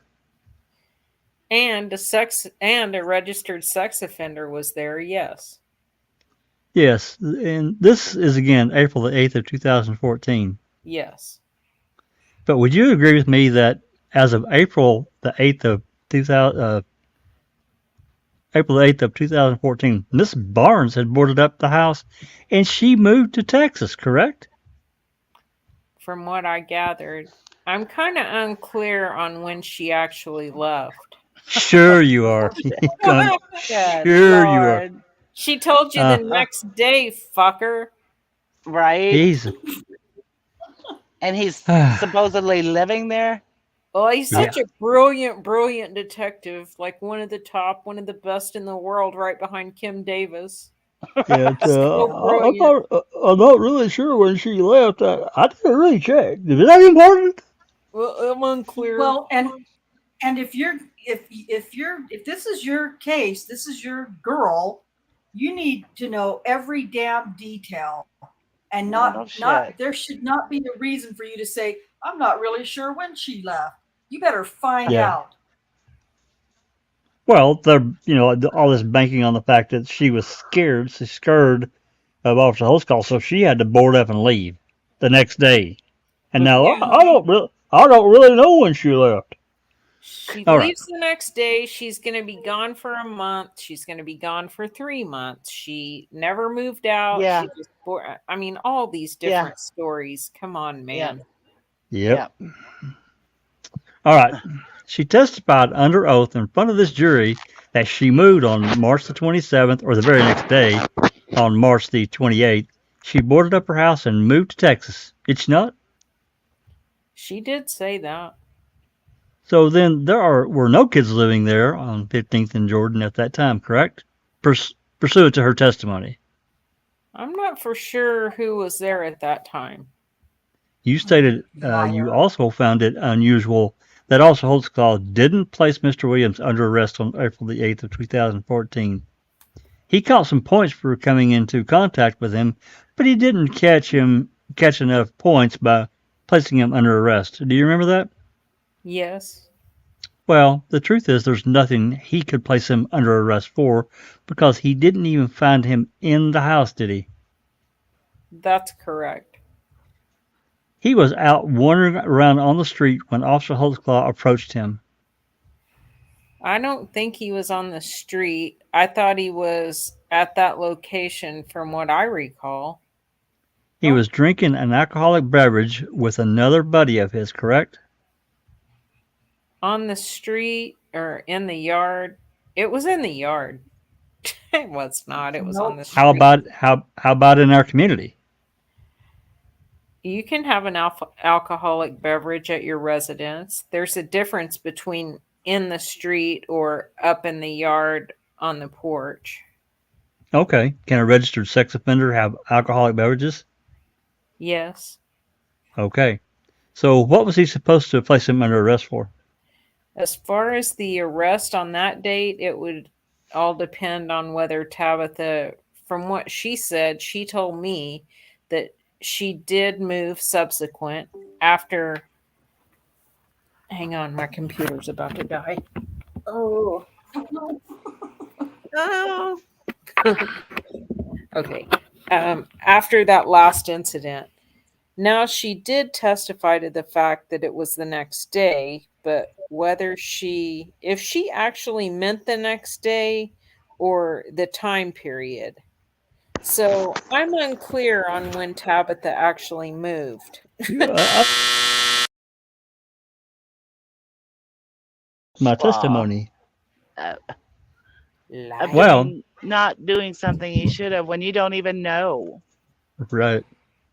Well, tell the jury what investigation you've done to determine the date that Tabitha Barnes boarded up her house and went down to Texas. From what I recall, it was within a couple weeks. So what efforts have you done to corroborate her story? Just going off what Tabitha originally told me. Okay, other than Tabitha's words, and we all had an opportunity to view Tabitha testifying, other than her word and taking her word for it, what we have done to verify that, what have you done to verify that she in fact moved the day after Holtzclaw came into contact with her the last time? She still had everything at that residence in her name and everything, so technically I couldn't verify that she had closed down anything, so no. He only knows that because she testified to it while he was sitting there. So basically, he didn't Mhm. investigate anything. No, No. he didn't. Assuming we believe her and she has boarded up her house, would you agree with me there's nothing that Officer Holtzclaw could have placed in this registered sex offender under arrest for? I don't know the circumstances of what he talked to him about. Whether Terry Williams was living there at the time, there's a possibility, yes, he could have. Well, there's always there's always possibilities, but what we know here today and what he knew at the time, my question is very simple.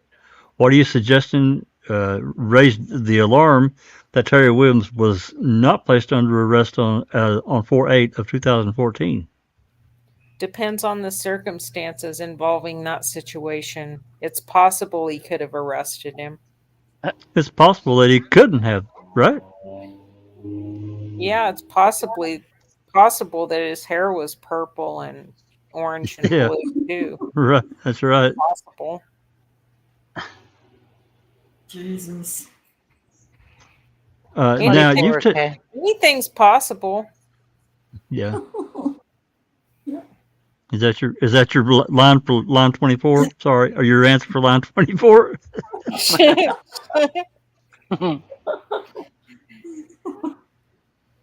Yeah, go on to 25. He did not, correct? Is that what you wanted me to do? Yeah. I'm sorry. Yeah, thank you. I'm being obnoxious now. You're fine. You're just Now being you've rocky. testified. Okay. You testified it was his duty to notify some detective that this registered sex offender was over there on 15th and Jordan. Well, he created this. This is Officer Holtzclaw that created this, correct? That's correct. I mean, and this is a several page document, correct? That's correct. And that exists within the Oklahoma City Police Department, does it not? That's correct. He even went further than that in that he called the Criminal Intelligence Unit. Is that correct? That's correct. And he said, I'm inquiring about this guy named Terry Williams, right? That's correct. He also inquired into Mr. Williams' buddy, Mr. Hawkins, correct? Yes. And have you had an opportunity to visit with Mr. Hawkins, correct? Yes. He certainly didn't feel like that there was any harassment going on April 8th of 2014, did he? Hearsay, Your Honor. Not offering it to prove the matter of what he did upon learning without information. Overruled. You can answer. I took it like he thought he was being. I took it like he thought he was being harassed. Yes. No. You just testified to this jury that Mr. Hawkins told you that he felt like he was being harassed, correct? He alluded to me. Yes, he did. May I approach the witness, Your Honor? Approach. That's just I'm not going to true. hand you. No. I'm going to hand Sorry. you. No, you're fine. I'm going to hand you is the only time you came into contact with Mr. Hawkins. Was it on 8/15 of 2014? That sounds correct. Have you met with him on any other occasion? No. Have you taken a report from him on any other occasion? No. Would it be fair? May I approach the witness? You can approach. I'm going to ask you to review the report that appears to be in front of you, dated April the 15th of 2014. Review that, and I want you to point out to me where it says he was being harassed or felt that way. Be hearsay, Your Honor. Again, I'm not offering to prove. Overruled as to the question. I didn't put that in there. I just said he alluded to me. He felt like he'd been harassed. Where did you put it in there that he said he alluded to you that he was being harassed? Here, no, I didn't. It's nowhere in that report, is it? No. In fact, it's 180 degrees different than him saying he felt like he was being harassed, correct? No, I don't think so. I just didn't put that exact wording. May I approach, Your Honor? Yes. Did he not tell you that nothing inappropriate was stated to him? Did he tell you that? Your Honor, hearsay. He just said that he didn't put it in there that he was harassed, but he felt that way. Come up. All right. Your objection is hearsay? Yes, sir. Did he tell you this? That's hearsay? He told him he felt like he was being harassed. He clearly didn't say anything like that in his report. In fact, I said he told you 180 degrees different, trying to stay away from hearsay, and he said no. Now I'm entitled to impeach him with what he said he told him. The problem is he's trying to impeach him, but he's not impeaching him with the witness's statements. He's trying to impeach him with hearsay. That's my objection. All right. You can ask a leading question. You can't read the report to him. Okay. Mr. Hawkins, at no time during your interview ever told you, even remotely close, that he felt like he was being harassed by Officer Holtzclaw back on April the 8th, 2014, correct? I felt like he thought he did. I felt Again, What? nowhere in your report Oh my do you God. say anything about that, correct? That's correct. And again, in your report, you specifically state that he didn't feel like there was anything wrong with Officer Holtzclaw, with what Officer Holtzclaw did, correct? He talks about nothing was said inappropriate, but there was a conversation about Terry Williams and talking about harassment and things. Okay, that he actually witnessed that. No, that he didn't. He was advising me that my whole reason for making contact with him is to verify that he was there when he was harassing Terry Williams, things of that nature. When he was harassing Terry Williams. So you actually knew that he was there because Officer Holtzclaw had called in CIU on him to determine whether or not he was clear, correct? Correct. So you knew he was there. Yes. Okay. And he didn't tell you anything about harassing by Officer Holtzclaw that he witnessed at all. Yeah, he did not use the term harass. No. Well, he Well, didn't even use the word anywhere close to that. He witnessed anything inappropriate. Inappropriate was my terminology. He did not tell you that he witnessed anything inappropriate between Officer Holtzclaw and Mr. Williams, correct? At that time, correct. Well, you said you never talked to him again. Was there another time? At that time, I'm agreeing with you. Well, but my question is very simple. Was there another time you talked to Mr. Hawkins? No. So after on the 8th, after when he run the Varuna, and now we've determined there's nothing that he could have placed him under arrest for, we know on Officer Holtzclaw's activity card that he put down on there, I came into contact with an individual, correct? And we know that he did that. Yes. And we know that he didn't try to get more points by arresting him for something he couldn't have arrested him for, correct? For points for the activity sheet? Would he have got more points had he placed this man under arrest, Mr. Williams? Yes. I'm not really understanding about the point system, but okay. Is everyone else Well, clear? yeah, let me tell you.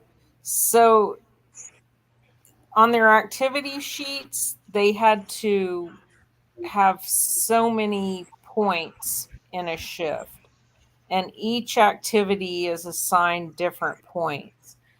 And so, one of the reasons that sometimes Daniel's paperwork was incomplete was because he had so many contacts with people. He was constantly working.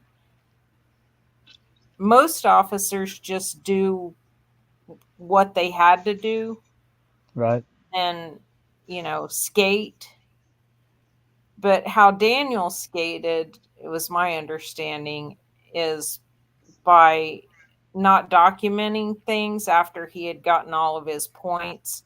Sometimes he got really lax about entering in every single thing that he was doing. And I can't specifically think about something right now that's been pointed out that was missing. But when we come across it, I'll raise it again on his Okay. activity sheet. Like, oh, he didn't even list that on his activity sheet. But then if you look at his activity sheet, he was super active. Right. I think in these emails too that there was a comment from the brass talking about how they needed to go back over Holtzclaw's numbers because they were so much higher than the other officers' numbers that they must be incorrect. Oh, Jesus. But that just shows that, Nobody's that active, right? I guess. I mean, Daniel is always complaining about how lazy some of the officers were, just sitting in their cars playing on their phones and stuff. Yeah. Not really. Engaging. Yeah, not really being into the work. Doing their Right. job. Yeah. Yeah. Yeah, I get that. I'm sure it happens quite a bit. All right. Thank you so much for explaining that. I understand now. Yeah. All right. Line 25. Okay. He didn't get more points because he didn't arrest him, right? No, he didn't get more points. Because he didn't arrest him, did he? No, he did not arrest him. He did not. He did not. Well, after Oklahoma City in their records division in Varuna and all this, see that Officer Holtzclaw had come into contact with now with an individual on 2 occasions at 15th and Jordan, at least now, correct? Yes. Was it actually this contact? Was it at 15th and Jordan? I guess it was. I thought it was a couple blocks away. I thought I just saw that last week, but I guess it was Did you see Okay. something that says it was? I'm trying to think what I read, but I mean, I saw both of their names on the Varuna sheet. I'm just They're gonna. Yeah, I evidently looking at a report here in court. Yeah, I mean, they just read all of that off in the last several pages. So, yeah, I I mean, don't think he was there. I'm gonna have to dig on that because I don't think it was right there at Tabitha's house. But I well, could be very wrong. they could say 15th and Jordan, and it was a few houses off, but it sounds like he was staying there more than he was telling Officer Holtzclaw that he was staying there. Well, yeah, I mean, Interesting. he said every once in a while, but Tabitha said usually every night or every other night in her testimony. Yeah. Okay, let's Big. get through this. Okay. Yeah. All right. Line 12. Tell the jury what Oklahoma City did in regards to following up with this known registered sex offender to determine whether or not he can even be there. Officer Holtzclaw did not let Oklahoma City Police Department know that a registered sex offender was living there. All these are just documents showing that he ran the subject, Varuna, and everything else. Some of these documents make it None. to it. Oh, I'm sorry. None of these documents make it to a detective. He would have had to have made a police report and sent that in for the police department to even know of what the subject was registered, all that. When you were talking about the sex offender registration department here in Oklahoma City at the police department, they are the ones that are responsible to keep track of people like Mr. Williams, aren't they? Yes, And they are responsible for going out and doing what we call surprise home visits, correct? that's correct. And they're the ones when they go out, because you would agree with me that no time does Mr. Williams and this registration with the special unit we have here in Oklahoma City ever tell them that he lived over there on 15th and Jordan. I don't know.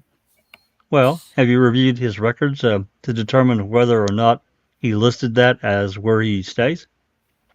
He only has, yeah, he does not report that he lives there. That's correct.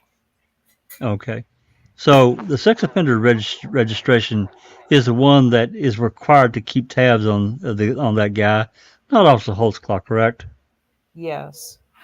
And are you aware of whether or not the registration unit has made any surprise visits to Mr. Williams' listed address of where he's saying he lives with the Oklahoma City Police Department? I do not know. Have you followed up with any officers within the sexual offender registration here in Oklahoma City to determine what outcome, if any, they have ever taken in regards to Mr. Williams? No. Okay. You also testified on direct that at least 7 other officers had come into contact with Mr. Williams and placed him under arrest for failure to register, correct? Yes. So are you agreeing with me that on at least 7 different cases, Mr. Williams had been placed under arrest and incarcerated for not registering properly as a sex offender? That's what I understand. Okay, tell the jury about the facts and circumstances of what happened in each of those cases, how it became aware to police that he was a liar and not living where he was telling them he was living.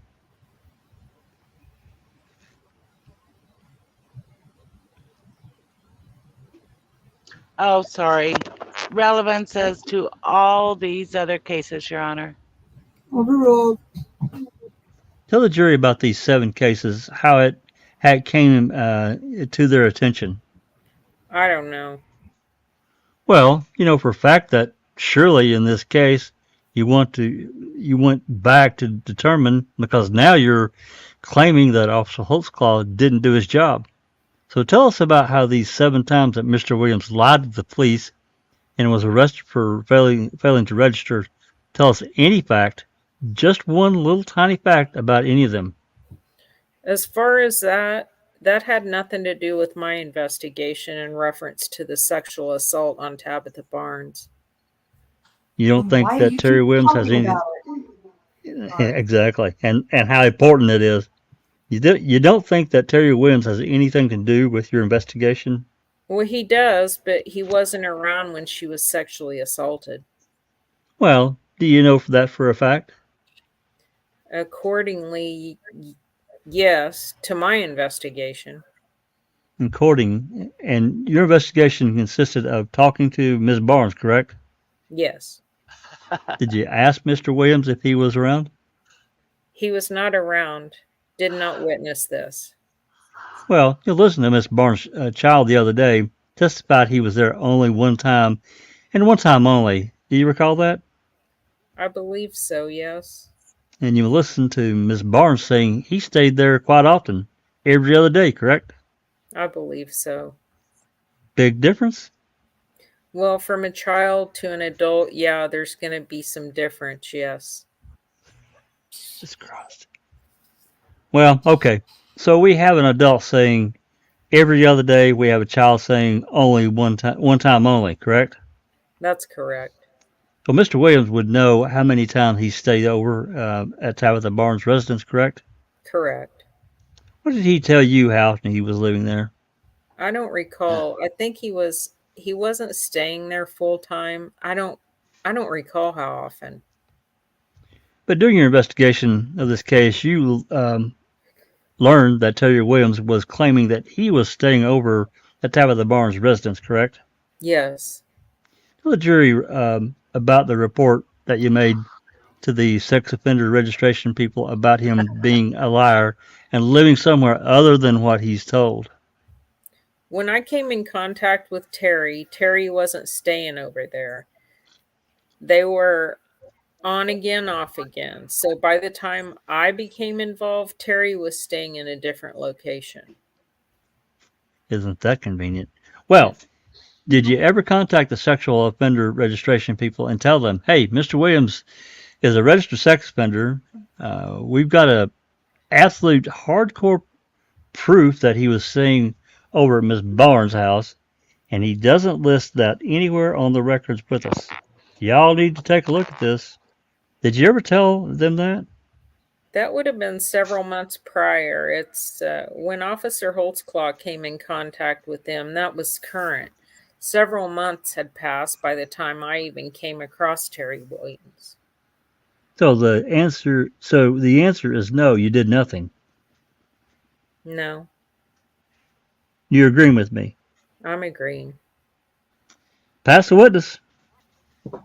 Final word? I do, Your Honor, briefly.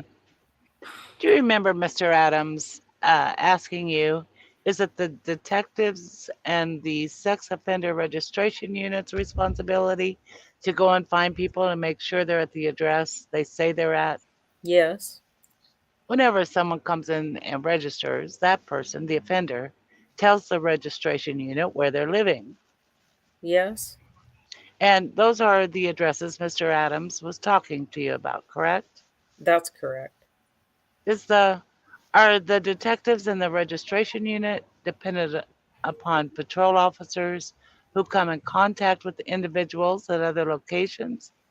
Are they dependent on those officers giving them the information in order for they can do their jobs? Oh, yes.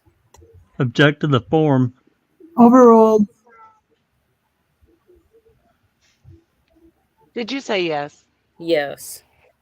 So again, the fact that were you in the courtroom whenever the dispatcher testified about how many hundreds of calls they get every night to run someone in CIU? Yes. Beginning of the trial.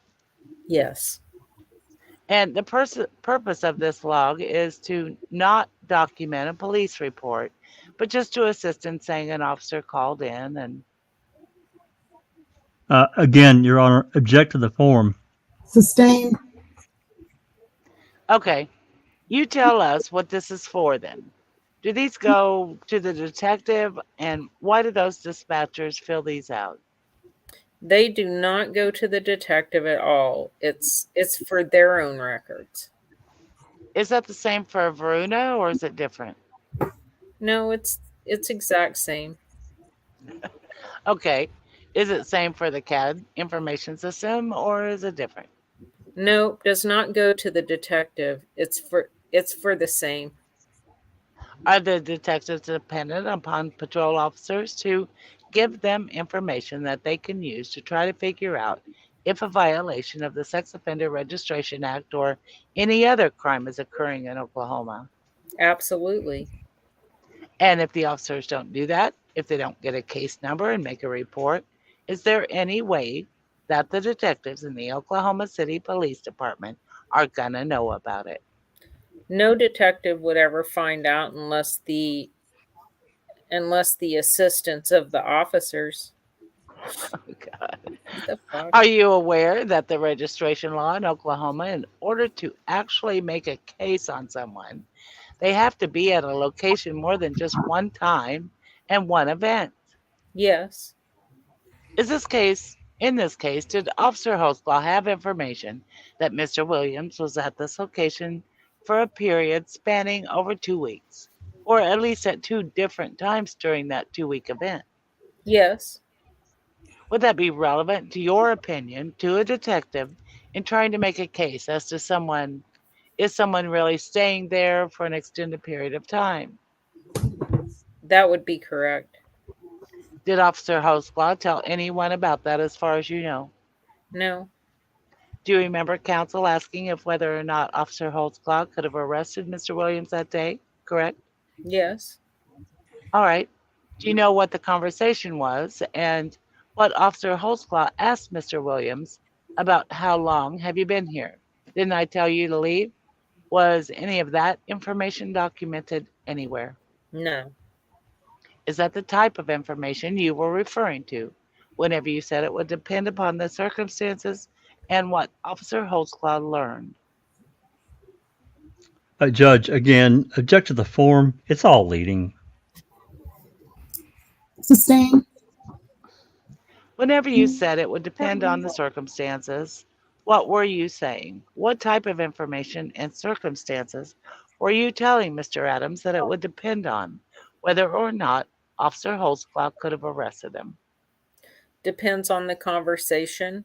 The investigation that Officer Holtzclaw would have had to have had in contact with Terry, who's staying there at that residence, asking Terry how long he had been there. It would just take a few questions to start finding out more information.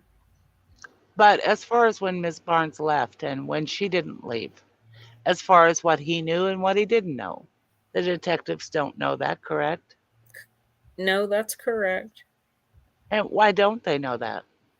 Because no report was ever made. But what we do know is that he was there, correct? Correct.